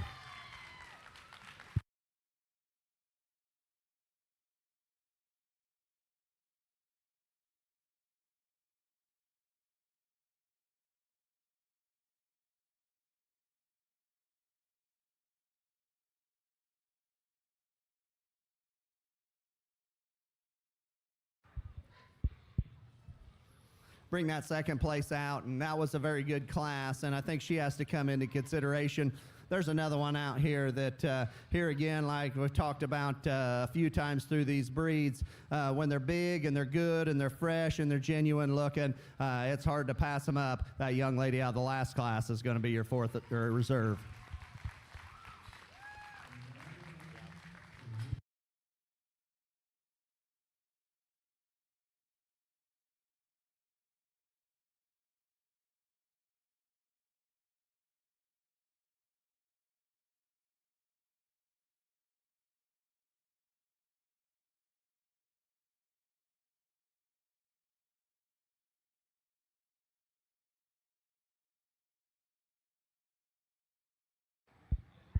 That second place stoutie comes out here in the ring, and I think if it comes down to her and another one, there was another one early in the drive that hits you as a pretty unique kind of an animal. The young lady out of the lightweight class is going to be 3rd overall.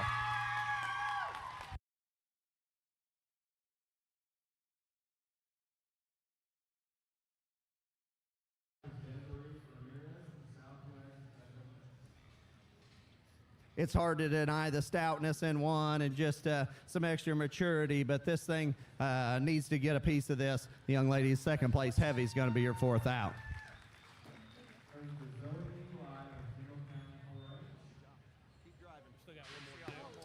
That concludes our Chester Drive. Thank you for tuning in. Now moving on to our Polands. Our Poland Chinas. We have class number 37 here. There's 43 head in the class. Weight ranges are from 200 to 258. 83 total Poland Chinas here today. Those of you tuning in who don't know much about the Poland China, let me kind of school you from our good friends from Pork Checkoff. In the early 1800s, Poland China hogs originated in Ohio. For So, fifth Poland overall China. here. We don't take this decision lightly because we both got kids and Jason's aren't old enough to show yet, but mine are, and it means a lot to come home from a major stock show or a national show or a state show, even a county fair, and come home with a banner. So it's not a decision we're taking lightly by any stretch, and I think you can make a case for all three of these. The one that's just next most my type in terms of how our hip and hind leg function works, just being fresh, being youthful, being square, maybe like to stouten her front arm just ever so slightly. This one's my next favorite. She's your fifth overall. Sorry about that. I didn't realize we were going to fifth overall. But going back to the Poland Chinas now. So in the early 1800s, Poland China hogs originated in Ohio. Today, Poland China hogs are known for their large frame, length of body, leanness, and muscle. They are also excellent feeders, gaining well under good care and management. They also are quiet in their disposition. So, gives you a little history on the Poland China breed, which we're moving into now. 2 classes of that. Like I said, there are 43 in this class, 83 total head of Poland Chinas here today. After the conclusion of those 2 classes and the selection of the champion and reserve champion Poland China, we will take a 30-minute lunch break, followed by the 4 classes of Yorks, the 1 class of Herefords, and then we will move on to the presentation of the Supreme and Reserve Supreme Champion of the show, concluding the Herefords. Want to welcome you here today. My name is Landon Rohde. My dad is Wayne Rohde joining me today. He's trying to get all the breeding sires and everything to put together for you from the Chesters. And he's going to tell you guys all about that. I know he's been kind of talking throughout the show on your first and second places, but he was going to read off the what breeders were what for the champion reserve and then 3rd, 4th, and 5th overall Chester. Wayne, are you about ready to rock and roll with this? Yes, sir. All right, the floor is yours. So we've gone over all the sires up through Class 35, and so in Class 36 was the first place. The sire was Big Screen 79-5, and the breeder was Lance Horsford out of Texas. And in fact, in the championship drive, it was the reserve champion as well. So, and the second place in the last class of the day of the Chesters, Class 36, the second place, that sire was Hired Gun, 216-4, and it was the 4th overall pick in the Chester Championship Drive. And the Wazoon brothers, show pigs, out of Texas. They're around that Wall area. Know that family well. Congratulations to you guys. Y'all work really hard. And then going back then, the champion came out of Class 35, and it was out of WD 40-41-5, and it was Brooks Show Pigs out of Oklahoma. That was our champion. And then for the 3rd overall, it came out of our first class, Class 33, and it was sired by Enterprise 3-4, and it was Michael DeBoers out of Texas that was the breeder of that one. And then the 5th overall was out of Class 35, the second place. The sire of it was Hillbilly Bob 13-2, and it was Lance Horsford that had the 5th overall for that. And like girls holding up over here. so that should conclude our Chester show of announcing the champion through 5th overall. And congratulations to all the breeders that helped make this happen for these young people. And for working hard at engineering those good genetics here in this Chester Weiss breed. And as Landon said, we're fixing to go into the Poland Chinas here and they're starting that. It'll be class 37. It ranges 200 to 258 with 43 head. We only have 2 classes here today. When we get in the completion of our second class of Poland Chinas, they'll pick a champion and reserve and possibly go up through the 4th overall is what I suspect in the Poland Chinas. Where they don't have as many, they don't go quite as far in the overalls. But after the completion of the Poland China show, we will break for lunch, and after lunch we will start back with the Yorkshire breed. I'm going to check and see what time they anticipate, but I probably don't know yet. Once we get through with the Poland Chinas, then we'll have a better idea. If we know that time of what time we're going to come back for the Yorkshires, we will be sure to let you know. Thank you.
So far here in class number 37, we have 3 to 4 pinned back for the chance at the top 10.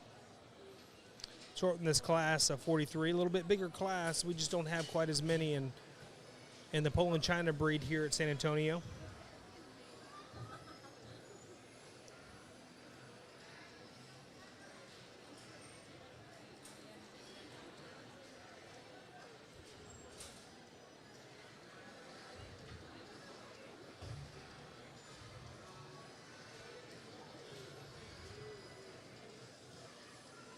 Have one in the big arena for a secondary sort.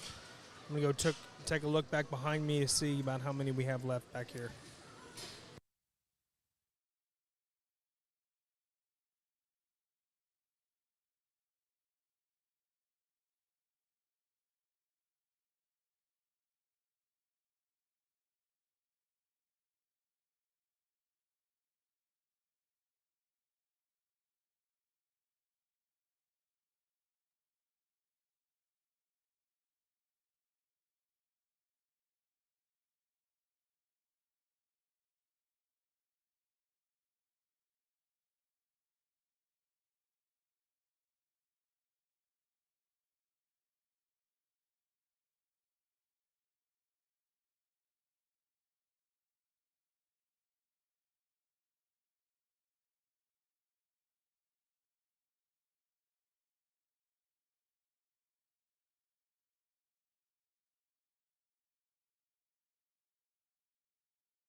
If you've just now joined us, we are starting the first class of Poland Chinas, class 37. The weight range is from 200 to 258. There's 43 in this class. We only have 2 total classes. We have 7 so far. Actually 6. Well, actually, 6. no, there's 9. There's 7 here, and there's actually 2 behind us.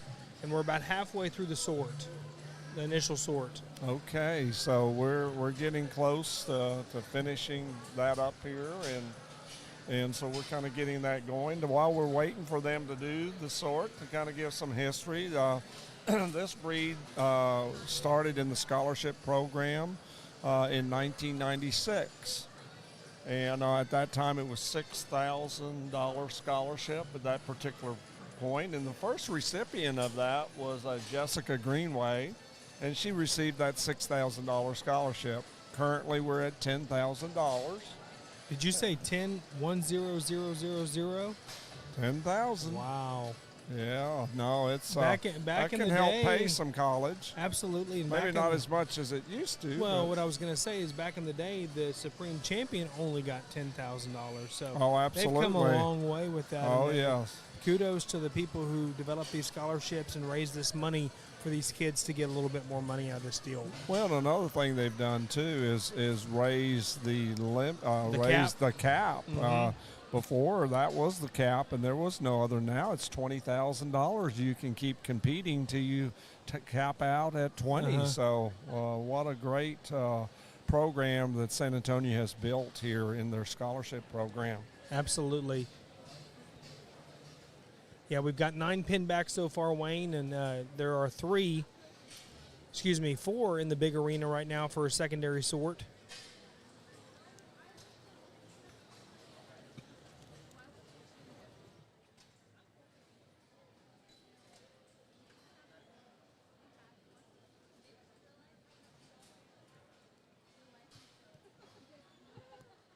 Once again, we only have 2 classes of Poland Chinas today.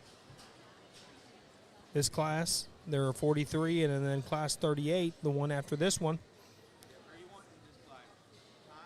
there were 38. First class is 43, and the next class is 38, making a total of 83 total Poland Chinas, if my math serves me correctly here. 5 in the big pen now. Still only 9 that I can see here in the holding pens for a potential top 10 spot.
Still only has 9 pinned back at this time that I can see here.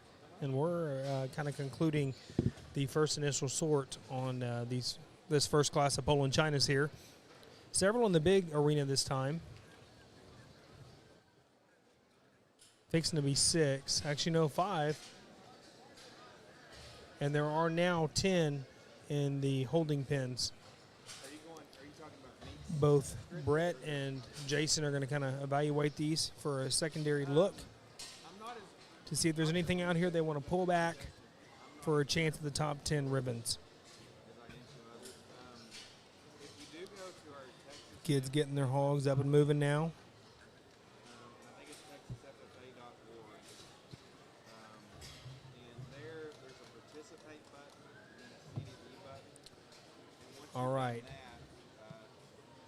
Brett gave the thumbs up that we're going to go ahead and send these individuals back to their holding pins. Or excuse me, back to their pins. I want to congratulate them on a job well done showing and wish them nothing but the best of luck down the road.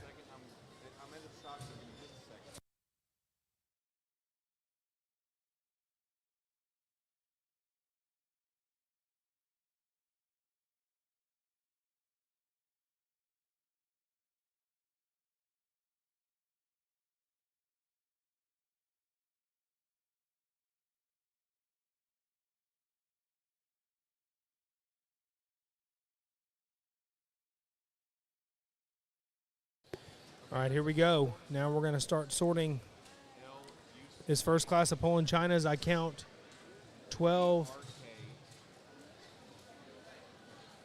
13. They pulled back now, Wayne. Oh, wow. Came out of the really woodworks. deep class. Very deep class. Going to go and pin this young man back here.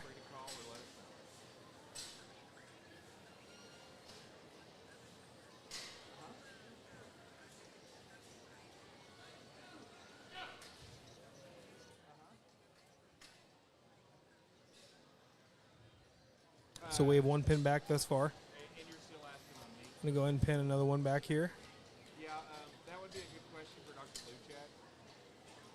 I do know she has a camp. Good job helping this young man out here. And I do know we have some students come and practice. I can't really tell you much more than when. Have two total pin back right now for the top spots in the class. What Brett's doing, for those of you just tuning in, he's pulling each one out individually. And if he likes you, he's going to point at you, and you're going to go back to your pin for a chance at the top spot, just like he did there with the young man in the green. He's going back to his pin.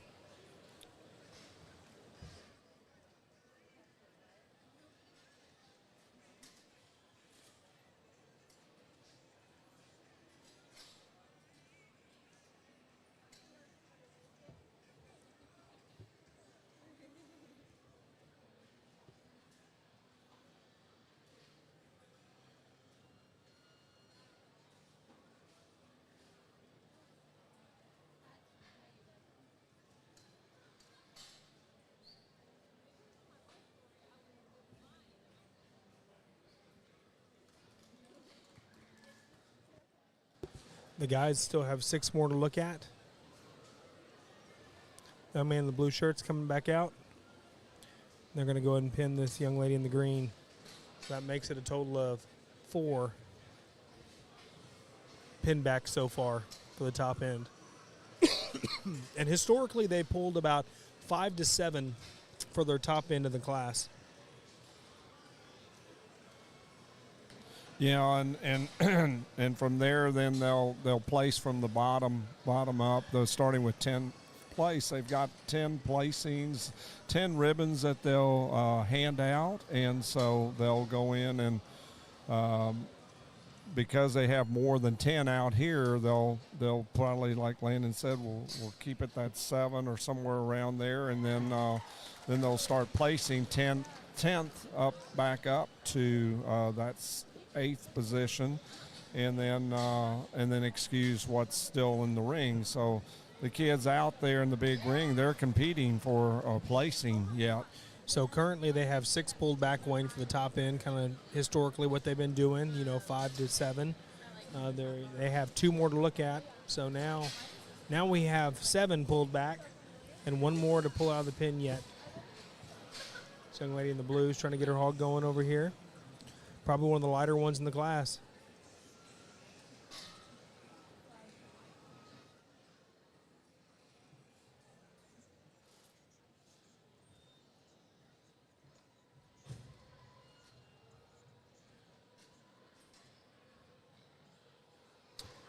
Brett's got the buttons now, so he's going to start placing from the bottom up here.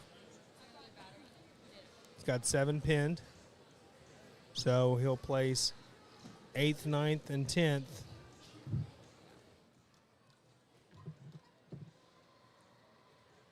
And either he's going to excuse them out of the ring or place them all.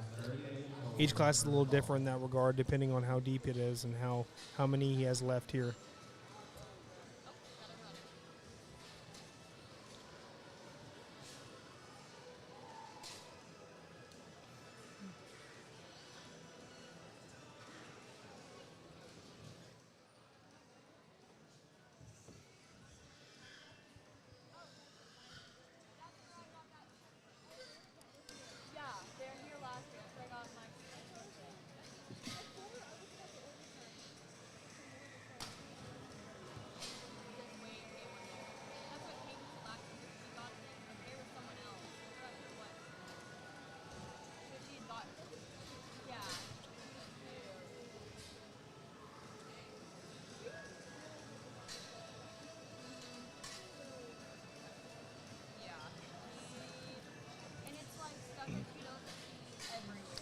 Looks like the guys are going to excuse these last individuals out here on such a deep class of Poland Chinas, but they're making their way around to each every one of them to kind of talk about their animal, what they change, what they see in their animal, and that's just a respect and a courtesy to these kids out here in the ring for putting in all this time and effort into this show.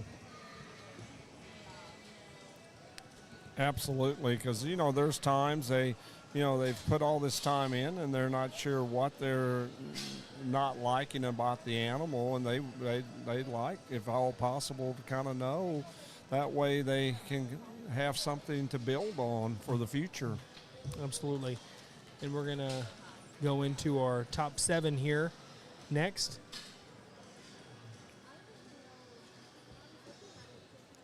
And here we go.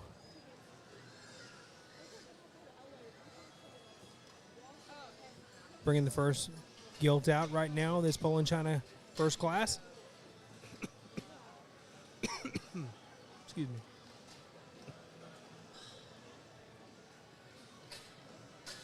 Young man, the lime green just came out. Now young lady in a striped blue shirt.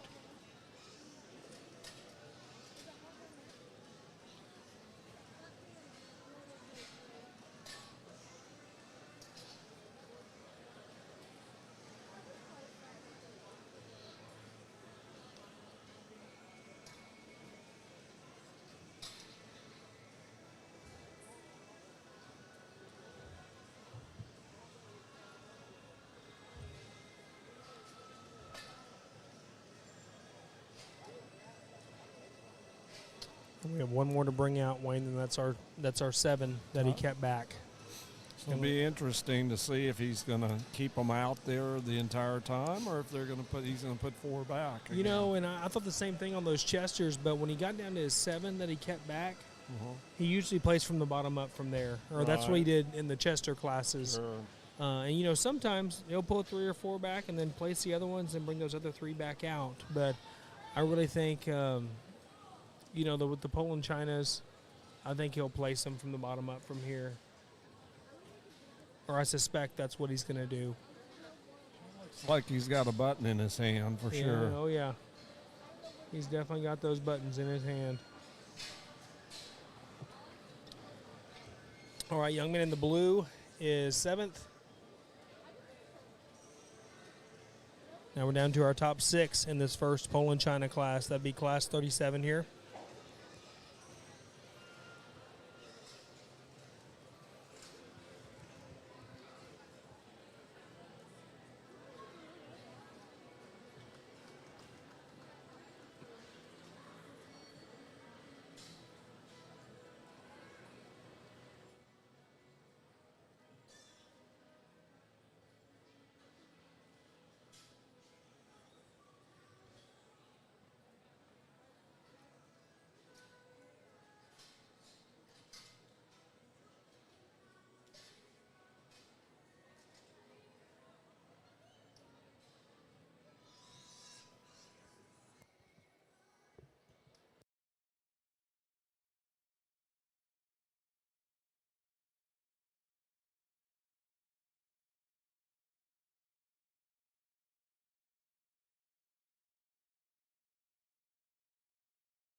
Down to 5 here in the first class of Poland's here.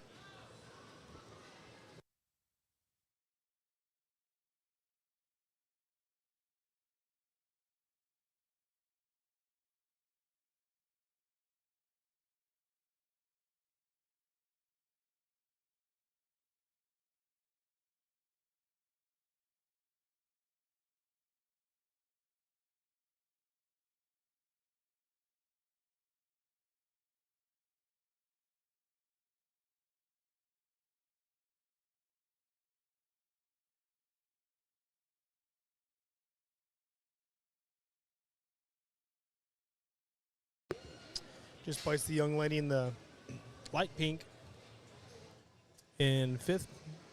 And now we're down to our final 4 in this Poland China gilt class.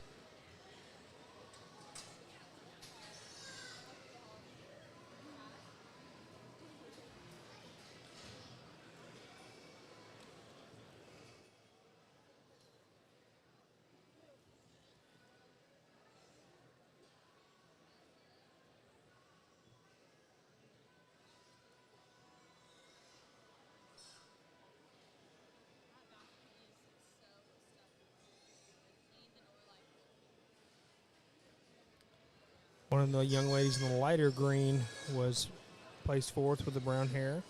She did a good job showing her gilt.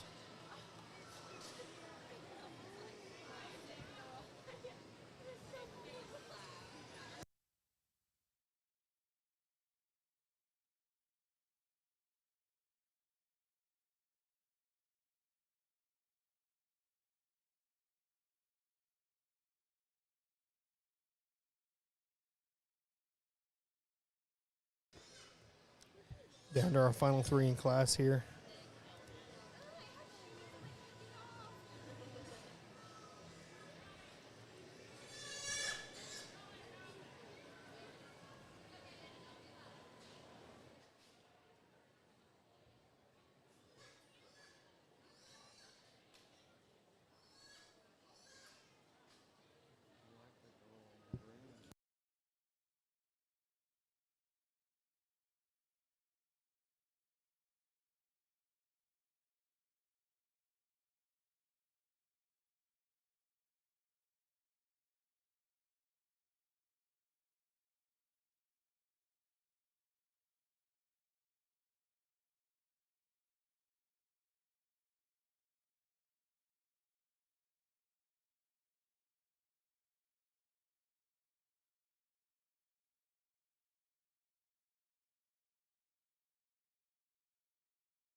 Guys are talking about these top 3 right here, going back and forth, talking about different things.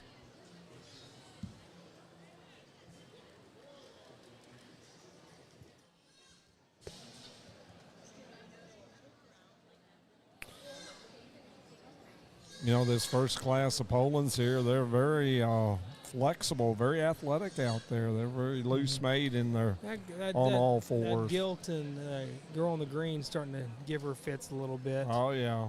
Yeah, they've been out there a long time. They have been. As we kind of mentioned in our show the entire time, you know, it's so important to have them in such good condition. You just don't know what the judges might do to you. Well, and this is a good point, too, here. You know, if they're going to take some of their time and they've historically kind of just made sure they do right on it, don't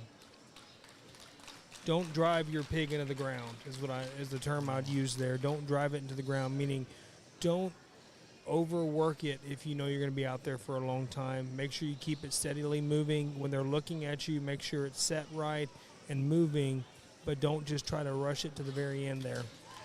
Young man was 2nd, and the young lady in the blue stripes was 1st. Let's hear from Mr. Byers. Me and Jason probably had as much discussion on this first class of Poland's here as we have in the whole 2 days, I guess. And I think these top 3 you can sort back and forth and kind of do how you want. I don't know that any of them are perfect. And this whole class is kind of like a bag of Skittles. I mean, there's not any of them, in my opinion, that really look alike to just go pair up with and run in a pair, and they all bring different attributes to the table, and you'd like to change them all in an area or two. I guess the one for me personally that is probably that I can get the most comfortable with, that's the most kind of unique within this breed, is the smaller gilt here. Now, if you want to say, well, she's the shorter cannon gilt of the two, I do agree with that, but I think her head reads youthful. She reads like she's on her way up. A gilt that is certainly presented to the max. She's bolder and stouter off of both ends of her skeleton. She's stouter in her structure. She's stouter in her rear foot than our second place gilt. She's better in her hip loin, and she's just probably more comfortable and flexible, and there's just more of her in comparison to her size, comparing her to the bigger gilt. I think both gilts bring a lot of quality to the table, but bring different pieces. Now, the taller shouldered gilt that I originally gravitate towards is the gilt here in the center of the ring. And I mean, if you want to say this one is just stout enough as you take her to the surface, if her feet are big enough, if everything matches good enough for you, you can use her to win the class, or you can run her third, in my opinion. I'd like to pull her head and neck up out of her blade a little bit better. I'd like to relax her spine and just let her level out and go a little bit better up high. I mean, I think her range of motion's good. She just needs to be a little stouter at the surface in comparison to what she is up high, and just balance just a nickel better as she gets across the ring. Good job, buddy. And we bring in our third place gilt, another one that's got some unique pieces. I mean, that thing's head and neck rises out of the top side of her blade very uniquely. A gilt that's obviously got a very big gear. When she come into the class, I told Jason, I said, I don't know if that one's shoulder's going to hold up, but it has. I mean, here's a big-chested gilt that's spread open, that's square to the surface up front. Now, when you crawl around behind her, to me, she wants to deviate to the surface, especially off that right rear, and turn her rear foot in. Her attitude's working to her detriment on that deal there as well. Every once in a while, she'll pull her head and neck up so far that her top line almost actually comes out of balance, and she just starts to dance and prance a little bit. But I think a very high-quality one to be in the 3-hole. There's a lot of neat pieces in this gilt, and for her mid-rib and her mid-center body is very, very good. She needs to be longer and leveler hipped. She needs to take a longer step behind and just be a little more relaxed in her rear pastern. But a gilt that doesn't have just a bunch of holes, but doesn't bring a bunch of extras. She's got a good dark color pattern. The young lady drives her great, presents her very, very well. You'd like to take some of the wrinkles out of her hip loin, obviously, and just lengthen and square her hip just a little bit to move her on up today. Got another one coming out here that probably gets a little quick in her maturity pattern for me in terms of reading her body cover versus her size. Just a little too chunky, a little too short in her cannon bone, just a little too small and low to the surface for me. I think a very, very good class, lots of different types and styles. Let's give these kids a round of applause as they head back.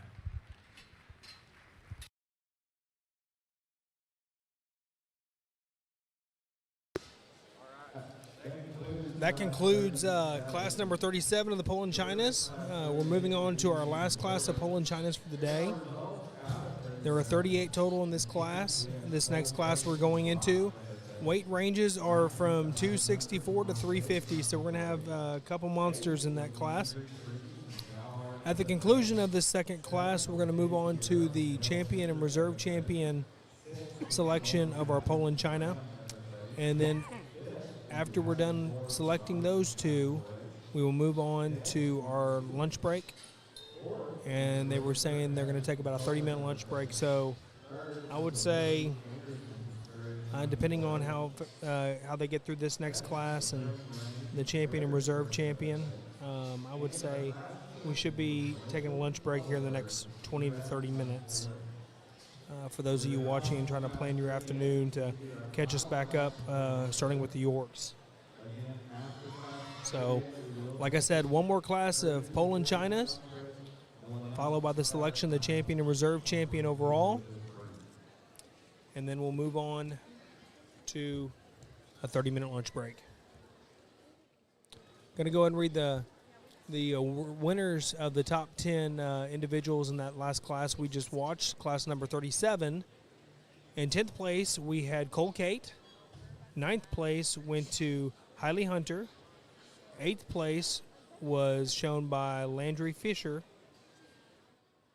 or Frichet, or Frisch.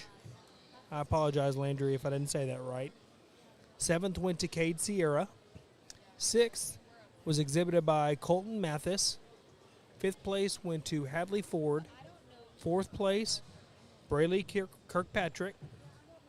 3rd place was awarded to Whitney Anderson.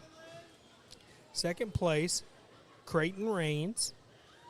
And our class winner of class number 37 was Blakely Bottleberg of Erath County 4-H. Congratulations, Blakely, and all the other recipients in that class to make the top 10 on a very tough first class of Poland China Gilts.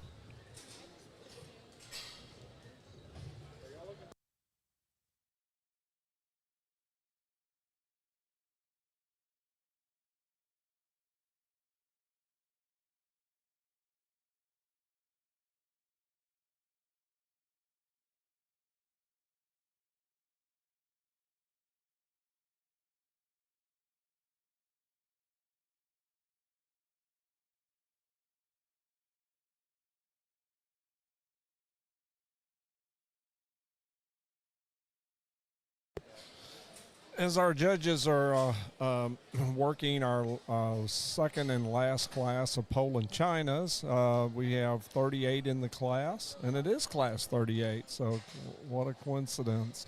The weight ranges from 264 to 350. As we mentioned, how it's worked this year in San Antonio. In years past, it's been shown by birth dates and broken that way. They usually had birth dates from July the 1st to September 10th, and now we're taking them and they have extended the birth dates to a little bit older, and so they start with, you can take any gilt registered from June the 1st all the way to that September 10th, and then their weight cards are turned in, and when they arrive, and at that point, then they're broken by weights, and you have to weigh within 15 pounds of what you had turned in.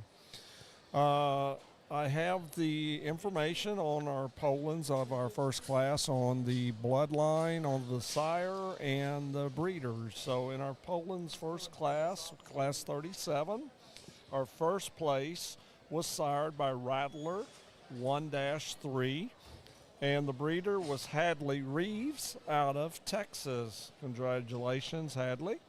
And then our second place was sired by Johnny Cash, 5-1. And the breeder of this breeding gilt is Corey Rains out of Texas as well. Another great family, and works really hard at it, and actually go 24/7. How they operate. It's just they work really hard as well. So congratulations to both of these breeders on the success that they have put together in their genetic makeup of these Poland Chinas in this first class. Little tribute while we're waiting. Just going to give you a rundown right now. We have 4 penned, and we have 2 out in the big ring at this time. We got 38 in this class, so they're still working them as we're here, kind of just going over some things. So, giving a little bit of information about this breed as well. It originated back in 1997.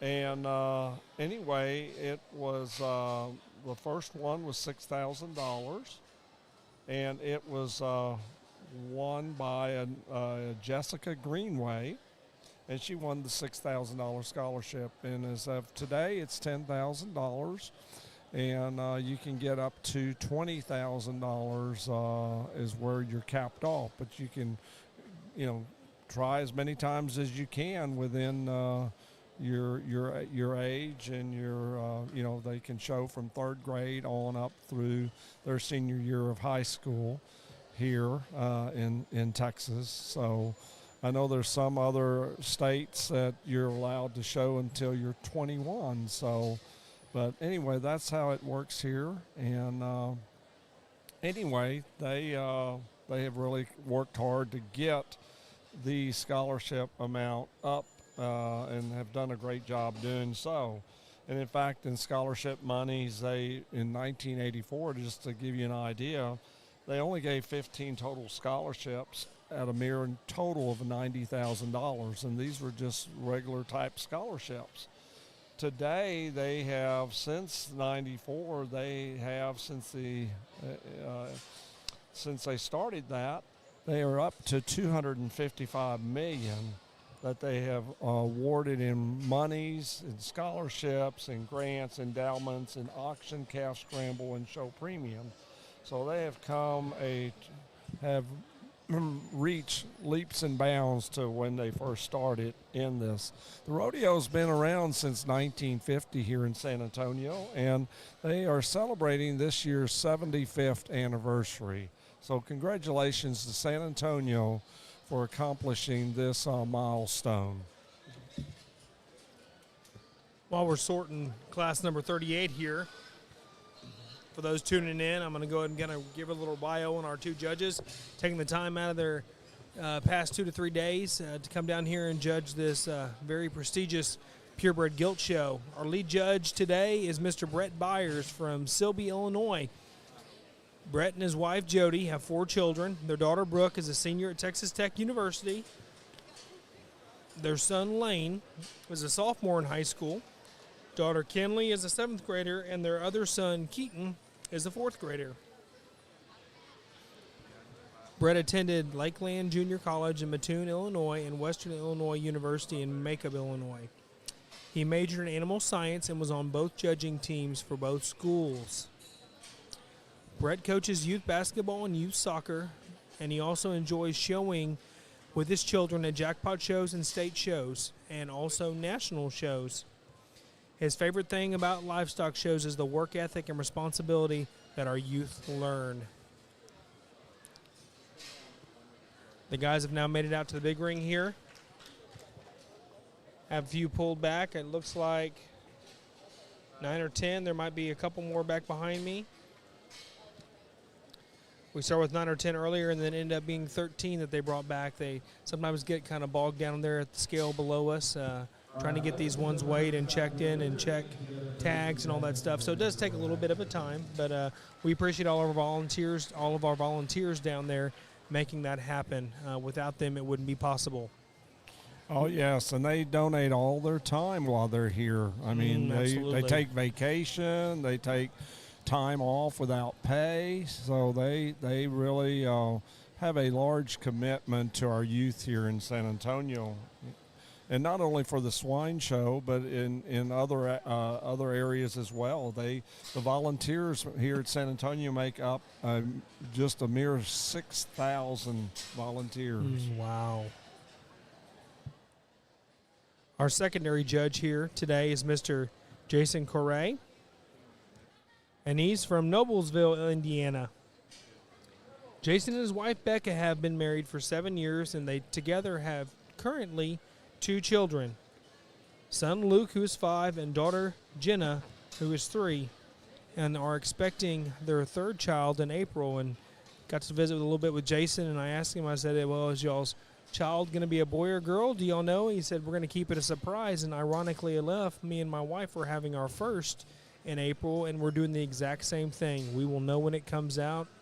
And he made a comment that I've made to several people. I thought it was kind of funny because, you know, we both said the exact same thing and have never met each other until this past time. But, you know, with this special time in their life, having their 3rd child, not a whole lot of surprises left in this world. So, you know, why not make this one of them? And I totally agree with him 110%. So I want to congratulate him and his wife on that special moment that they're fixing to have. Jason's favorite thing about livestock shows is watching it build and grow young people.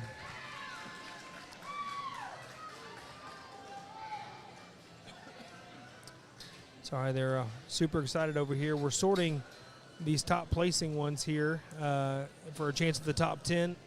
We got the first one pulled back. Oh, yeah. Somebody was excited. Oh, I big can hear- time. you can Hey, hear it. I don't blame them. I don't blame them either. So they're going to pull them out each individually, one by one, for those of you who are just joining us. And if he likes them, he'll point at them, and they'll go back to the pins. And from what that's meant, you're going to make the top end. The past 2 days, if you get pulled back because he likes it, you're typically in the top end of the class. Meaning, if he pulls 7, you'll be in the top 7. Currently, he only has 2 pulled back, and still have 3 more to look at. I think he only pinned 9 in this class, Wayne. I think there's only 9 out of a class of 38. Well, surely there's 10 because they'll have 10 placings. I bet there's one somewhere back might that be we're one not right seeing behind yet. us. Polling Yeah. class 37. This is your first call. If you have one of the first or second place polling in class 37, this is your first call. The last young man coming out here. He's got 4 pinned back.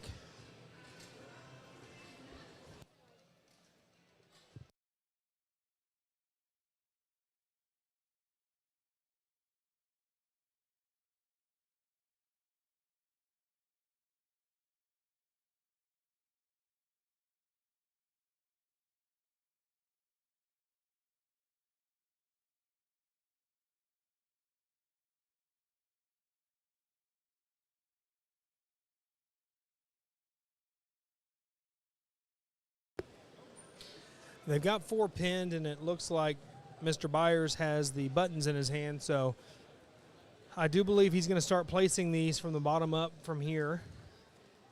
And since he only has 4 pulled back in his top end, you know, there might be a chance he'll keep maybe 1 or 2 back to compare to these 4 he's already put back for the top placings. Or if he feels confident in what he's put back and nothing else really compares to those 4, then he might just go ahead and place these from the bottom up. So young lady in the brown sweater or brown vest is going to be your 9th place. Young lady in the pink is going to be 8. Or no, excuse me. She'll be 9th.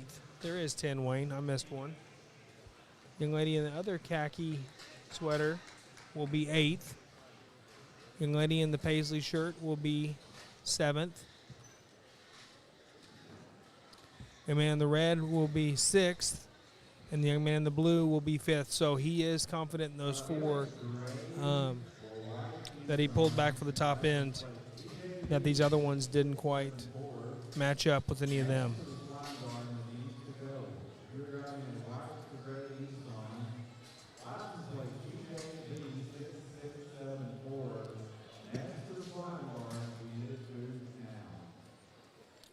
Pulling the first one back out here for our top individuals. 4 total that are left to place, Wayne, and this is our final Poland China class of the day before we select our champion and reserve champion, Poland China here. Absolutely. And once they select that, we're going to take a lunch break, but we'll let you know once they pick the champion kind of what the time frame could be. I think it'll be closer to about 12:50. Yeah. I don't think it'll make it to 1, but somewhere in there. This will be the young man in the red coming out. He's the 3rd one in line. I think they really like him. They were smiling at that one.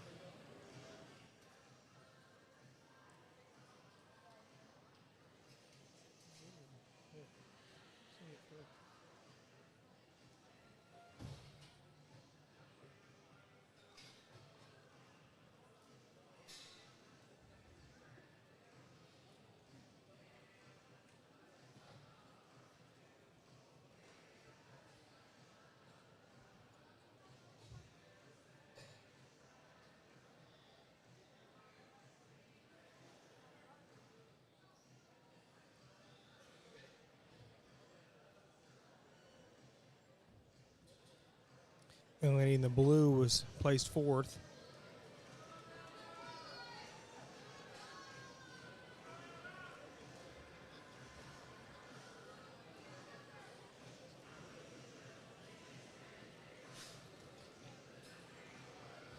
We're down to our top 3 in our last class of Poland Chinas here.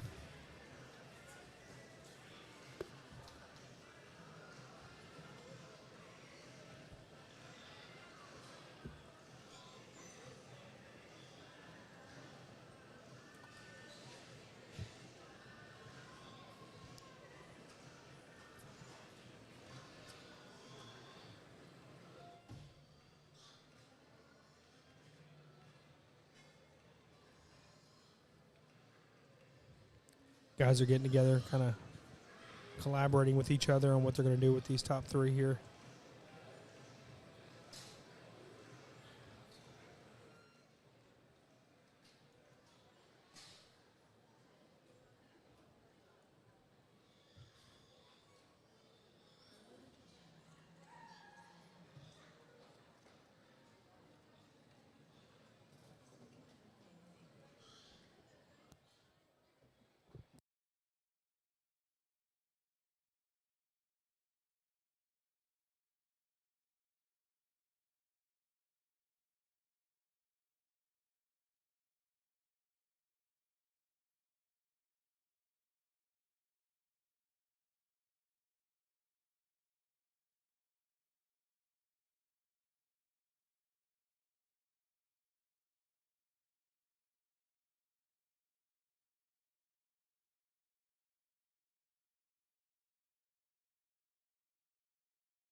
Down to his final 2 here.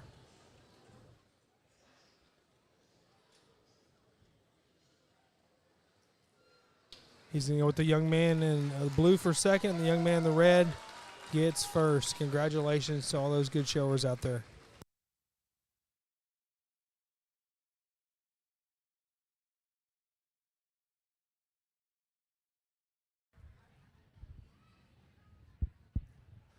Well, it's kind of unfortunate. Attitude kind of sorts a pair up here on the top end, because I think there is one that is very, very, very unique for this particular breed. But at the end of the day, they got to be show pigs.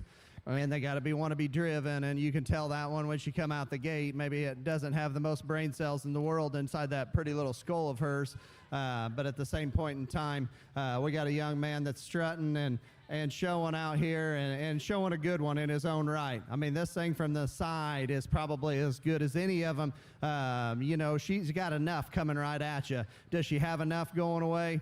That's for a committee to decide, I guess. I mean, she's got enough to go ahead and win this class just because she wants to get out here and be driven and be a show gilt. A gilt that's fresh, a gilt that's balanced, a gilt that's good in her rib, that looks like a female, that wants to be a show gilt. The young man right here in the center certainly has the most unique one in terms of one that's more opened up and more exotic in the top side of her skeleton, even exotic coming and going. The longer she fights this young man, the more tied up she gets off of both ends of her skeleton, and the more she gives up in her hip loin.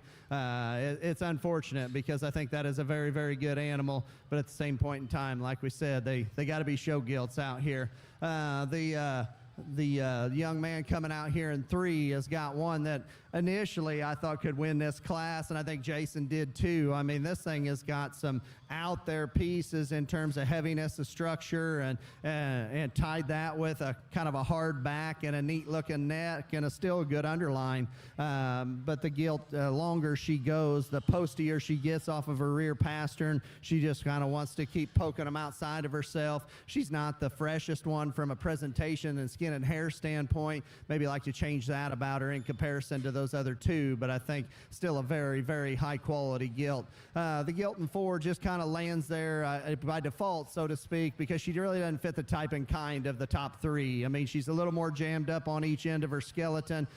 She is a wide-bodied, round-bodied gilt with a good underline, and I think a good set of feet and legs as a whole. We just like to stretch her on both ends of her skeleton and just make it blend a little better from front to rear together and balance. But I think just a good practical square kind of a Poland gilt that's going to keep you out of the ditch no matter what you breed her to. You got one here coming next that's just a little rigid up front, a little rigid behind, maybe a little drier in the center portion of her body and drier in her hair texture as well.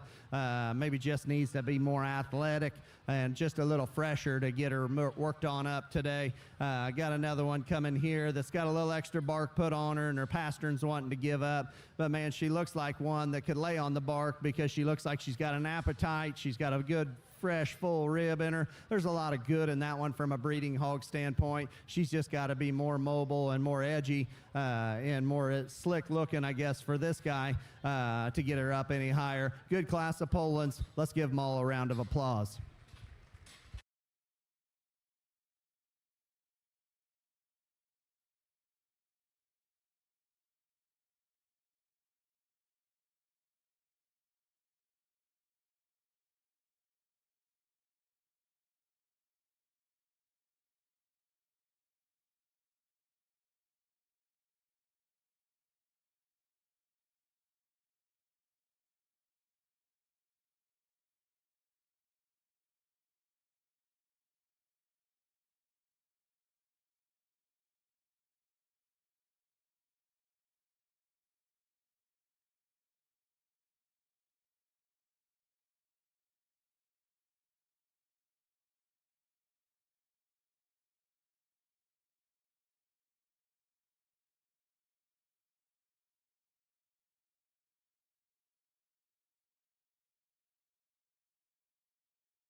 All right, here we go. Time to start this Poland China drive here.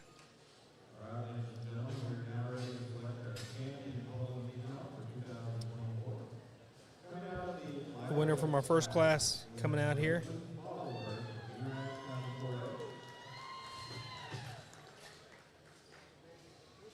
And also our second place from the first class, exhibited by this young man.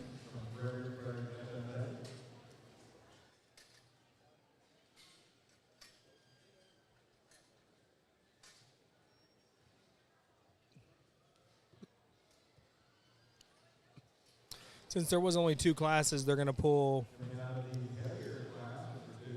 the first and the second place out.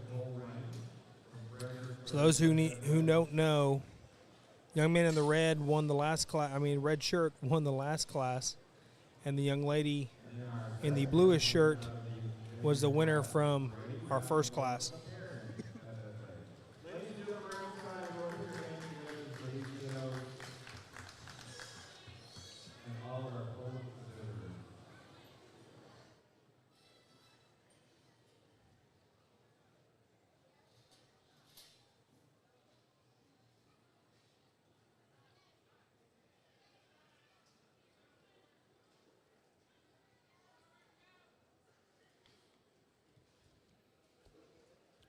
And here goes our Poland China selection for our breed and reserve breed overall Poland gilt.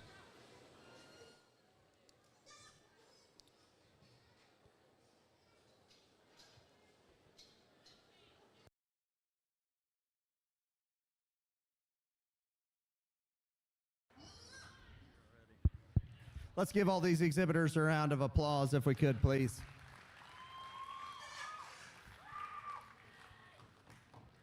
I've not had the experience of showing too many pull-ins, but the man over here in the middle of the ring raises some of them, and he tells me this is just the way some of them act. So we've got some unique personalities out here. I think as we get our class winners out here, there's one that's simply more of my kind, and I think Jason's kind as well, and certainly has the attitude of a champion. Young man out of the heavy class is going to be your champion.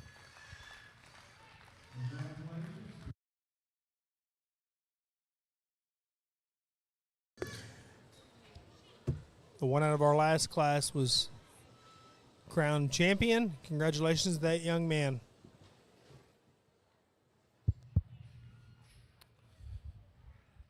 We get out here, and this is the first chance, opportunity to get on the mic. And like Brett mentioned, you'll raise a few pole-ins. It's been fun to work through it.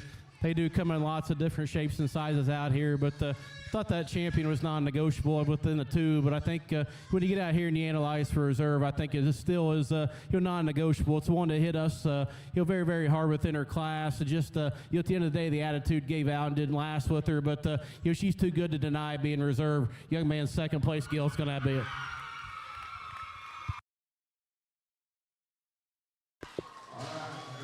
The second place out of the last class was reserve champion. Congratulations to those two exhibitors.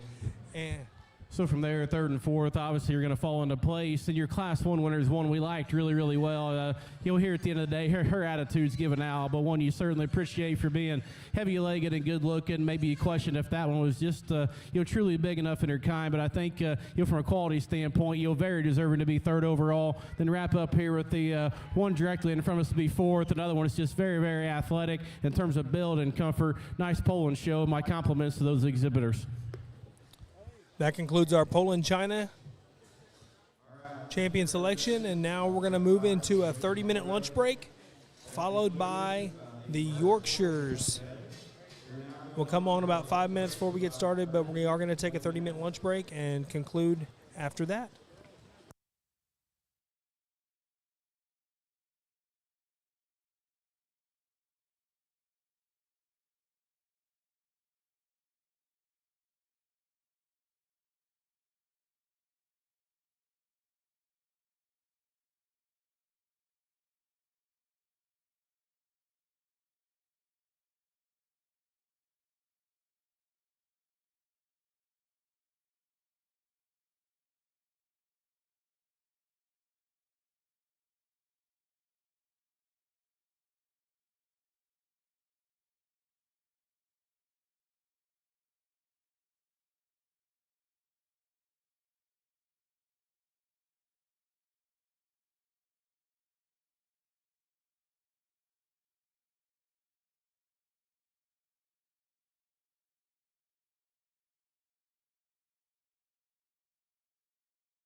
Good afternoon, Show Pig fans, and welcome to the downhill slide of the Junior Gilt Show at the San Antonio Livestock Show. This is Wayne Rohde speaking, and I have my co-host Landon Rohde, my son, and he'll be here in just a little bit. But in the meantime, if you guys have turned on for viewing, we are going to start back up here about 1:30, which is probably about 10 minutes from now. We just lack the Yorkshires and the Herefords. We have actually 4 classes of Yorkshires coming up and only 1 class of Herefords. While we're here, and we didn't get a chance right before the break to visit with the interested parties here about the Poland show and how it ended up and the bloodlines of Class 38, but kind of doing a summary on our Poland's Class 37. The class winner, the sire, was Rattler 1-3. The breeder was Hadley Rees from Texas, and he was the 3rd overall in the championship drive of the Poland show. In Class 37, the 2nd place was sired by Johnny Cash 5-1. It was bred by Corey Raines out of Texas, and it was the 4th overall in the champion drive selection. The Class 38, the 1st place was sired by Coming In Hot 63-2, and it was the breeder of it was Raines and Canales Kids. And it was the champion Poland of this year's show. And then our 2nd place in Class 38 was sired by Reptile House 13-2. And it was bred by Royal Crown Show Pigs here in Texas. And it was the reserve champion. So that is the the information on the Poland show, and like I said, we will be starting the Yorkshire show here about 1:30. They're going to make a call to bring them. If you're just now fixing to join in with us, this is San Antonio's 75th annual celebration of having the show. 75 years worth. It started in 1950. Where they had the first rodeo, but it is their 75th annual livestock and rodeo show. So they only have like 30 staff members, but they run and have in existence 6,000 volunteers that they oversee and help support our staff to make and help this show run throughout this several weeks of this show. The scholarship program has been a big part of San Antonio. It actually, represents about 40% of the scholarships that are done is scholarships that have won through competitive events. The other 60 have been awarded through relationships with other educational partners, such as other universities and such as like Texas A&M, Texas Tech, and other entities as well. But they've all been great supporters to help make things happen here at San Antonio and contribute, and we appreciate that as well. In summary, we've had in the show for this year's, the 2024 show, we have had at this Junior Gilt show, Purebred show that is, we have had 1,492 purebreds that have arrived here at San Antonio. Our biggest purebred show was the Durocs, and we had 445 of those. So it's up from what it had been before. It was in the 300 range last year, but as a whole, it's the whole show is I think up, or it's 1,492 purebreds is a good amount. For our Yorkshires that are fixing to come up, we're going to have about 140 total. Again, it will be in 4 classes.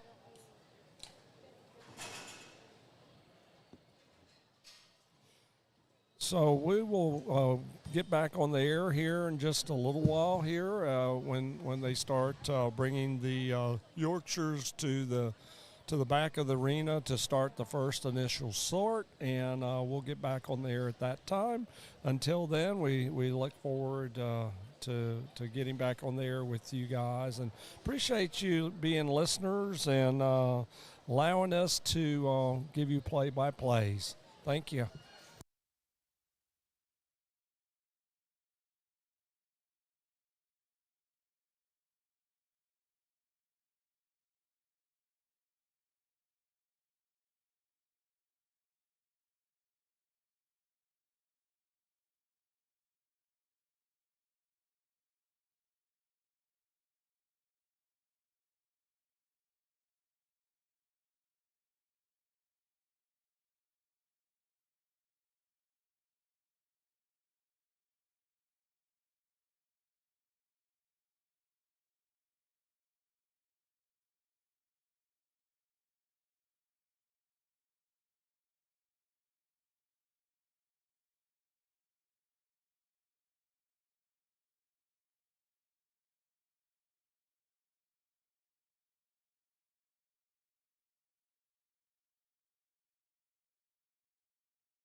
those of you that are tuned in or waiting for some kind of answer here, we're fixing to get started with our first class of Yorks, class number 39. There are 36 head in this class, and the weight range is from 200 to 242. We're getting in the home stretch here. We have everybody's pretty much back. Just waiting on a few more volunteers to get back from lunch. Judges are here. Weight man's here. Your live feed guys are here. Was it better than what the other one did then? 'Cause that other one And it sounds like we are underway. when they tried to do We have 4 classes of Yorks, the total of 140 Yorks here today at the San Antonio Purebred Gilt Show. After this 4 classes of Yorks, we will select the overalls in the Yorkshire breed, followed by the 1 class of Hereford swine. And Herefords are real big up in the Ohio area from what I found out, kind of making their way down here to Texas. And San Antonio's giving them a chance to see if we can grow this breed here. So excited to see that class. And after the conclusion of that class, we will do our Supreme Champion Drive. So starting out this first class of Yorks, I do believe we've got it started already. And we're going to keep you posted as the afternoon goes on. Once again, we want to thank Taylor Fort and his crew for being out here and making this possible. For you guys at home watching, you breeders watching, and thank all the volunteers who donate their time to come help these kids over here at the San Antonio Stock Show and Rodeo. Have 2 pinned back so far on the Yorks in this light class. But we'll keep you guys posted, like I said, as things start ramping back up. Thank you for joining us, and welcome to the San Antonio Purebred Gilt Show live feed. My name is Landon Rohde. I'm joined by my dad, Wayne Rohde, and we're going to kind of talk back and forth and take turns kind of getting your ears burning. But like I said, we're happy to have you here. Thank you for joining us.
So far, we've got,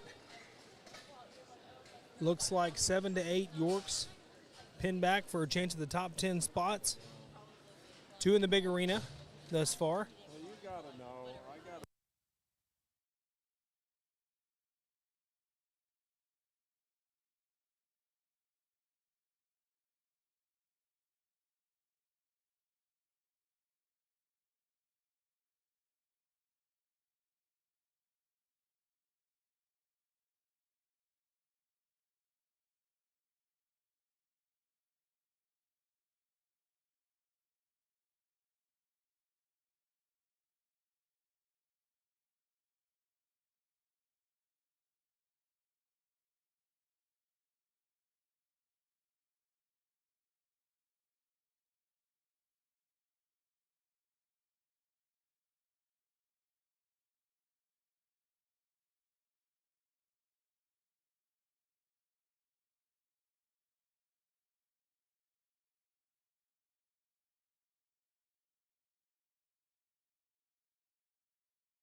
All right, so far in this class, it looks like they've pinned 7, 8, 9, I think, I believe, in this class. 36. 10. What are you talking about? I'm talking about how many they pinned.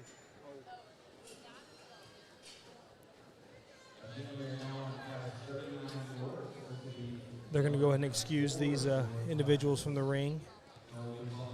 Had a chance to look at them and then compare up with the ones they've already pinned. I see 10 so far. There might be one more hiding. So what they have to do once they get pinned, they have to wand their ear to make sure the tag matches the papers and the kid, and then weigh them and then put them in the pin. So sometimes it takes a little longer for it to wand. For those of you just now joining us and haven't been tuning in throughout the past 2 days, what they do here is they'll pull the gilts out one by one. If he really likes the gilt, he will call on them or point to them, and they will go back to their pin and have a chance at the top end of the class. Once he has his top end and goes through all the pigs initially that he's had pulled or pinned, then he will place from the bottom on up. He's pulled 4 out so far and hasn't pinned any back, which usually he has 1 or 2. I say that.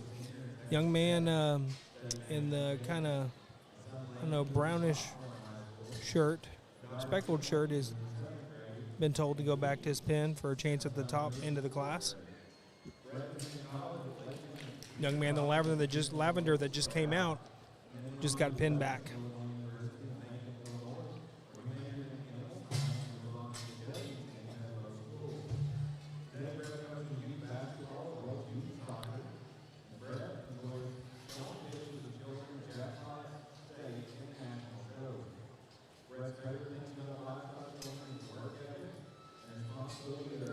So far, he only has 2 pinned back in his top end here in this first class of Yorks. That class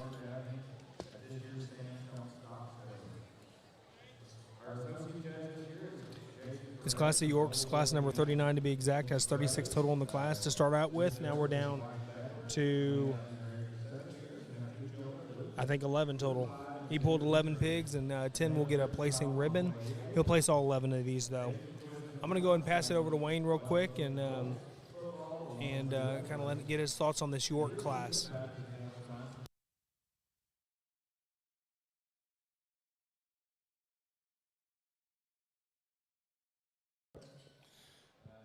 It looks like, as we're looking at these Yorkshires out in the big ring here, looks like we've got a pretty nice set of Yorkshires out here. They've got some good depth of body in them. There are some variations in types out here and pieces, but one thing I think, and you guys in the audience can see as well, is that they're free in their movement. We don't have any mobility problems with the ones that we have out there, and they're one of the mother breeds, and so not bad to start out this first class. And being that we have 4 of them, it's not going to do anything but continue to get stronger. And they've only got 3 pulled back, Wayne, for their top end here. So, usually he has like 6 of them pulled back by now. In this first class of Yorks, they're just trying to find their rhythm here and what they're looking for. And I guess some of these don't have all the pieces or checks off all the boxes that they're looking for. Had a young lady that just got pinned, though. That'll be the 4th one. And also the young lady in the purple scarf just got pinned as well. So that makes it 5 in the top end here.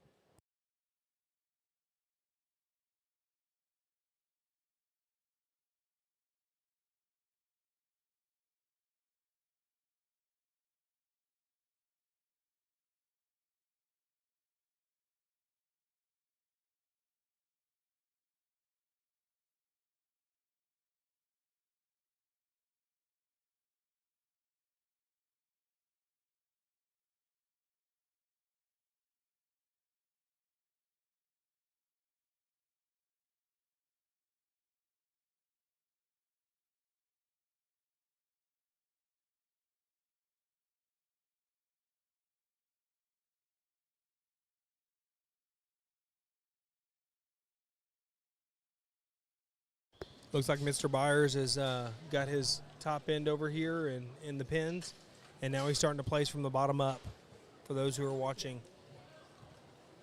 He's got 5 pinned back for his top end for sure. I just checked that.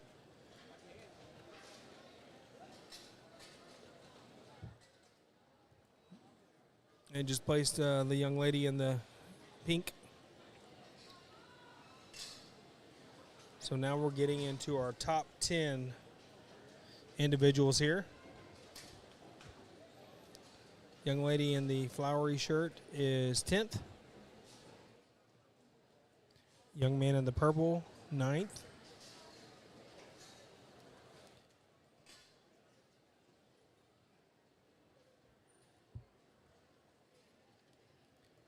Young man in the paisley blue shirt is 8th.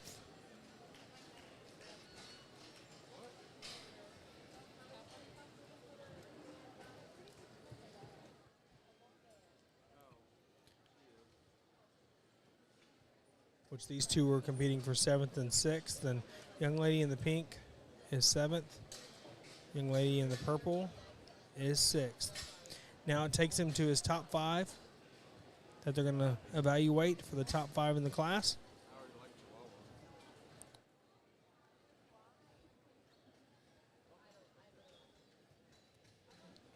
Like I said, this is our first class. And we are on class number 39. 39. And we got 36 head in here. What's the weight ranges again, Wayne? 200 to 242. Pretty good spread. Thank you very much. So we got the first kid out here in the lavender. Really good, long, extended front end looking gilt here. Very mobile. That's a very important thing for them. We'll be okay to do the Gilts right?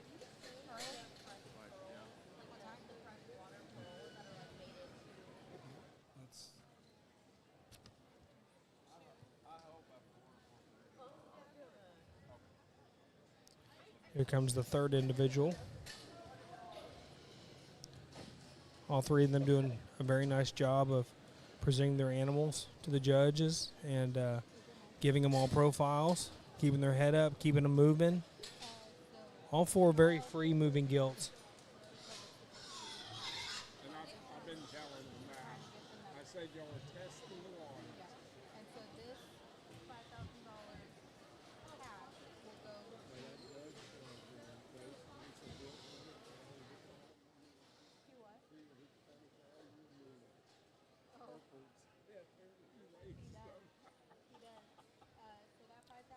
We've got all five out here now. All right, we're doing a couple of things in the background back here. Which is a really bad name for a company. I know. Because that's like NSR and now it's CPS. There's two. There's NSR and there's CPS. Both Jason and Brett are kind of evaluating. He's going to give the guy in the dotted shirt fifth. You know who would speak on behalf of like executive committee? Hey, Morgan. So I'm a little confused here. That's what our that's our premiums and awards for regular briefing. Okay, but perfect. Okay, this is good information. Down to our final four here. The two judges are collaborating together here. And it looks like he's found his fourth place, and it's the young lady in the black speckled shirt. Did a wonderful job showing. Got to give her props there for really keeping her gilt going. Young lady in the black with the purple scarf is third. And now we're down to the young lady in the black. She got second. And the young man in the lavender was our class winner. Let's hear from Mr. Byers. Interesting class of Yorkshires as we get started here into the Yorkshire breed, and I think we got a totals gilt that wins the class in terms of one that brings the look and the feature and the athleticism and the just general squareness that we're looking for, and does it in a fresh kind of mobile package. A gilt that's adequate at her front knee as she comes directly at you from a squareness standpoint. She holds herself together and balances as well as anything in the class. Probably plants and drives off of as big and big and comfortable of a rear heel as there is within this particular class. I think that one wins pretty quick for us. The young lady in the black top here is going to go two. I think one that follows her in terms of type and kind and stoutness and squareness. A gilt that gets a little more jammed up from her blade forward there. But gilt, I think, that just patterns up the next best. The gilt in three, if we could change this one's hind leg a little bit, this one wins for fun because this one's real good looking out here in front of her blade and got a big old barrel rib cage in her. Her underlines, her big ring swoop to her underline there is very, very good. Her lines up high are good. She's just too short and jammed up in her hip and her rear step to get up any higher in this class today. But my compliments to this young lady on getting that one presented and driven the way she does. She's doing a very good job. Gilt comes in four, is got some neat pieces to her. She's got some flat tires up front there in terms of her pastern. Just don't allow her to kind of get out here and go. She caves at her knee as she comes directly at you. Rear 2/3 are pretty good. I mean, I think this is an immature gilt that's body shape is still yet to come as she grows and matures. If that front foot can stay with her, she'll stay together pretty well. The young man coming out in five with the mustache is certainly got a neat looking gilt from the side. Head and neck tie high out of her blade. Got a very, very good, comfortable hip and hind leg, and I like the way she sets down into her hock and her foot and pastern and the way she plants and drives. She's just got to be more blown apart in the front third of her body. She's got to come open in the base of her chest and square at her knee and just come in her fore rib there a little bit to get to a point where she can play with these other ones. Got a lot of them, good ones, neat pieces here on down the line. Let's give them a round of applause as they head back for the barn. Thank you.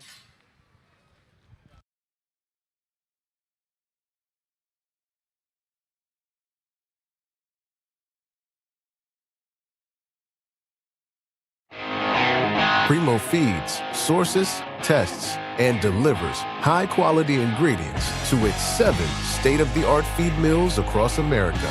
Once ordered, logistics specialists organize your fresh feed for delivery, while trucking partners ensure swift and reliable delivery to your doorstep or a nearby retailer. Experience Primo Feeds at www.primofeeds.com or find it in a store near you.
All right, moving right along into class number 40. The guys are sorting them right now. There's 35 head in this class, and the weight ranges on these York females is 243 to 269. Like I said earlier, a total of 140 total Yorks here today at the San Antonio Purebred Gilt Show. Judge this class, and then we have 2 more classes after that. At the conclusion of all 4 York classes, we will judge for the champion and reserve champion overall York Gilt, followed by 1 class of Hereford Gilts, and then move right along into the buckle ceremony for the overall drive.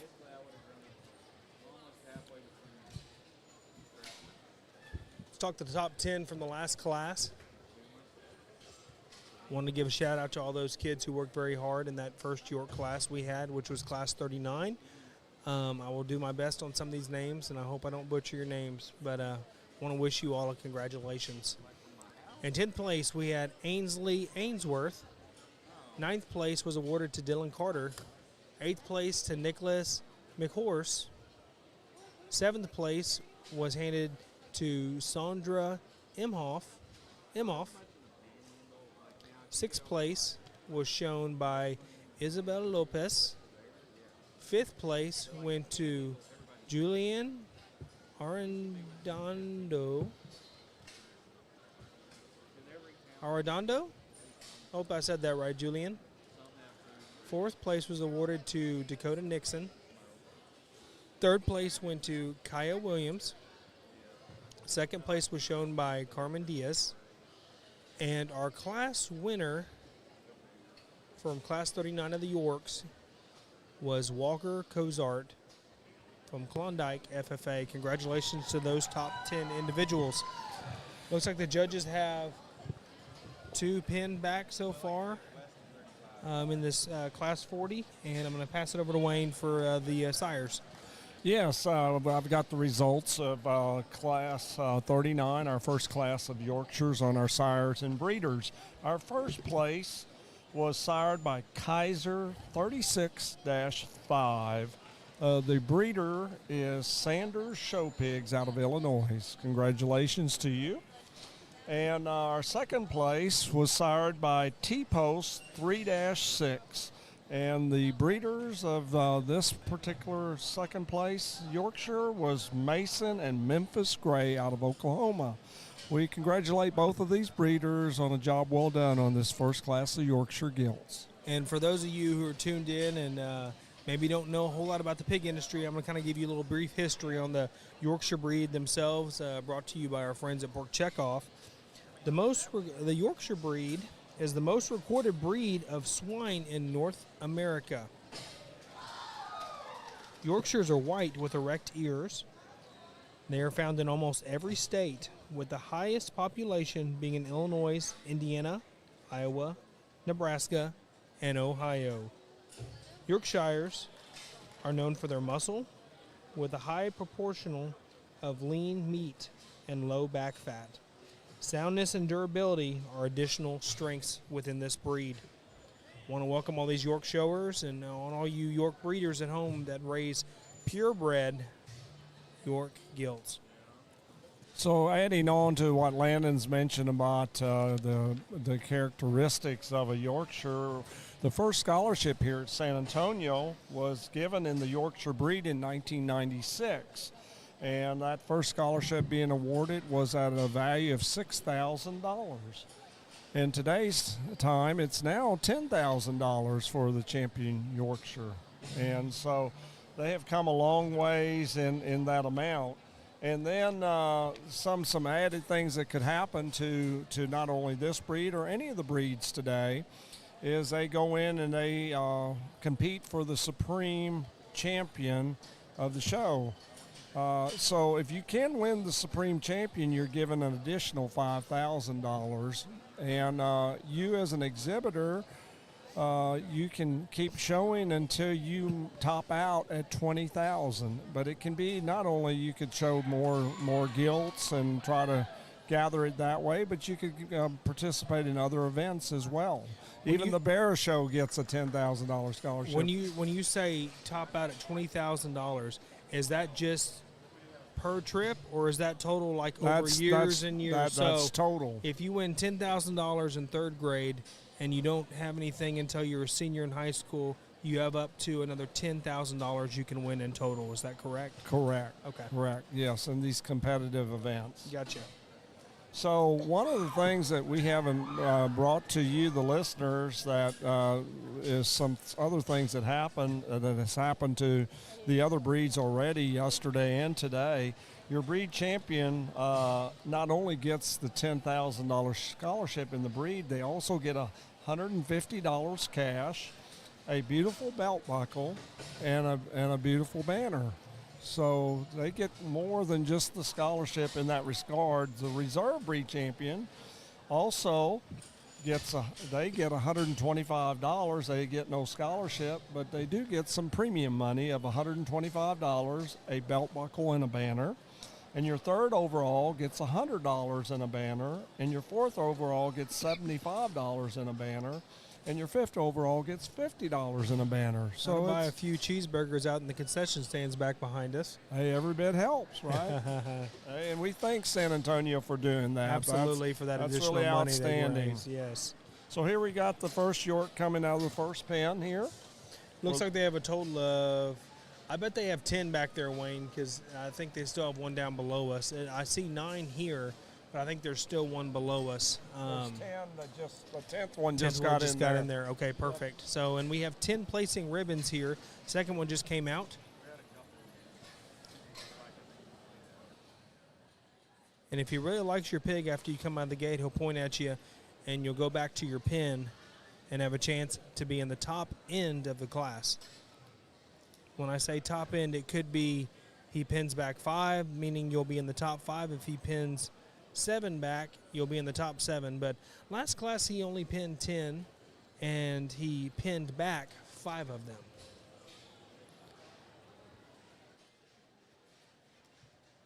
Hasn't pinned anybody back so far.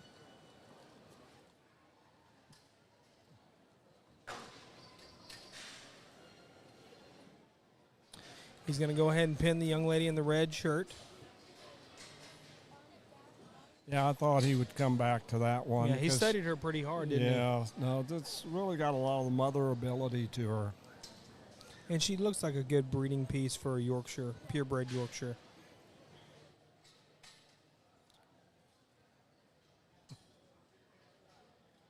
Now, purebred Yorkshires, when we first started making our crosses, Wayne, or cross-appearing ones, do you usually take that off of a purebred Yorkshire? Trying to make a white cross? You know, it's kind of funny, you know. Young man in the purple just got pinned, sorry. Yeah.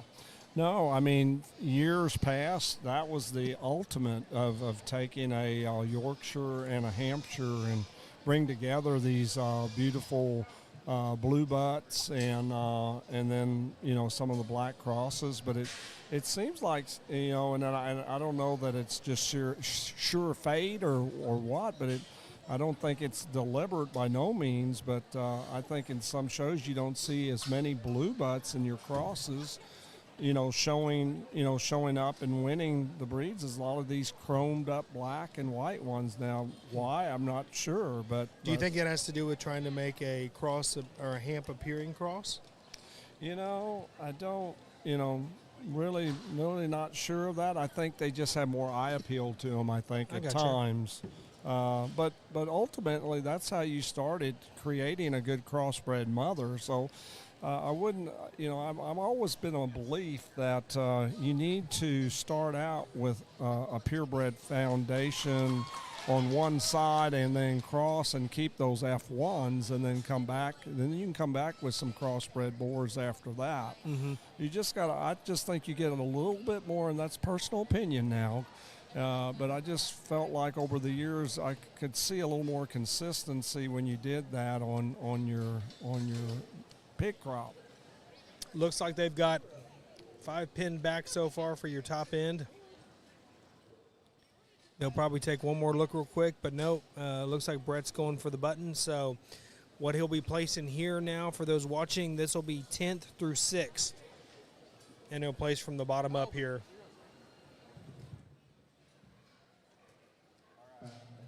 We're currently judging class number 40, the second class of Yorks of the 4 total classes.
Now he has them all placed all the way up to 7th place, or no, actually through 6th place, and he's letting out the first and second ones out of the pens.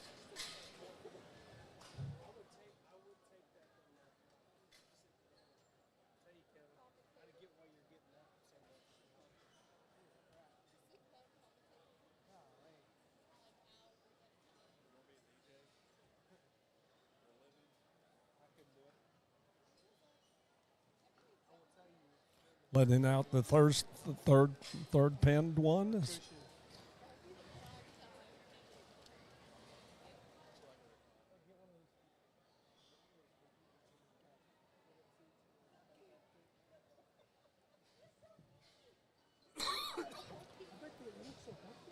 So we have the fourth coming out next, and we have one more. And what the judges are looking at is placing fifth through first at this time, and they'll place it in that direction as well. They'll eliminate or place the fifth first, and then follow it down through fourth, third, second, and first. Yeah, like you said, they're going to pull all of them out first, and then what they've done every time, which I've loved about it, Brett and Jason have gotten together and collaborated on their top five and do it uniformly together. There's only been 2 times where they went in there and they said there's no negotiation on this one. This is the one we're going to use, kind of thing. And I think that's the one like Brett wanted to use, since with him being the lead judge over the past 2 days. I think he has that ultimate decision, but they do work together so well and collaborate and make sure that they do this as a team of judges. And that makes it really nice because, they've spent a lot of hours out here. They started at 7 yesterday morning, and we didn't finish last night till almost 8 o'clock. It was 8. It was a little after 8, actually. Yeah. It was 8:03, I think, when I looked. 8 o'clock, 8:03, same thing. So that's a long time being on your feet that entire time. Only time they got to sit down was when we had a little lunch, and that was 30 minutes. Yep. So they've been on their feet this whole time, and we've been sitting down. Oh, absolutely. My knees hurt from sitting. So so there's takes a lot of. Takes you to be in shape for this, and but having the 2-judge system allows for that. They just put the fifth. And the young man in the purple was fifth, and the young lady in the orange was fourth. Okay. Here's your top 3 right here: 2 young ladies in pink and 1 young lady in red.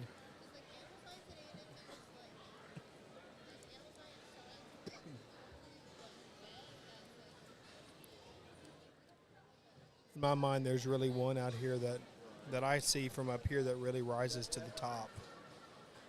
Just a real good-looking, broody female here. I'm not going to say it on the mic because I don't want to jinx myself or look like an idiot up here, so I'm going to wait till the end.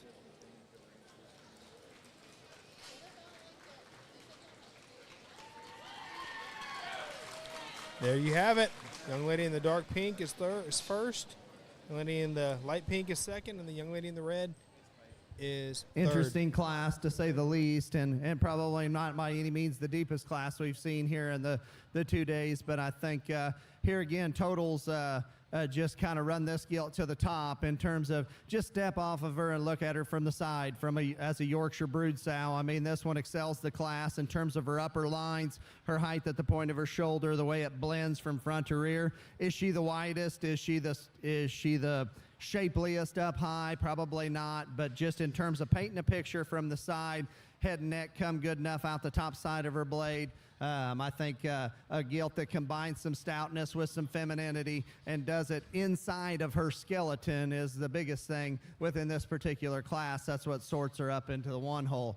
This gilt here, if we could put a different hind leg on this one, we could ride this one a long way, because the front 2/3 I think are extremely, extremely good here. Like how her head and neck rise out of a big shapely back and around a rib cage there. You crawling behind her and she just gets too pushy off of that left rear and plants a lot of weight on the outside of her hoof wall. I just think from a longevity standpoint, we just got to correct that leg structure to get her up any higher. The gilt here, me and Jason had some discussion about, and I think just a gilt that comes in too many pieces, and she pieces out the longer the drive goes. So she's got a little extra length of body, but she kind of flattens on her front pastern and kind of comes up in her hip loin and just doesn't blend as well as you crawl off to the side when you start talking about putting hogs together from this kind of distance, I guess. A gilt that you could blow open in her chest floor, does have a good kind of a hind leg and a stout kind of feature with some shape and some look.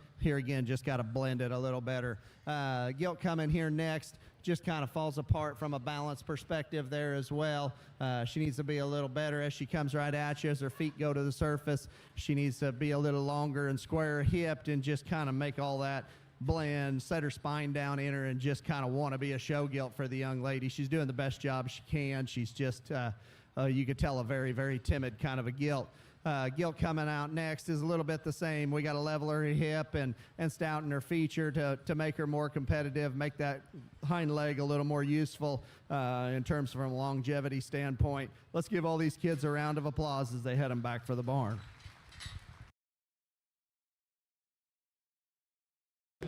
That concludes class number 40. Moving on to our third class of Yorkshires of our 4 total classes. There will be 36 total Yorkshire gilts in class 41, and weight ranges is from 270 to 299. Let the guys head to the back and kind of sort those out, and we'll be back with you shortly.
Results from Class 40 of the York Gilts. Your top 10 placings read as such. 10th place went to Tucker Smith. 9th, Tatum Cook. 8th, Russell Kennedy. 7th place was shown by Jason Fleetman. 6th place went to Tyler Halbert. 5th place was shown by Tanner Thomas. 4th place went to Lucy Staling. 3rd went to Brooklyn Ort. 2nd place was shown by Jalen Alanis. And our class winner of the York Gilts in Class 40 was Addison Horn of Harrison County 4-H. Congratulations to all of those top 10 individuals. Like I said, we're moving on to Class 41 with 36 head. We will be back with you once they do their initial sort. Thanks for stopping by and joining us.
So they're on class 41, working it. The weight ranges is from 270 to 299, and we have 36 in that class. Just for the viewers, they've just made an announcement that we have the Yorkshires yet, and then we have one class of Herefords. And after the Hereford show is over with, then they will start the Supreme Drive. Roughly, whatever time that Hereford show ends, it'll happen 15 to 30 minutes after that. So you might want to only give it about 15 minutes, and make sure that you're back at the computer to make sure you don't miss the Supreme Grand Drive. I think we'll have a competitive, outstanding set of purebred gilts that are going to go into this drive to gain another $5,000. So I've got the results of Class 40, which was our second class of Yorkshires on the sire and the breeders. So the sire of the first place went, the sire of that first place was Ground Gain 40-2. The breeder is K&M Show Pigs out of Illinois. The second place was sired by Instant All 21-1, and the breeder is Chuck and Ben Olson. My good friend Chuck Olson from South Dakota. Great family, him and Ben. They've been raising good Yorkshire genetics and also Duroc, really good Duroc genetics as well. And at one time, I know they had some hamps too. And so they've been raising them for a long time and really worked hard and has had a lot of success. So I know a lot about their operation, and I just send a big hello out to the Olson family from Wayne Rohde and my oldest son, Landon, who's co-hosting with me. Thanks, Dad. So just kind of fill everybody in who's tuned in on class number 41 here. He's only pulled like 6, maybe 7 in this class. And there's nothing in the big arena yet. And I'm pretty sure they're about done sorting. Well, we got one coming in. Oh, no, we got the judges coming in. Oh. This is going to be a small class. I don't think maybe. Well, they would have had to pull, I would sure think, 10. They just didn't have enough to what they were looking for in this class. So I guess they'll judge what they have here. I could be wrong. There might be 6 pigs underneath there, Wayne, but I do not believe so. Oh, no.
7 total pigs.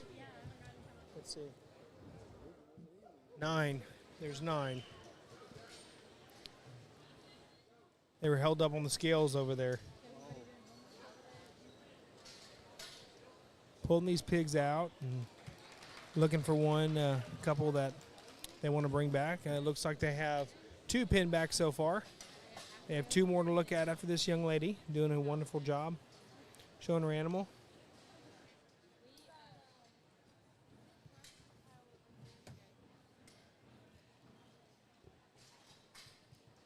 Once again, this is class number 41.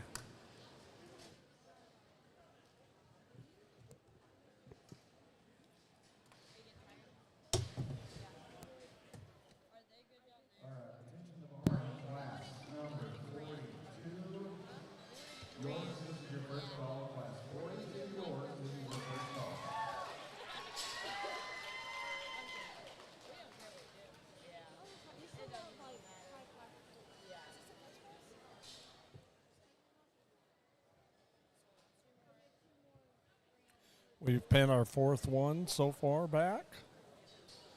And I think Mr. Myers is ready to start placing on up from there, from 10th on up. So, yeah, there were actually 10 of them.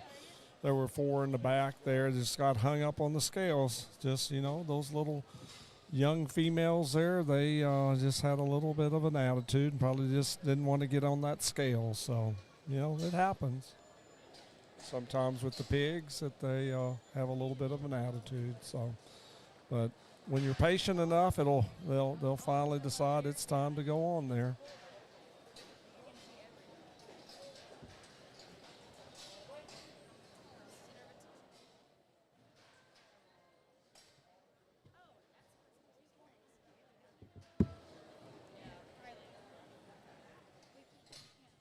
Looks like we've got them all placed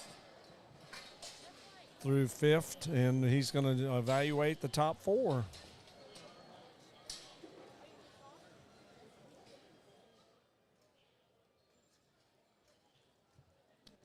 There's one he pulled back pretty quickly earlier on.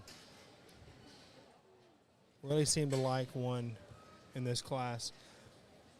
Couple he pulled back, he let him walk around a little bit just to kind of see, I guess, the mobility of them. Kind of really compare them to some of the other ones out there, but very functional gilts, for sure. That one has a real big back in her, doesn't she? Absolutely.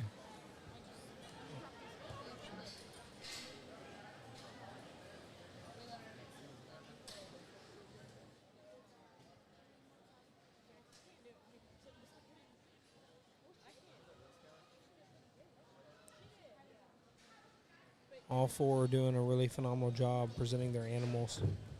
No matter what happens in these placings, you got to be proud of all 4 of these. I mean, everybody in the class, but these 4 people, young people, have done a very good job. Young man in the blue got 4th.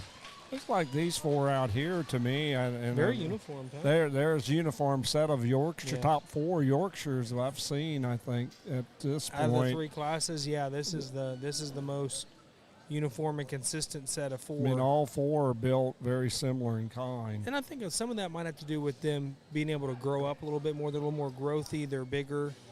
They've had time to kind of grow into their body. I think some of these in the lighter classes, they're still growing. They're still some of them are a little green looking, but that's to be expected at the lower 200 range.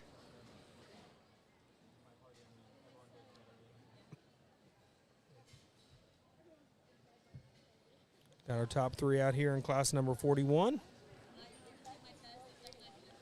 Biggest gilt in this class was 299, and the lightest gilt was 270.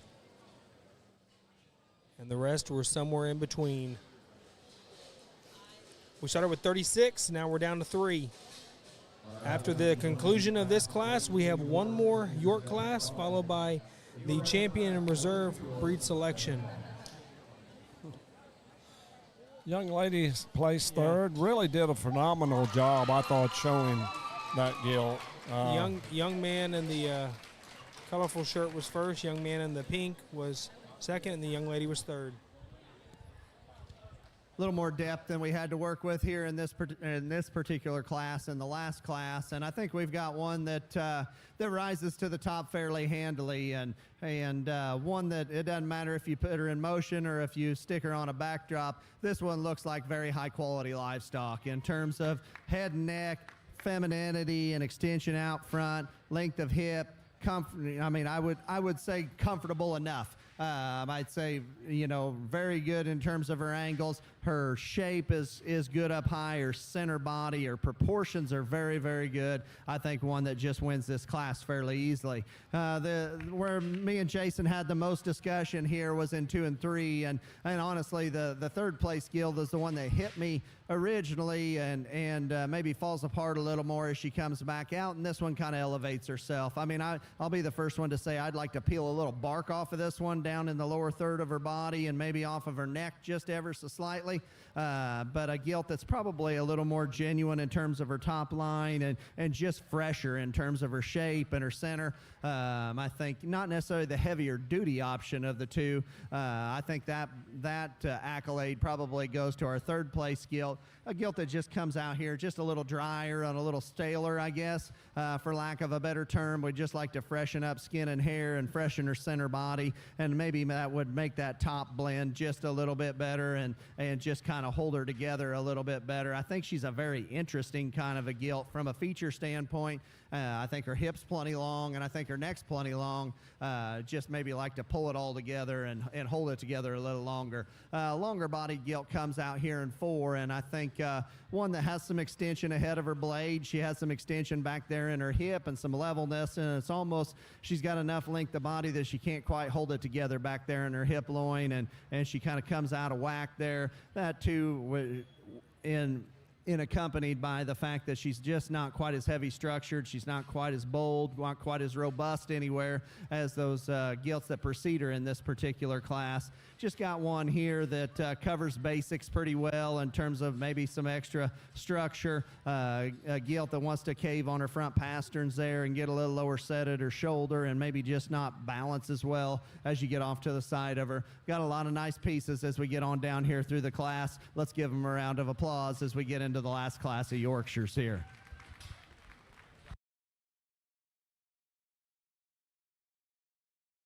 That concludes class number 41. Moving on to our last class of Yorkshire Gilts.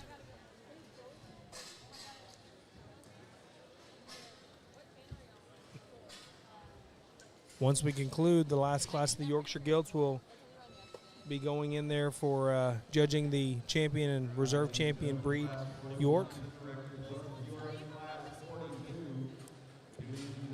Followed by the one class of the Herefords, and then I was told we're going to take about a 15 to 30 minute break before the Supreme Overall Drive. After the awarding of the Hereford class. Class 42 has 33 head in it. 300 to 350 pounds is the weight, so we can have some big old girls in there. And I would love nothing more to see some functional 350-pound Yorkshire Gilts, because, man, sometimes when they get big, they look good. I don't know what it is about them, but when some of these Gilts, these York Gilts, get big, I'll never forget about a couple years ago, there was a really, really, really good York here, ended up winning it. And she was a monster out there, but man, she was so good. And that Gilt, it's funny how sometimes when you have a really good broody female that's just so complete, that image and that walk and the step of that Gilt just never leaves your mind. And that one comes to mind when I think about the Yorkshire breeds every time, was that Gilt. So appreciate you guys joining us here on Taylor Ford's podcast, and appreciate all the young ladies out there who helped bring this and make this possible, from ringside to back behind us, to the actual, all the typing they got to do on the live feed that y'all get to see, and writing for the class winners, sponsors that are posted on there, volunteers that help make this thing run so smoothly. And can't thank both Jason and Brett enough for coming down and judging these kiddos. They've done a phenomenal job. They've been fun to work with, good people, and really good with your kids, and that's all we could ever ask for. So I want to welcome them and thank them. Moving on to the last class of Yorks, class number 42. We will keep you posted as they sort the class.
As they're making their way through the initial sort of class number 42, so far they have 5 pinned back, and they're about close to halfway done, I would think, or at least a third of the way done, and they already have 5 pulled back. So this class must be pretty deep.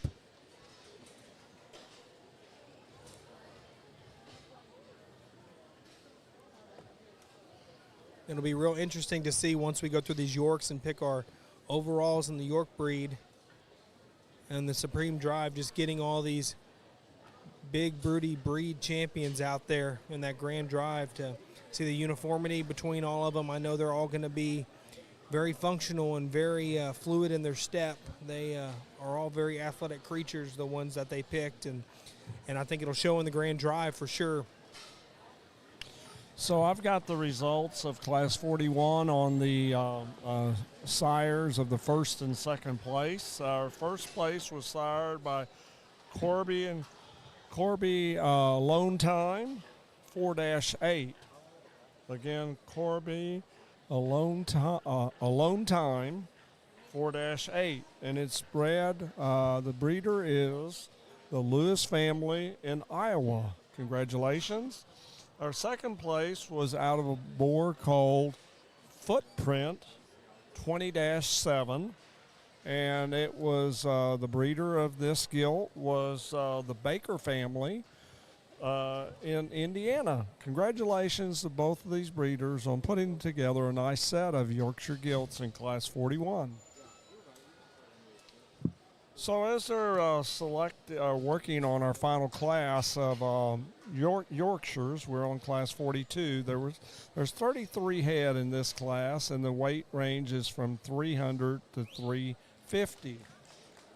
Currently, we have 6 in the pen and none in the big ring at the point. If you haven't joined us till the Yorkshire Show, to tell you a little bit what San Antonio has done, is that in years past it's always been by birth dates is how they separated the different classes. But this year they changed how they were going to do things. They did a couple of changes. One is they have gone in and will allow birth dates all the way from June 1st all the way through September the 10th, whereas in years past it was July the 1st to September the 10th. So they've added a month's more age being able to come here to San Antonio. And then they put it into weights, and they have to turn in their weights when they get here. And they have a 15-pound weigh back if they're pulled.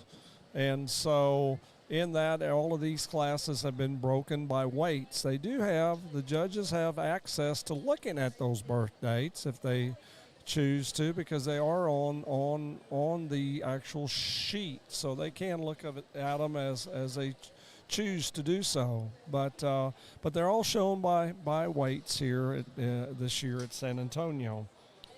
Kind of giving you what we've got out here in the ring right now. We've got 2 out in the big ring. They've just now finished sorting these 33 head,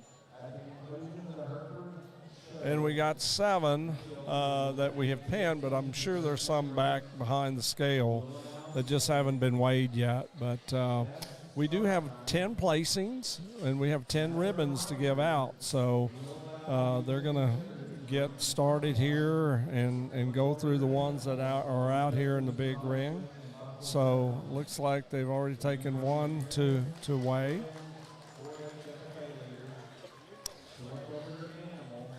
Little trivia on the Yorkshires. The first scholarship was started in 1996, and it was a $6,000 scholarship. The first recipient of that scholarship was Cecil Patrick, and as you have mentioned throughout the last 2 days, it is now $10,000. But the breed champions will also receive more than that. The breed champion will receive, besides the $10,000 scholarship, an additional $150 in cash, a beautiful belt buckle, and a beautiful banner. The reserve will receive $125 plus the same, a buckle and a banner. The third overall will receive $100 in a banner. The fourth overall, $75 in a nice banner. And fifth overall would be $50 in a banner. So that's the extra bonuses that these young people receive when they compete in the champion breed drive. So they've went ahead and let out the first one out of the first pen. I believe they got 10 for sure. There's 2 back here still too, I believe, Wayne. Yeah, they sent 1 or 2 from the big pen also to go weigh. Oh, good. So we should be at 10, I bet. Yes, sir.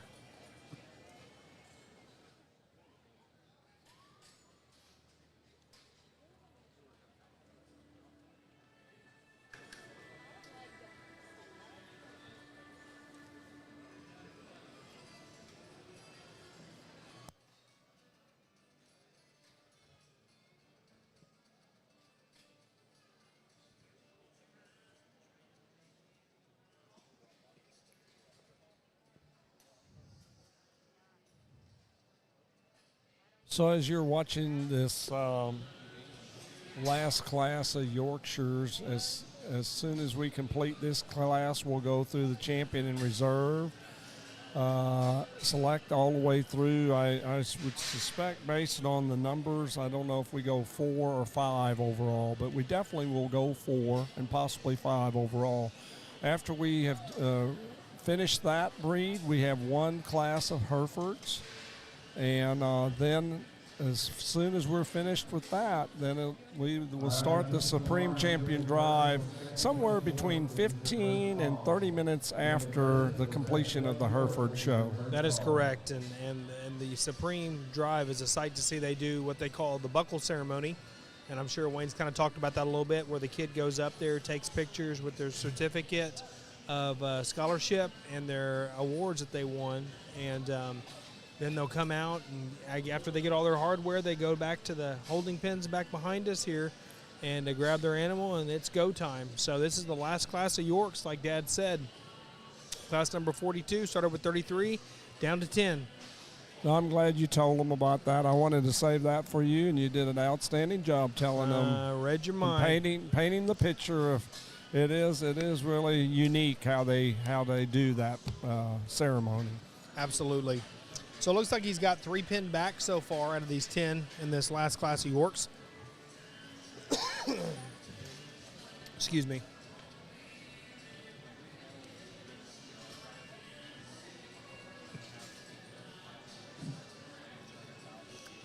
Some really big females out here, Wayne. Yes, we get up to that 350 pounds in this class, and you know, I don't know if you... He's pinning one back now. Oh, good. Pretty quickly after he saw the side profile. Awesome. Uh-oh. Uh-oh, ring man dropped the buttons. Oh, my. Oh, no, they saved him. They saved him. Yeah, I think that's the first time he's dropping the buttons all this Since whole he's been past here. 2 days. Yeah. Yeah. How long has he been helping with San Antonio, Wayne? Do you know, roughly?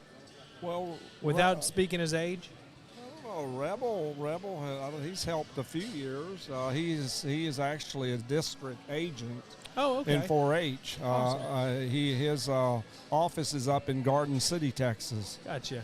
Great guy, and very, very good ag agent, and works really hard at it. Good. Looks like he's got his top 4 that he has pinned back, and now we're going to be placing 10th down to 5th. So if you have not been with us the entire time, how I had mentioned a little bit earlier that they show by weights. Well, the minimum weight is 200 pounds, and the maximum weight is 350. So that's with a 15-pound plus a 15-pound weigh back above what you turn in.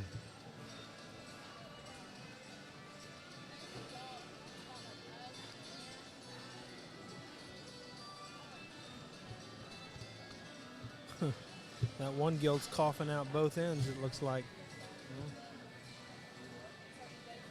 You know, I don't know, this young lady right here, I don't know if he placed her 5th or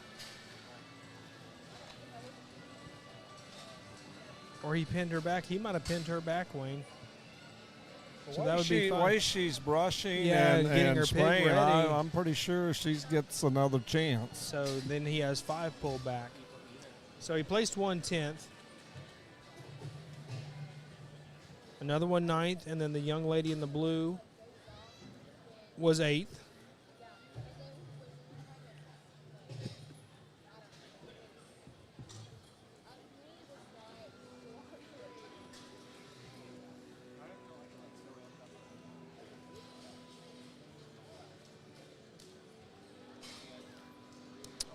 Young man was 7th, and I believe he's going to go ahead, and yes, he did. Gave the young lady 6th. He's got his top 5 out here, and him and Jason are both going to get back out here and evaluate these 5 that they pinned back for the top end of the class and place from the bottom up till we have a first place, and then they're going to give their reasons and then bring all the first place back out again from the 4 classes and select a champion, York Gilt. Attention to the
Mr. Byers went ahead and placed the young lady in the pink fifth, down to our top four. She showed her way up in the top five, and she ended up being fifth. Congratulations on her showing, though.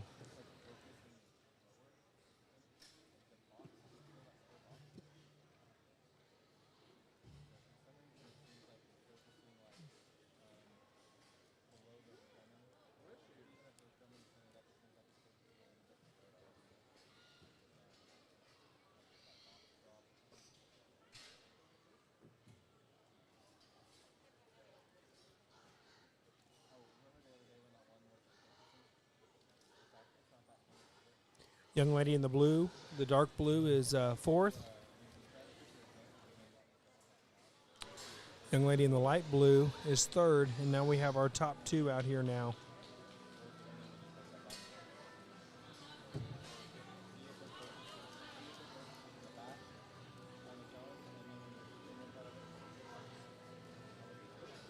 One thing they look for is being able to walk out here and keep your pig moving. That was a big deal in some of our earlier classes. We had a earlier class of Yorks. One just didn't want to cooperate, and the same thing in the Poland Chinas. He said, "Hey, I want to get a better look at you, but if your pig's not going to cooperate or show, I can't. You got to be able to show it at some point." And didn't mean that in a mean way or by any means at all. But you got to be able to walk your pig, and then with these gilts, sometimes they just get a little temperamental. And unfortunately, that happens. I had one that was cycling, and she didn't want to walk, period. She just wanted to stay where she was, and unfortunately, that does happen. And they want these gilts moving. Place the young man the best second. Young man the plaid was first. Congratulations to those individuals. Here's Mr. Byers.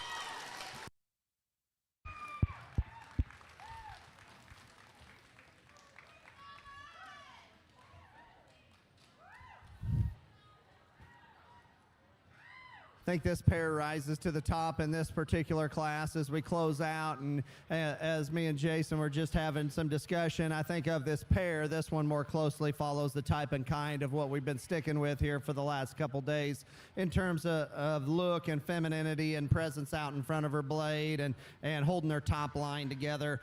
They both come with some faults, but they both come with some strengths. I mean, I'll be the first one to say I'd like to level and square that gilt's top of her hip and maybe even let her take a little longer step behind. But I think as you get up on top of her and view her, there's a little more natural turn and shape to that gilt up high and even into her rib, and certainly a big stout hind leg as she goes away from you. This one's carrying a little bit more at the top and the base of her neck, and as her attitude kind of affects her as the drive progresses and she starts to kind of give up in her top line and just kind of playing out there a little bit. If we could take that helmet off the top of her neck there a little bit, it'd certainly help to clean her up and make her sharper looking. As we get into the third place gilt here, and third and fourth, let them both out if you would. They're very, very similar. Both finer featured kind of gilts. They got some look to them, got some shape, but maybe just don't bring quite as much structure to the table or quite as much body shape or whatever the adjective you want to use. I think, gilts that are built decent enough from the side, maybe just not quite enough oomph in them today to get around those top two. We get into the fifth place gilt here, maybe a gilt whose head and neck attaches real high to the top of her blade. She's just too stilty off of those rear two and too aggressive at the ground, I guess I should say, to get her up any higher. She's going to prop up on a picture and take a nice picture, but when you set her into motion, that's where she gets into the fifth hole. Lots of good quality throughout. Let's give these kids a round of applause as they head them back to the barn. That concludes our last class of Yorks. Now moving on into the champion drive of the Yorkshires. Followed thereafter with our one class of Hereford pigs.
Those of you joining us, or those of you who've been with us this whole time, we are now judging the champion overall and reserve overall purebred York Gilt. 4 total classes, and I think 140 total Yorks today here at the San Antonio Purebred Gilt Show, the 75th annual San Antonio Stock Show and Rodeo. Congratulations on a big milestone year for the stock show itself. Looks like we have all of our first place Yorks here, and we're ready to go.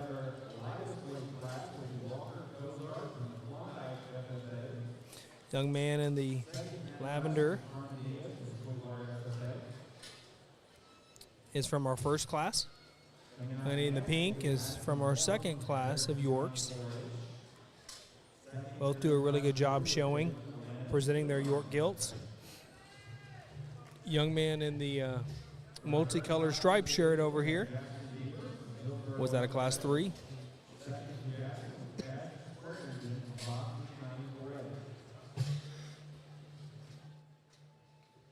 And last but certainly not least, young man in the purple is out of our last class, our 4th class of York Gilts.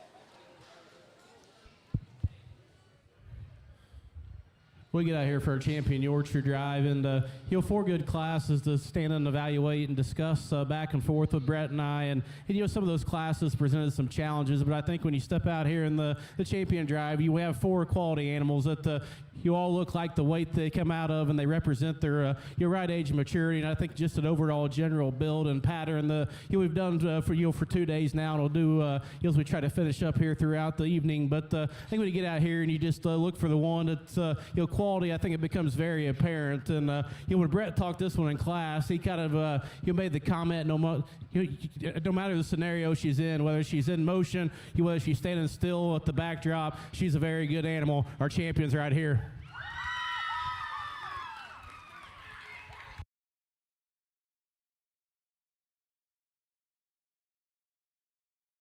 Champion came out of class 3.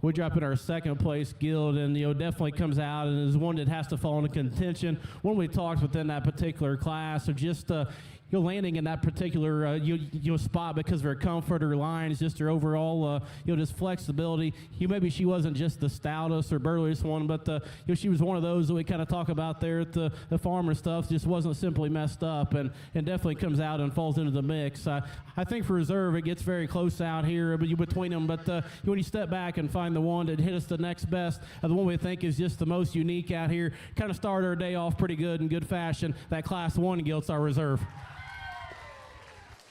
Our reserve champion came in a class 1. Now we're going on to 3rd, 4th, and 5th overall Yorkshire Gilts.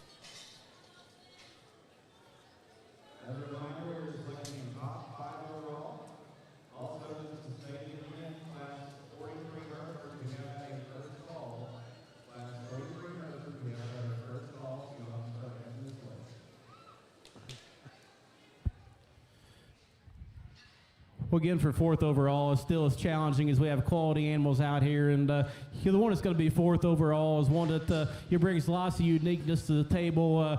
One that compliment the young man for not giving up on, because we actually dug that one out of the sea. She rose to win that class. Our oldest class winner is going to be 4th overall.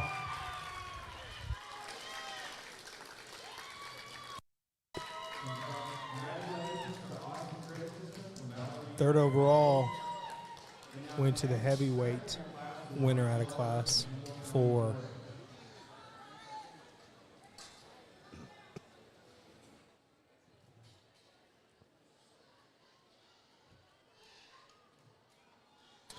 Now, guys are judging for 4th overall in class. Let Mr. Corrier get on the mic here. Well, again, we drop in another second to wrap up here for 5th overall. And one would just, Brett just talked about having some outlying pieces, but maybe not just the, the neatness of her head and her neck that we, kind of deem ideal, but one to definitely bring some quality. 5th overall is one that we like, again, for just, following that mold that he and I both try to put together in terms of just being good looking, extra built, extra comfortable, not the EST Gilt in the drive, but just simply here for 5th overall. She's the best one left in our opinion. Young man, 2nd place Gilt's going to be 5th out.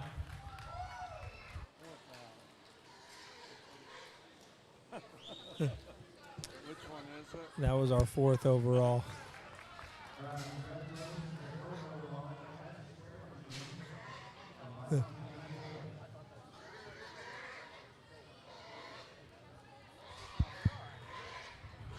Well, that's my fault. We get accused of doing math a little different in Indiana, and some of Brett's and I's discussion, you kind of had my mind in a different place. So, congrats to that young man on 4th overall. For 5th overall, officially this time, to wrap up is one we think, again, just kind of sets a good bar when you paint a picture from the side. One that's ultra feminine up front, one that's shapely up top. Maybe not the longest step off either end, but still a very quality animal. Young lady here has got 5th overall. The pink was 5th overall from Class 2. Congratulations to all these York exhibitors. Moving on to the Hereford breed now.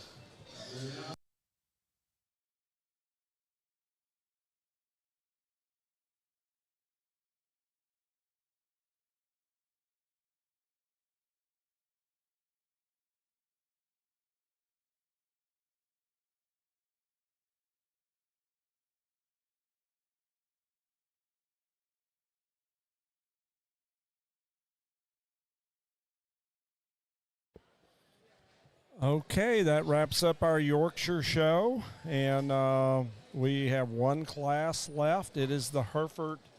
It is the Hereford breed. This breed is brand new for San Antonio. This is the first year they have decided to go ahead and bring this and introduce it to San Antonio Livestock Show.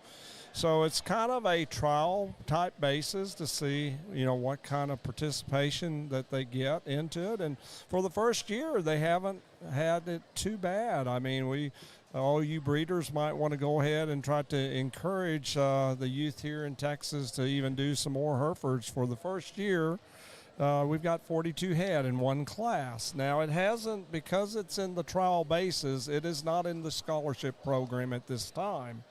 But they have made it worthwhile for them to come and show a Hereford here in San Antonio. So what's going to happen is there is only one class. They're going to range from 200 to 350, so a big 150-pound range.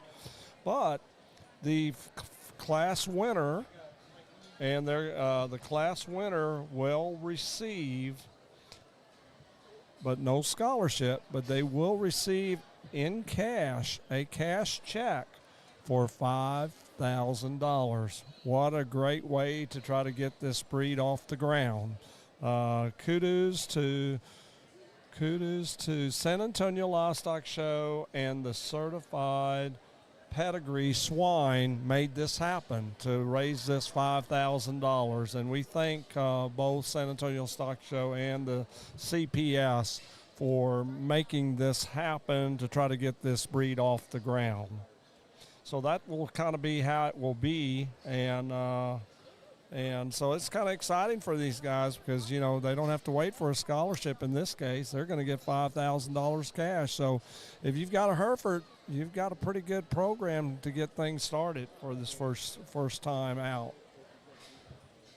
And then at the conclusion of them placing this class of Herefords, then what's going to happen is they're going to take about a 15 to 30-minute break after the conclusion of this Hereford show to prepare and get things all ready for the Supreme Champion Drive. So, you might want to go ahead and about 15 minutes after we are finished with the Herefords, go ahead and make sure your computer's still on, or come back in 15 minutes to your computer and be ready to watch, because who knows, it might be 15, it could be 30. So that way you at least have an idea. So anyway, we look forward to that as well. I'm excited to see. If you've never seen what a Hereford pig looks like, it is red and white in color. So, and it's got their down ears just like your Chesters and your Durocs and, you know, Polands and Spots, so, and Chesters. So they're down-eared type pigs. They kind of resemble a little bit to me, you know, kind of in the Duroc or Duroc type line possibly. But I'm anxious to see, because I haven't seen any in a long time. So I know one thing about it, the northern states have it in several different states. I think Ohio is one of them. I know it's really big into it. Iowa could have it as well, but one thing I'm going to tell you, that they've really worked hard on these genetics, because I remember the first time I saw one, I said, oh man, they've got a long ways to go. But I've seen some really, really good quality ones, so I'm anxious to see what's here in San Antonio here. And we have the first one out in the big ring, so you'll get a good look at what a Hereford looks like.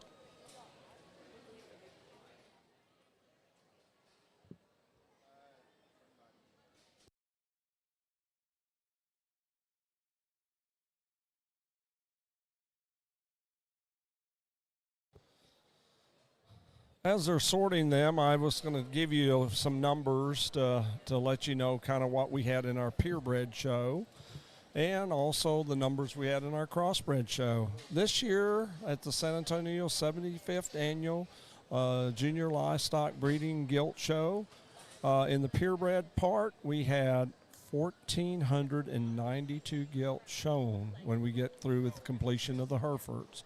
Very nice, tough show, as if I may say.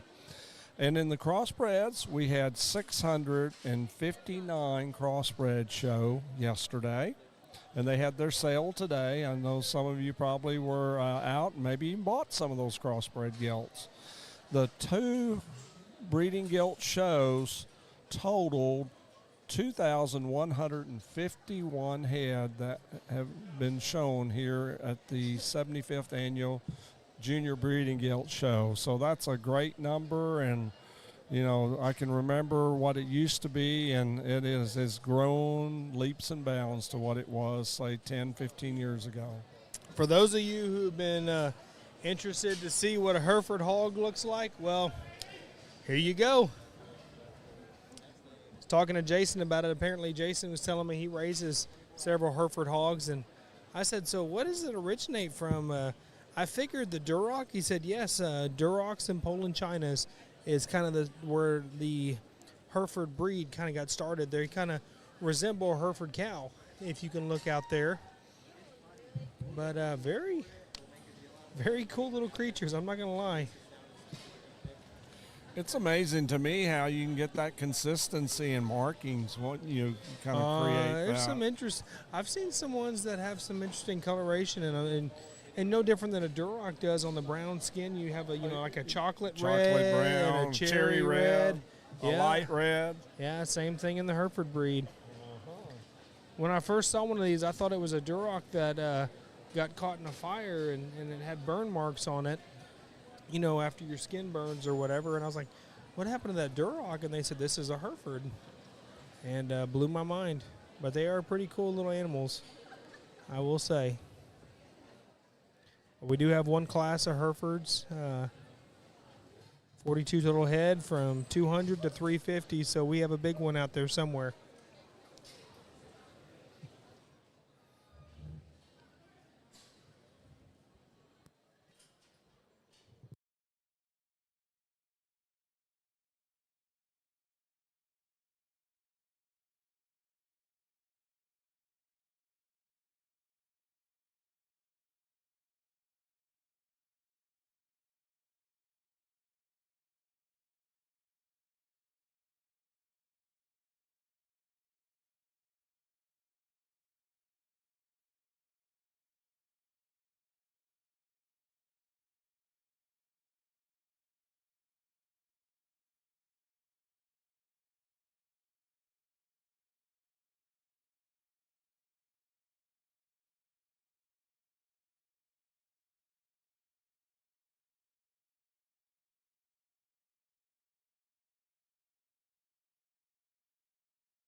We've got about 15 more to sort back behind us here.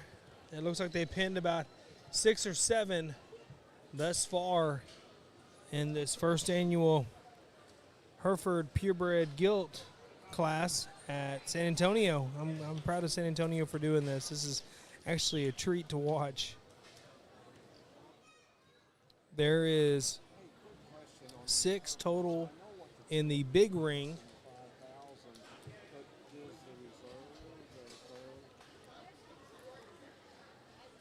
Then have a chance to show for a potentially get pulled after the first initial sift. The guys will go out there and look in the big ring and see if there's anything they like out of that. And just like the York class, in the last class, there was a pig that went from the big arena, got pulled, and ended up being very, very high placing in its class. And so they got the banners and the buckles for the champion and reserve champion. Now, since they're getting the 5,000, they get the 5,000. Okay. Looks like we have 7 or 8 pinned back now.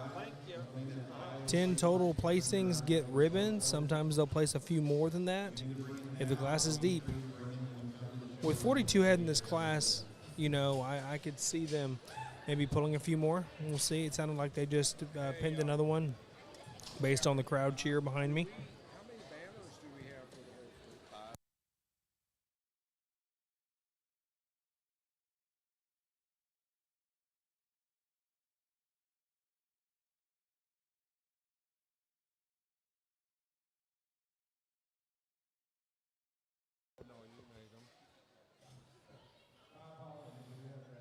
So, giving you a little more background on this is how this breed's going to work. We only have one class, as we mentioned, and there's 42 head in the class. Whoever wins first place, like I said, it's a brand new breed here, so there's no scholarship, but there is some really good money. So it's going to be a big deal for these Hereford exhibitors. So the first place that they name first place will get a check for $5,000, and that's for them to keep. And then in addition, they get $150 as a premium money, a buckle, and a banner. So that's what your first place is going to get, since there's only one class. He's automatically the champion. The second place will be your reserve champion, and he will get a buckle and a banner and $125 in premium money. And your third overall, or in your third place, will also be your third overall, and it will get $100 and a banner. And your fourth overall will get $75 and a banner. And your fifth place will get the $50 in a banner. So what a great way to kind of get this breed off the ground, and they're definitely trying hard to make that happen. And if you didn't hear this earlier when I mentioned, this $5,000 is coming on behalf of the certified pedigreed swine, which they call it the CPS, and the San Antonio Livestock Show. They have partnered up to raise this $5,000 because they're definitely committed. Both of these organizations are committed to trying to get this breed off the ground. So we really appreciate San Antonio making this happen for this breed, and add another breed to San Antonio, at least to trying to get it off the ground.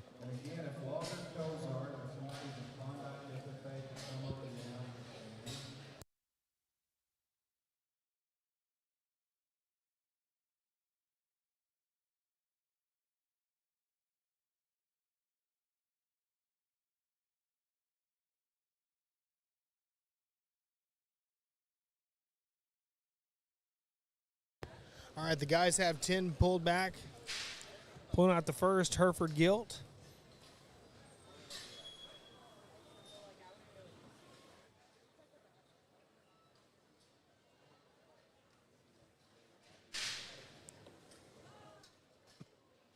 Second one coming out now.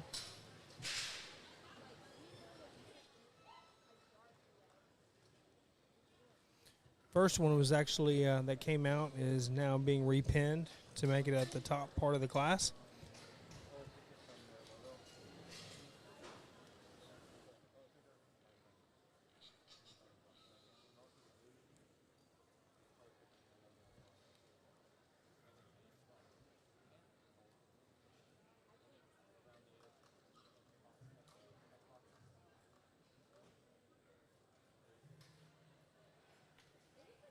Young man coming out right now is doing a phenomenal job showing his gilt.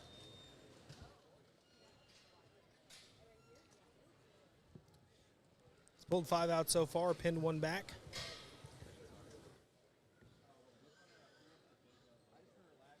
I think 11 total was what he ended up pulling back. They had one in the back getting weighed as I was counting. Went ahead and pinned 1 real quick.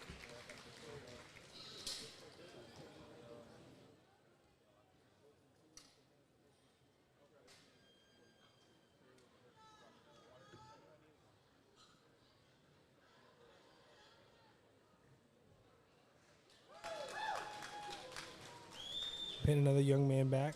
That'll be a total of 3. They pin back. They have 2 more to sort. No, excuse me, 3 more to pull out to sort.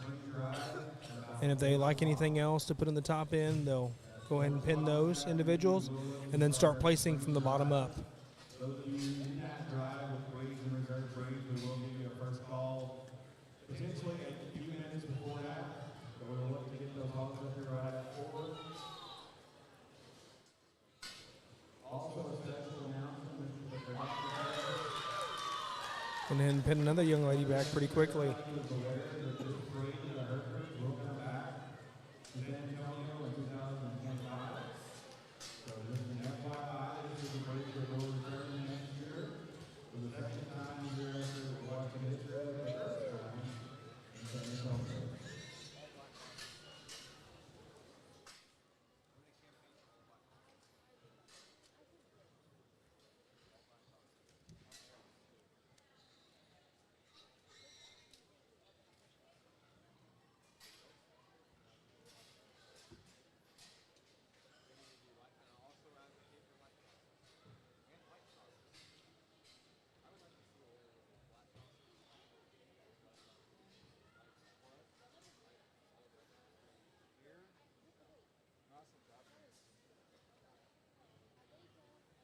Now, like Austin, they do bursts, but then they have a dark and light.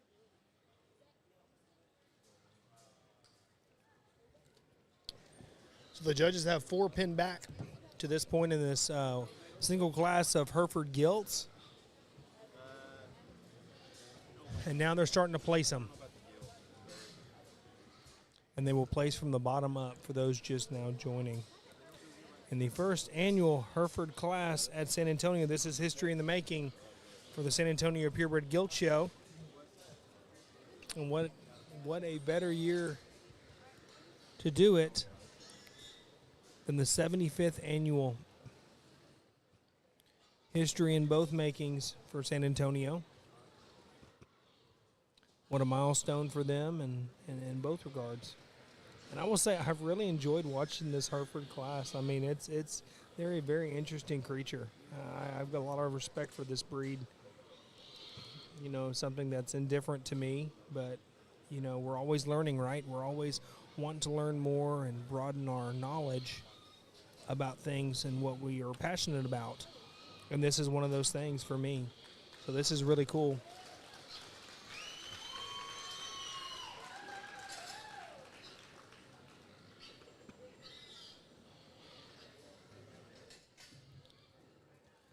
Looks like he's pretty much got everybody placed other than his top 4.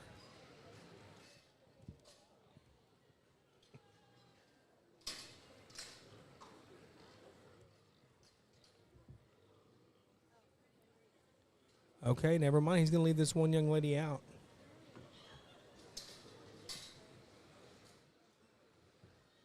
That's awesome. She showed her way up into the top end. Kudos to her for her showing ability.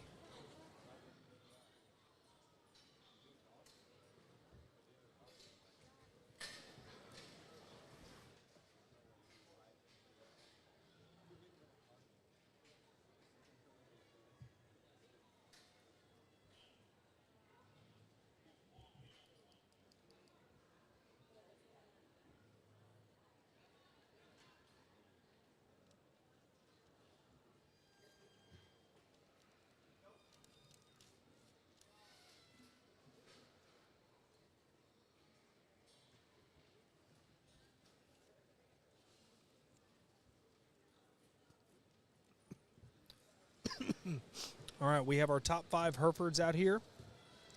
Guys are going to start evaluating all 5 in place from the bottom up here.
All right.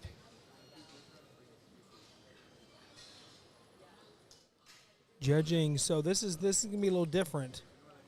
We have champion through 5th overall Hereford here, and we're gonna be selecting. Obviously, first place will be your champion, so we're gonna work our way up here. Well, as we wrap up the day here with the Hereford breed, I guess a breed that you like Brett just said, I guess is getting pretty near and dear to my heart. We do this breed pretty big at home, and actually I'm on the National Hereford board, and we've been trying for about 3 or 4 years to get this breed down in San Antonio. So from a Hereford board perspective, CPS perspective, my hat's off to Brian and crew for finally welcoming these here. So let's put our hands together for San Antonio for allowing these to be here. I've heard some comments throughout the days about what are Herefords or why are Herefords here. I can tell you guys, this is a breed that might be the fastest growing breed everywhere in the country. These things are absolutely exploding in the Midwest, and it's good to see them in the Southwest. I know they've had them at Oklahoma City there at the Youth Expo for the last 4 or 5 years, so it's good to see them get down here. I think it's probably only going to continue to grow, and I think as we finish up today, I think it's a very good quality set, and honestly, I think there's 2 or 3 of these out here that you could load up and take anywhere in the country and be very, very competitive at a Hereford show just with the quality and just excellence we have out here within this group. I think when you get out here and you study them, though, it comes down to a pair of them. And I think within that pair, there's one that's just more of everything, I guess. Follows the suit of everything we've done from the first breed yesterday until we finish up these 5, until we wrap up here in a little bit. She just kind of paints that same picture in terms of being tall-shouldered and good-looking, very loose and limber there at the ground. You study her extras and features, I think they come in a big abundance. A very, very good one. Young lady on the far side has got your champion.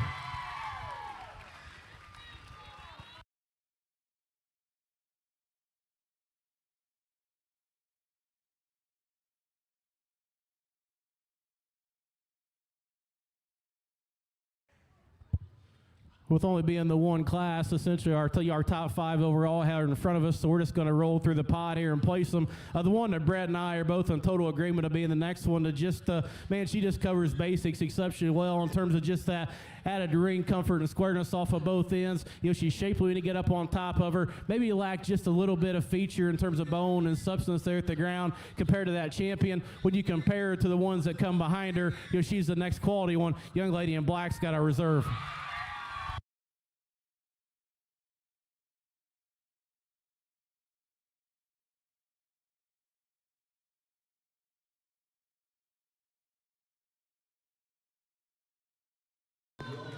This is awesome to see.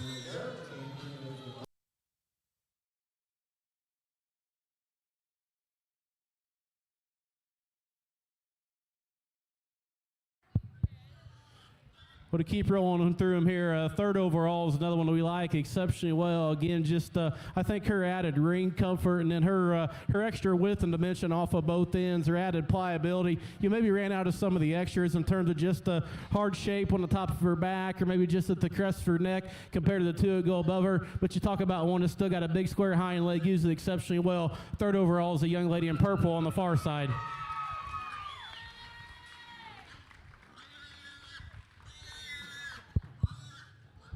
Fourth overall is the next one we would like. Again, just from that silhouette from the side, you let added comfort or added body shape. Everything fits and matches. Just ran out of horsepower in terms of foot size and bone compared to the three that precede her, but compared to the one that comes after her, she just paints the picture from the side. My young man right here is fourth overall.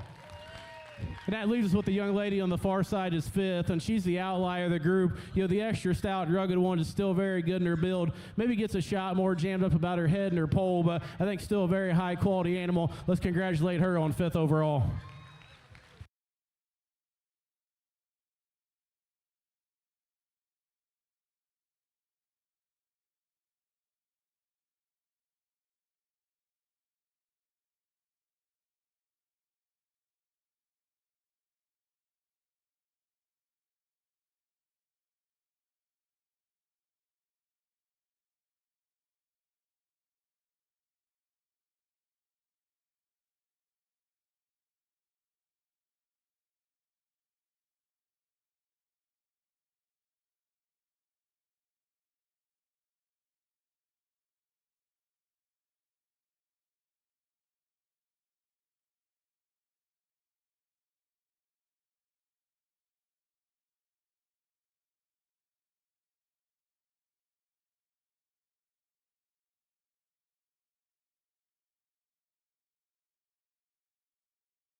Well, those of you still watching, that was pretty exciting here. I'm going to go and read off our top 10 individuals here. Obviously, first and second place were your breed and your reserve breed champions, since we only had one class of Hereford Gilts. In 10th place, we had Brigham Nelson. 9th place, Gage Harkey. 8th place went to Ailey Sims. 7th place, Anastasia Alatzis. Hope I said that right, Anastasia. I apologize if I didn't. 6th place went to Kylie Sparks. 5th to Adeline Neal. 4th place was awarded to Cole Kate. 3rd place went to Blakely Bottleberg. 2nd place went to Brooklyn De Leon. And our class winner and breed champion for the Hereford breed was Sawyer Ownby of Hill County 4-H. Congratulations to all those winners there. Breed champion and reserve breed champion were your first and second place in that class. We're going to take about a 15 to 30-minute break real quick and then conclude with the buckle and award and scholarship ceremony, along with our Supreme Overall Champion Purebred Gilt Drive. Looking forward to having everybody back. Dad and I will come back on here in a bit and kind of do a recap of the sires for the champions and reserve champions. And we'll go from there. Thank you for joining us.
your buckle and/or scholarship.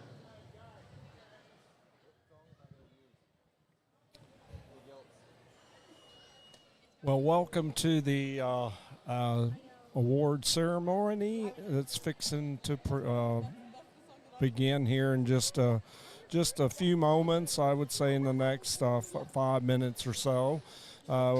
We're looking at the arena, and everything is a table set up with all the awards and everything that's going to be presented to these champions and reserves. Kind of give you a rundown. We had an outstanding show this year. We had 1,492 purebreds in the purebred show the last 2 days, and the quality was really deep from end to end. I think you'll see some really nice breed and reserve breed champions as they come out, and then in the crossbred show, we had 659 total head, and they had their sale today. Some of you might have been involved in overseeing that and maybe even purchasing something. But the total head of the two gilt shows combined was 2,151 total head. So really a nice show to kick off the San Antonio Livestock Show's 75th anniversary. So it was really an outstanding show. So what happens is they're going to do the awards presentation first and introduce the award recipients and what they've won, and then they will receive their scholarship. If they were a champion, they'll receive a $10,000 scholarship. And then with that, they will also receive $150 in premium money, and then they will receive a buckle and a banner, and that's what they will get at that particular time. If they're lucky enough to win the Supreme overall or Reserve Grand Supreme overall, then they will receive a beautiful trophy plaque and of course another banner as well. So both that will be given to the Grand and Reserve Grand, however, or Supreme Grand, Supreme Champion and Reserve Supreme Champion. The only thing is with the Supreme Champion, however, if you're lucky enough to win the Supreme, you get an additional $5,000, but the Reserve doesn't get any added money to theirs. But as I was saying earlier throughout our broadcasts the last 2 days, they can continue to come back to I have a cap on it of a total winnings in scholarship money of $20,000. So that's really great of San Antonio to do this for the kids. The Reserve Breed Champion will also receive some awards here at the ceremony as well. They will receive $125 in premium. They will also receive a very nice, beautiful belt buckle and a banner as well. So these are the things that they're going to see and get today, and pictures will be taken, and all the nice festivities that are going to be occurred. And then once they do all the award ceremony and introductions, all of that stuff, then they'll get into the showing of the animals and naming the overall Supreme and overall Reserve Supreme of the show. I thought now would be probably a good recap of the bloodlines of each of the breeds. And anyway, I have my co-host Landon Brody with me. How's it going, everybody? I know you've been listening to us, or some of you have been listening to us the past 2 days, and we appreciate you keeping up with everything and tuning in, and hopefully not turning the volume down or muting it, because we have enjoyed commentating and being part of this show the past 2 days. Want to give a shout out to all the volunteers real quick, but I'm going to let Wayne go ahead and read what he was talking about on the sire side of stuff, kind of do a little bit of a recap.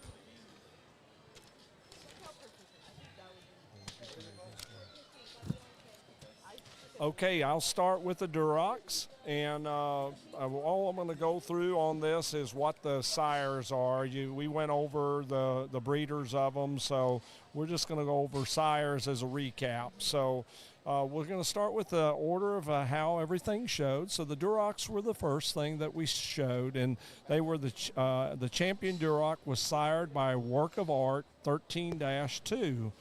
And also the reserve champion was sired by Work of Art 13-2. That's a boar I'm familiar with, and is at Upper Hand Genetics. Mr. Travis Platt has him, and congratulations to you, Travis, for having such a great boar that's done outstanding work there in the Duroc breed. The next one is our Landrace. The champion was out of Sneak Peek 6-7, and the reserve champion was out of Happy Hour 7-10. In our Hampshire division, the champion was sired by Top Gun 345-1, and also the reserve champion was sired by Top Gun 345-1. If you ask why, those two pigs were litter mates. In the Berkshires, the champion sire was sired by Top Shelf 17-8, and the reserve champion sire was Top It Off 24-1. And those two are related, by the way. The Top Shelf is the daddy of Top It Off. So had a really big day that day with that big too. Time. They kind of dominated. Between those two boars, they almost pretty much dominated the Berkshire breed yesterday.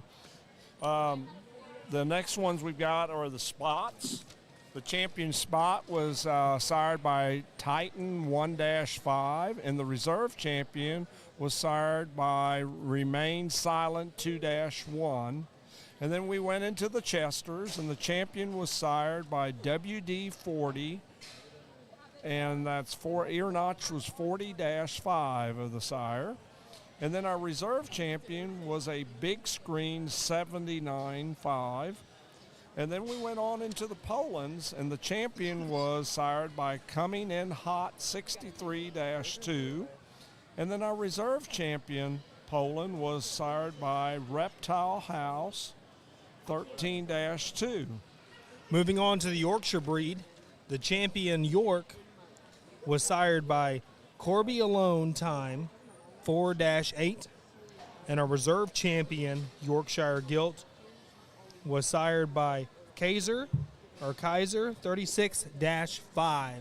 Moving along to our Hereford breed, Wayne, take it away. Yes, on our Hereford breed, of course, they're not going to be in the as far as part of the scholarship drive, but they did. If you weren't here to or viewing the Hereford show, instead of, because it was the first year they've introduced this breed, it's kind of in a trial basis, but they were able to, between San Antonio and the certified pedigree swine, which is called the CPS, that together they partnered up to raise $5,000, which was not a scholarship, was actually premium money that was given to the champion Hereford.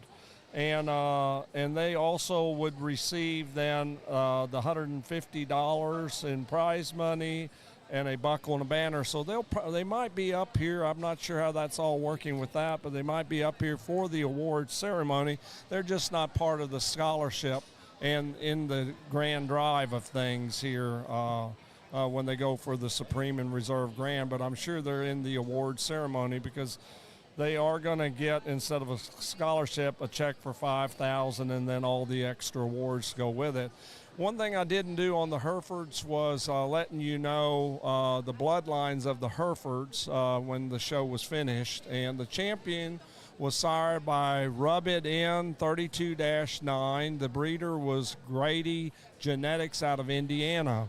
Congratulations to them. The reserve champion was bred by Guardrail 3-5, and it was actually bred the breeder was Bottlebird Farms in Texas. Third overall was actually Bottleberg Farms as well, and the sire was Transformer 34-6.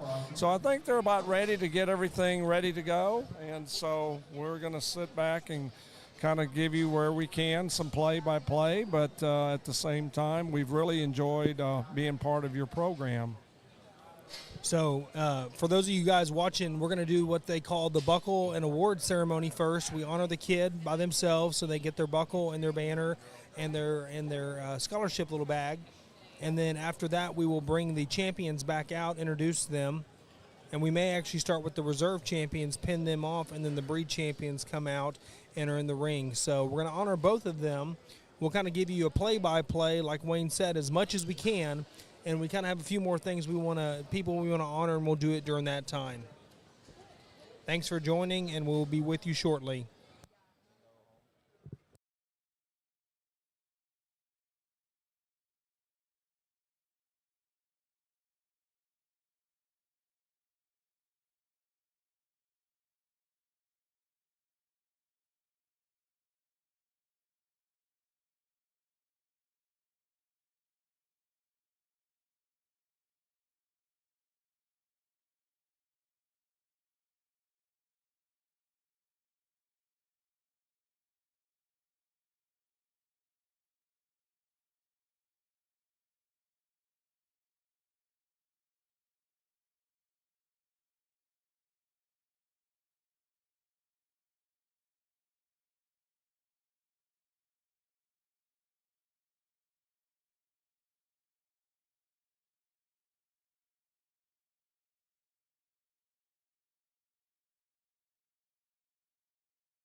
Well, welcome everybody to the 75th Annual San Antonio Stock Show and Rodeo. And how about the Purebred Gilt Championship drive we're fixing to see here?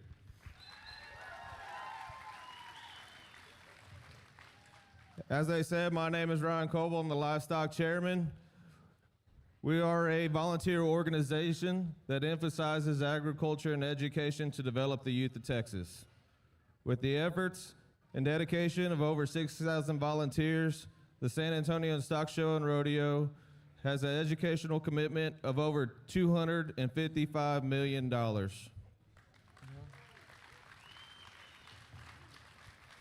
And right now in this ring, y'all are gonna witness, we're gonna add at least 8 more exhibitors to that family, giving away $80,000 in scholarships right now, and with our grand champion having the eligibility of receiving another $5,000. So without further ado, let's get this started.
Well, there you have it. There's the scholarship and a awards buckle presentation.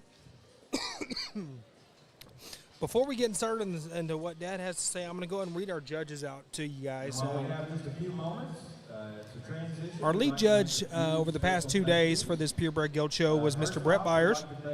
He's from Selby, Illinois, and his wife, Jody. Him and his wife, Jody, have 4 children. Their daughter, Brooke, is a senior at Texas Tech University studying ag communications. Son, Lane, is a sophomore at high school. Daughter, Kinley, is a 7th grader. And son, Keaton, who is a 4th grader. Brett attended Lakeland Junior College and also Western Illinois University, and he majored in animal science and was on judging teams for both schools. Brett enjoys showing pigs with his children at jackpots, state, and national shows. Brett's favorite thing about livestock shows is the work ethic and responsibility that our youth learn. Also, the opportunity it gives them to network with youth, adults, in similar interests. Welcome, Brett, and we really enjoyed having you as our lead judge here at the San Antonio Purebred Guild Show. Our secondary judge is Mr. Jason Correa, and he's from Noblesville, Indiana. Jason and his wife, Becca, have been married for 7 years. Together, they currently have 2 children, son Luke, who is 5, and daughter Jenna, who is 3, and will be expecting their 3rd child this coming April, and wish them nothing but the best with that. Jason enjoys spending time with his family watching Colt football and Purdue basketball and football. He received his bachelor in animal science from Purdue University and was also on the judging team there. Jason's favorite thing about livestock shows is watching it build and grow young people, teaches them responsibility and life lessons, and shows them how to achieve success and handle defeat. But the most important to me that he says here is the friendships that they build that will last a lifetime. I want to welcome both of our judges today. I'm going to pass it over to Wayne here. Well, it's been a pleasure hosting this audience here in our Taylor Fort webcasting. They've done an outstanding job. I really appreciate all they've done and allowing us to reach you, the audience, and for you to be able to witness this, even though that you can't be here in San Antonio. I hope that we've made you feel like you're right here, and that you're able to experience it from the get-go, and feel like you're just right in the middle of everything. Ringside, yes, sir. No, and San Antonio had this vision to do this, and we appreciate the opportunity to be able to be your host and co-host for this Junior Gilt show. You know, we had 1,492 head in this show. Total, yeah. We had 445 Durocs, 40 Landrays, 80 Hampshires, 288 Berkshires, 239 Spots, 135 Chesters, 83 Polands, 140 Yorkshires, and our newest breed to the party was the Hereford Gilts, and we had 42 total that showed up for that. Yes, and what a vision for them to bring this breed into it. I really predict that from what I hear, it's going to be a breed that's going to really take off here as well. Well, because I will tell 42 head for the first time. And I'll tell you, Wayne, when they placed those top 3 individuals, you would have thought it was the Grand Drive, the way the crowd got electric for that Hereford show. There was as many people watching the Herefords as there is in this Grand Drive here. And I remember the first Hereford that I ever saw, and I thought, that's structural look of it just wasn't. I said, they got a long ways to go. But I have to tell you what I saw today in this drive for the Herefords. That top end was really salty. Absolutely. It and kind of looking at the pedigrees, it looks like that champion there coming out of Indiana. He's got a good program started there of genetics, and actually the second and third place was bred by someone there in Texas, and they must have a good start there as well. So that's really awesome. A nice set. So I want to go ahead and announce and thank our volunteers here at the stock show. We could not have gotten through this without them. The show would not be run without them. This organization here at the San Antonio Stock Show is so blessed to have these people who come back and take time out of their day, and it kind of goes in with the people that help with these kids. When you give your time up, it's the only thing you have that is yours, and that it's only yours to give, and you cannot get that back. And when you spend that time helping these kids, whether you're helping with the show animals or in the ring, we really appreciate your time that you put into it for these kids. That's the most important thing. And here we go with our show. Good luck to all breeders as well. Absolutely.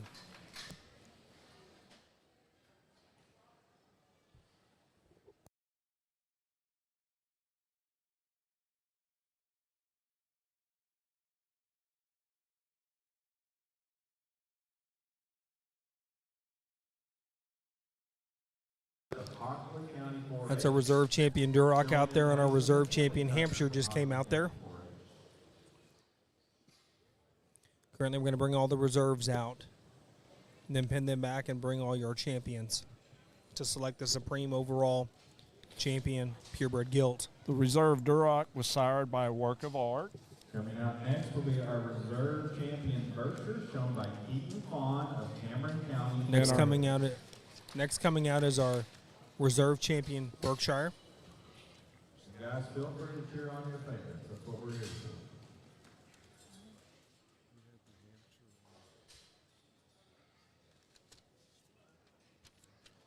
Reserve champion Hampshire was sired by Top Gun 345-1. Champion spot shown by Matley Fishlocker of Potter County 4-H. And the reserve champion Berkshire was Top It Off 24-1. We have the spot reserve out there. champion spot out there was sired by Remain Silent 2-1. Reserve champion Chester Gilt coming out now. That gilt was sired by Big Screen 79-5.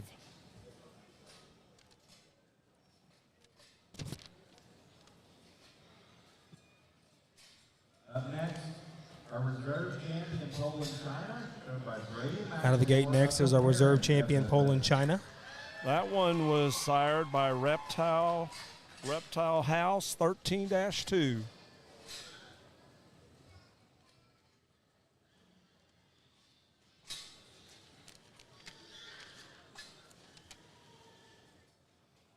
Out of our next gate comes our reserve champion Yorkshire, shown by Walker Kozar of the Klondike FFA. Our reserve champion Yorkshire just came out of the gate and was sired by Kaiser 36-5. And coming out with our final reserve champion Hereford, shown by Brooklyn DeLeon of Stephenville FFA. Ladies and gentlemen, put your hands together for these fantastic showmen in our reserve. And the reserve champion Hereford was sired by Guardrail 3-5. Man, and what a uniform set of reserve champion gilts we have out here, Wayne. I'll tell you, you'd almost think this was the breed champions as good as these ones look. Yes, they're really uniformed out there if you really look at them hard and everything. And, you know, I think each breed is represented very well. Absolutely, and I'll tell you, this is the first time we're getting to see all the different breeds out here together, and I want to give a shout out to these kids because you can just tell, and we've noticed this the past 2 days, doesn't matter if you won or lost or didn't get what you were expecting to get, they all gave it 110% out here, every single one of these kids, and it's about them. It's about the showers, and man, there are some phenomenal showers out there, and we got to give props and praise to those kiddos. Oh, absolutely. You look at all the way through the entire show, both days, the showmanship, how they handled themselves. They've worked at it hard. It's not like at a county show where you just have a handful. Pretty much everyone was pretty dominant how they presented their animal out in the ring. And everybody had their own style, and you know what? Your style is your style. What works for you? But own it and make it work for you. And every one of these kids did that, and the confidence level they had, you can tell that they took in whatever advice they were given and took it to heart and made it happen out there in the ring when it was just them and their animal. Now we're getting ready to bring out our breed champions, Wayne. This is the exciting part for all you guys watching from home. Yes, sir. You hang on to your seats. Here we go. Here comes our breed champion, Duroc. Okay, our Duroc, champion Duroc, is sired by Work of Art 13-2.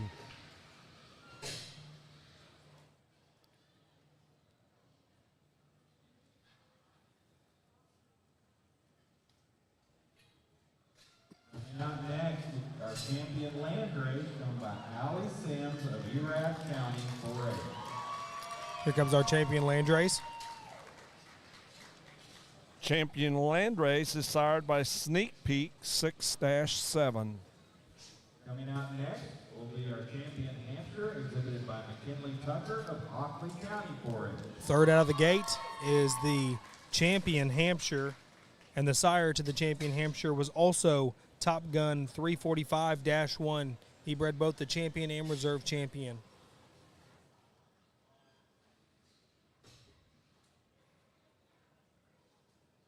All right, your champion Berkshire is exhibited by Ava Luke at the Hampshire Finesse FFA. Champion Berkshire was sired by Top Self 17-8.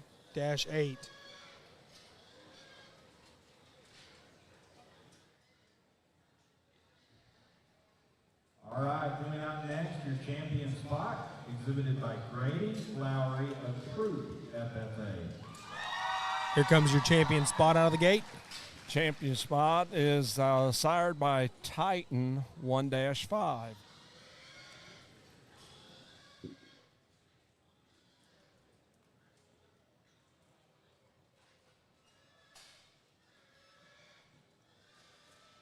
All right, coming out next, your champion Chester White, shown by Cody. Here comes your champion Chester. Your champion Chester is sired by WD 40 41-5. Next out will be our champion Poland China. This is shown by Cole Raines of Fredericksburg FFA. Here comes the champion Poland China. And it is sired by Coming in Hot 63-2.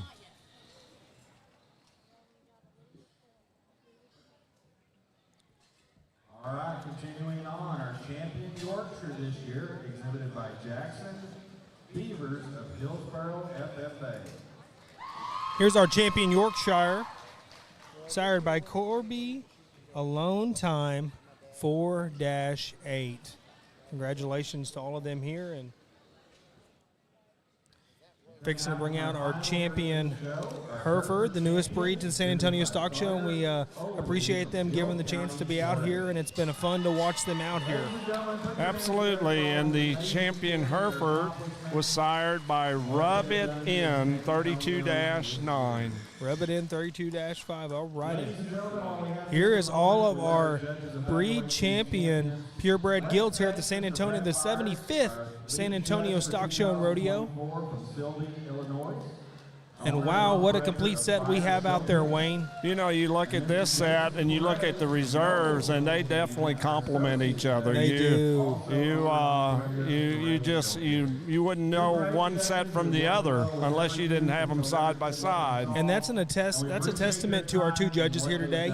You know, to come together and judge as one for a common goal and come up with a uniform set that is consistent, that is mobile, that is put together, that is going to make some really, really, really good livestock down the road.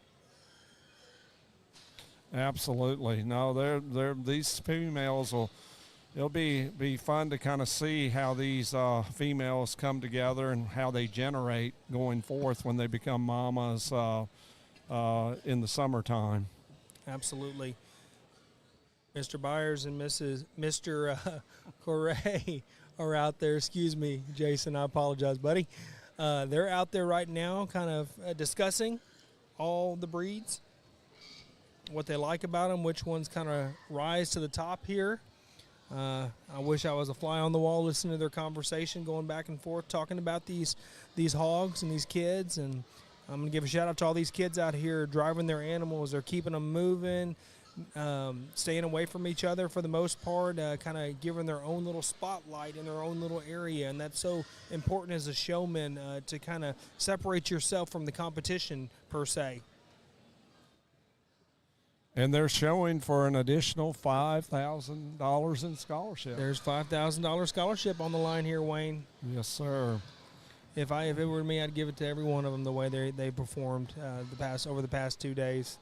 Absolutely, they've worked hard, and just think out here, we've got over $85,000 worth of scholarships just running around, just out there in the arena right now. Well, and that Duroc is so dominant looking out there. The spot is so free moving and so pulled apart, and Chester looks really good out there. And the Hampshire there is one that's for his breed. I mean, they've come a long ways as well. Yeah, I mean, looks good. there for a while they had such rear leg structure issues and stuff, and so he really dominates. So here they come. I think they made their decision.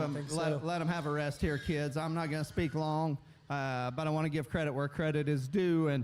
And first of all, I want to thank Brian. I want to thank everybody in this crew who's given me and Jason, and I'll let Jason talk the reserve, and I'm going to talk for myself right now, a true heartfelt thank you for the opportunity to do this. Thank you very much.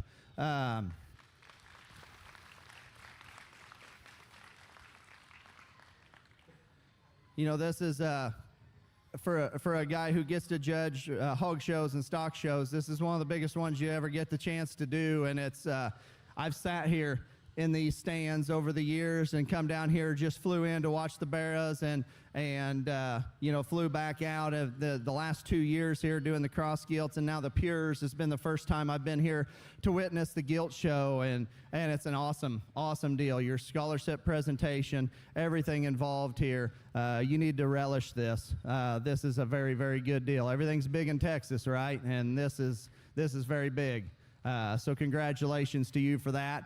One more thing before I forget, if my wife is listening, thank you, Jody, for what you do and for giving me the time and the ability to live out some of my dreams while you take care of the kids. So let's give my wife a round of applause at home, please.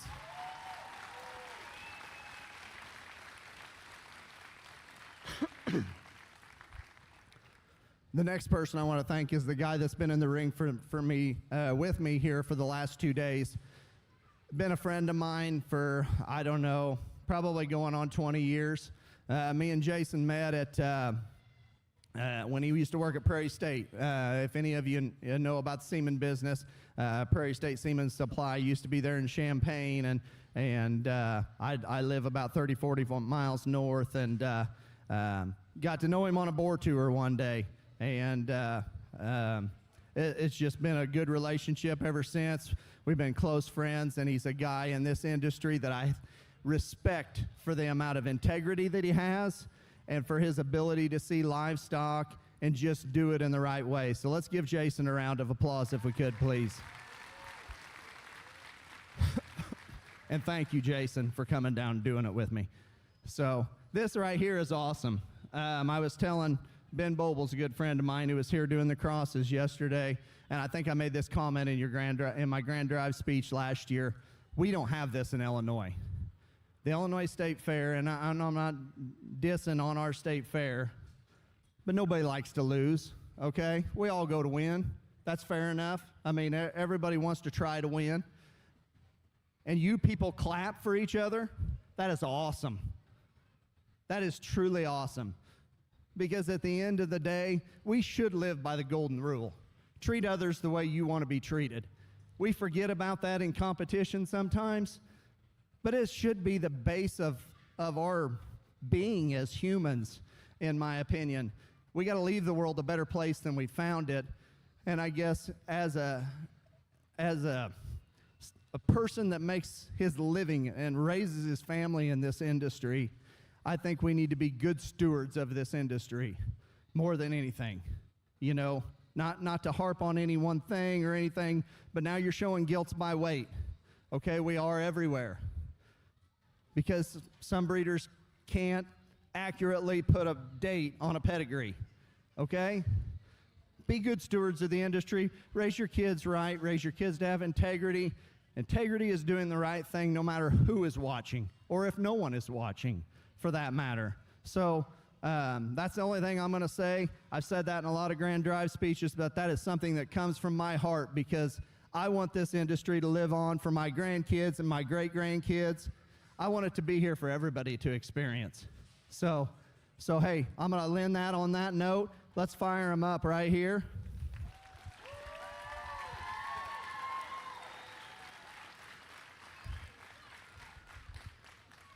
This has been an awesome show. I did not know what to expect. I've never witnessed this show. I've been fortunate enough to judge a lot of shows across the nation, and sometimes you walk in and you don't know, what kind of depth you're going to see or what the top end's going to look like. Just dang near every breed had a lot of depth, and that's to be commended to everybody who's got anything to do with all these animals. So it's been an awesome experience. I can't thank everybody enough. Ring help, people up there, Brian, the shuttle drivers, anybody who's got anything to do with this. I appreciate it. It comes down to about a 2 or 3 horse race for us.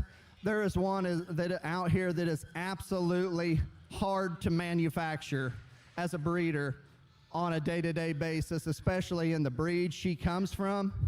And this one is very, very special in my mind. Help me congratulate this young lady with the Hampshire. She's going to have your gram. Your supreme overall at the San Antonio Purebred Gilt Show is the Purebred Hampshire. Help us give a congratulations to the champion Hampshire, and also now your supreme champion overall. And also a congratulations goes out to Jesse Heimer. Yes. For creating such a good Hampshire, and how you've been able to put this together and get this purebred breed back on the map again. Absolutely. Now we bring our reserve champion Hampshire out here to compete for the reserve overall purebred breeding guild here at San Antonio.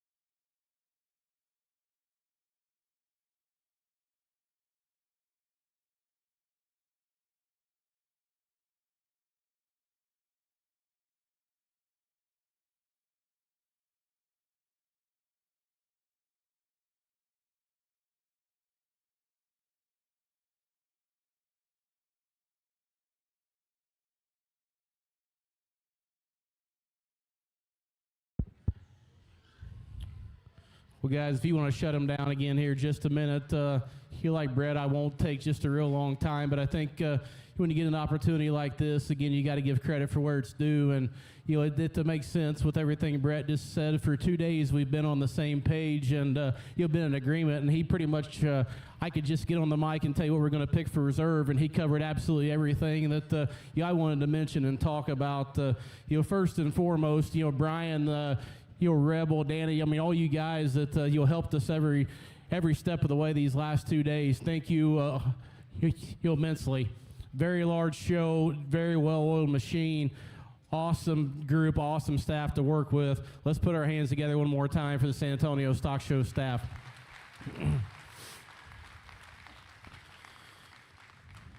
Again, like Brett said, I think my wife and kids might be watching, and we might be running around to kindergarten basketball practice tonight. So I think they're watching. I think my dad might be watching, my 70-year-old dad. I need to say thank you to you guys, because much like Brett, if it wasn't for Becca, I wouldn't be able to be down here. We've got 2 young kids at almost 4 and 6, and she's 7 months pregnant at home, and she does a lot.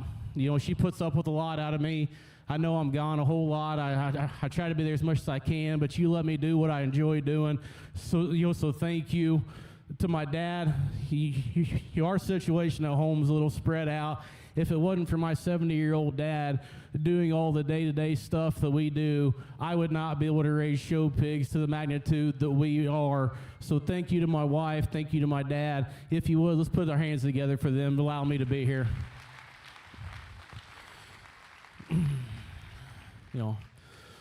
Like Brett said, I want to say thank you to Brett. Probably just a shot more detail, and I'm not going to take long, but, Brett kind of said what I was going to. I met him when I was at Prairie State. I think it was 2009. I was, kind of a young green show pig kid from Indiana. I was working there with Ben Boble, who judged your crosses yesterday, Brandon Ogle, who's going to come and do your barrows next weekend. Two guys that took me under the wing, showed me the ropes. I was a green kid, and the very first board tour I was asked to do by myself was showing Brett Byers boars. And just the connection we made that day was turned into what I think is an incredible friendship. I consider Brett one of my very best friends. We talk about a lot of stuff outside of hogs. He's a guy I respect, a ton in this industry. Not just for the ability of the ability he has to make superior livestock, but just the friendship he's brought to me. He's probably helped me out more than he realizes. Just to be there to kind of talk to and lean on. So thank you. I appreciate the opportunity to come do this with you. Let's put our hands together for Brett, please.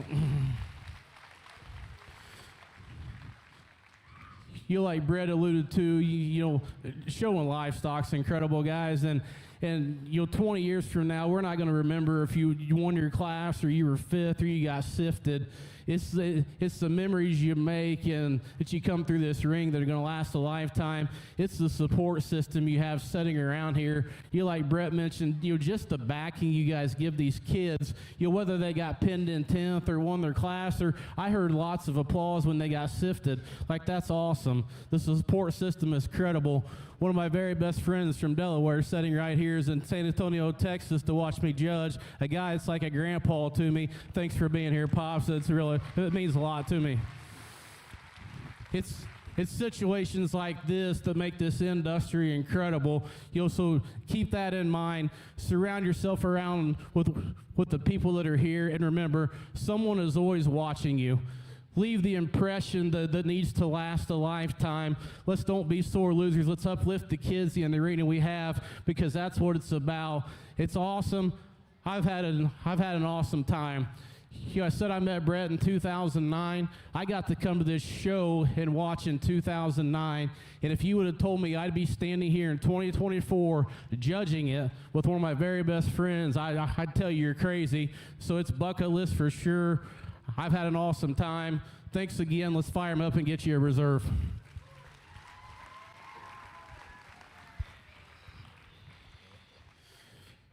Like Brett and I talked, we've been in total agreement all day long for 2 days. We had a lot of good discussions, but honestly, that was just friends that see hogs the same way, talking about them. And we probably could have spent twice as long talking about them if we wanted to, because he and I had fun. And we've told each other that a lot in 2 days. Man, this is fun. Brett asked me there before, Brady goes, man, he goes, isn't this awesome? Me and you stand here doing this. It is a lot of fun. The hogs have been awesome. It makes it that much more fun. We bring in that reserve Hampshire, and that was an incredible breed. And I'm by no stretch a Hampshire breeder, but that champion and reserve are the kind of hogs that make me want to raise Hampshires.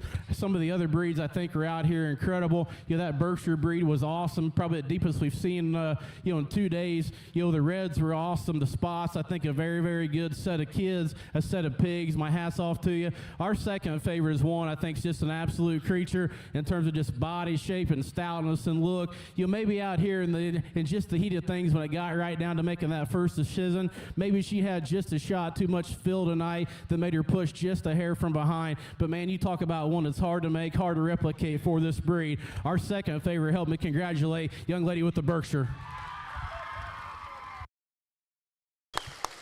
Our reserve supreme champion, Purebred Gilts, is the champion Berkshire. Help us congratulate the reserve overall supreme champion Gilt.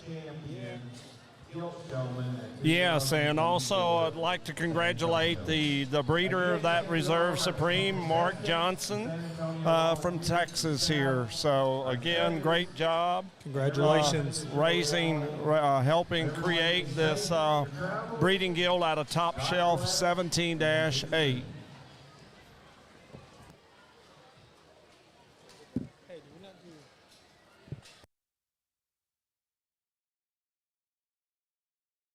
Once again, we want to thank Taylor Fort Podcasting and his crew for bringing this to you guys at home. Speaking on behalf of myself here, I really enjoyed doing this with my dad, Wayne.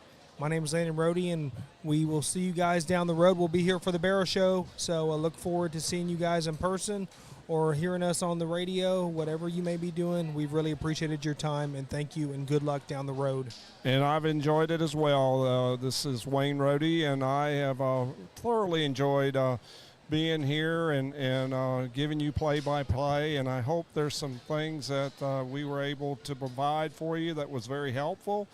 We're always open. If you have anything that you'd like us to try to add to this, please let me know, because we're here for you guys to make you feel like you're at home and you're at the show. And again, we've really enjoyed it. We will be here for the Barrow Show, and look forward to that show as well. And y'all be safe, and God bless each and every one of you. Amen. Thank you. Bye. Bye.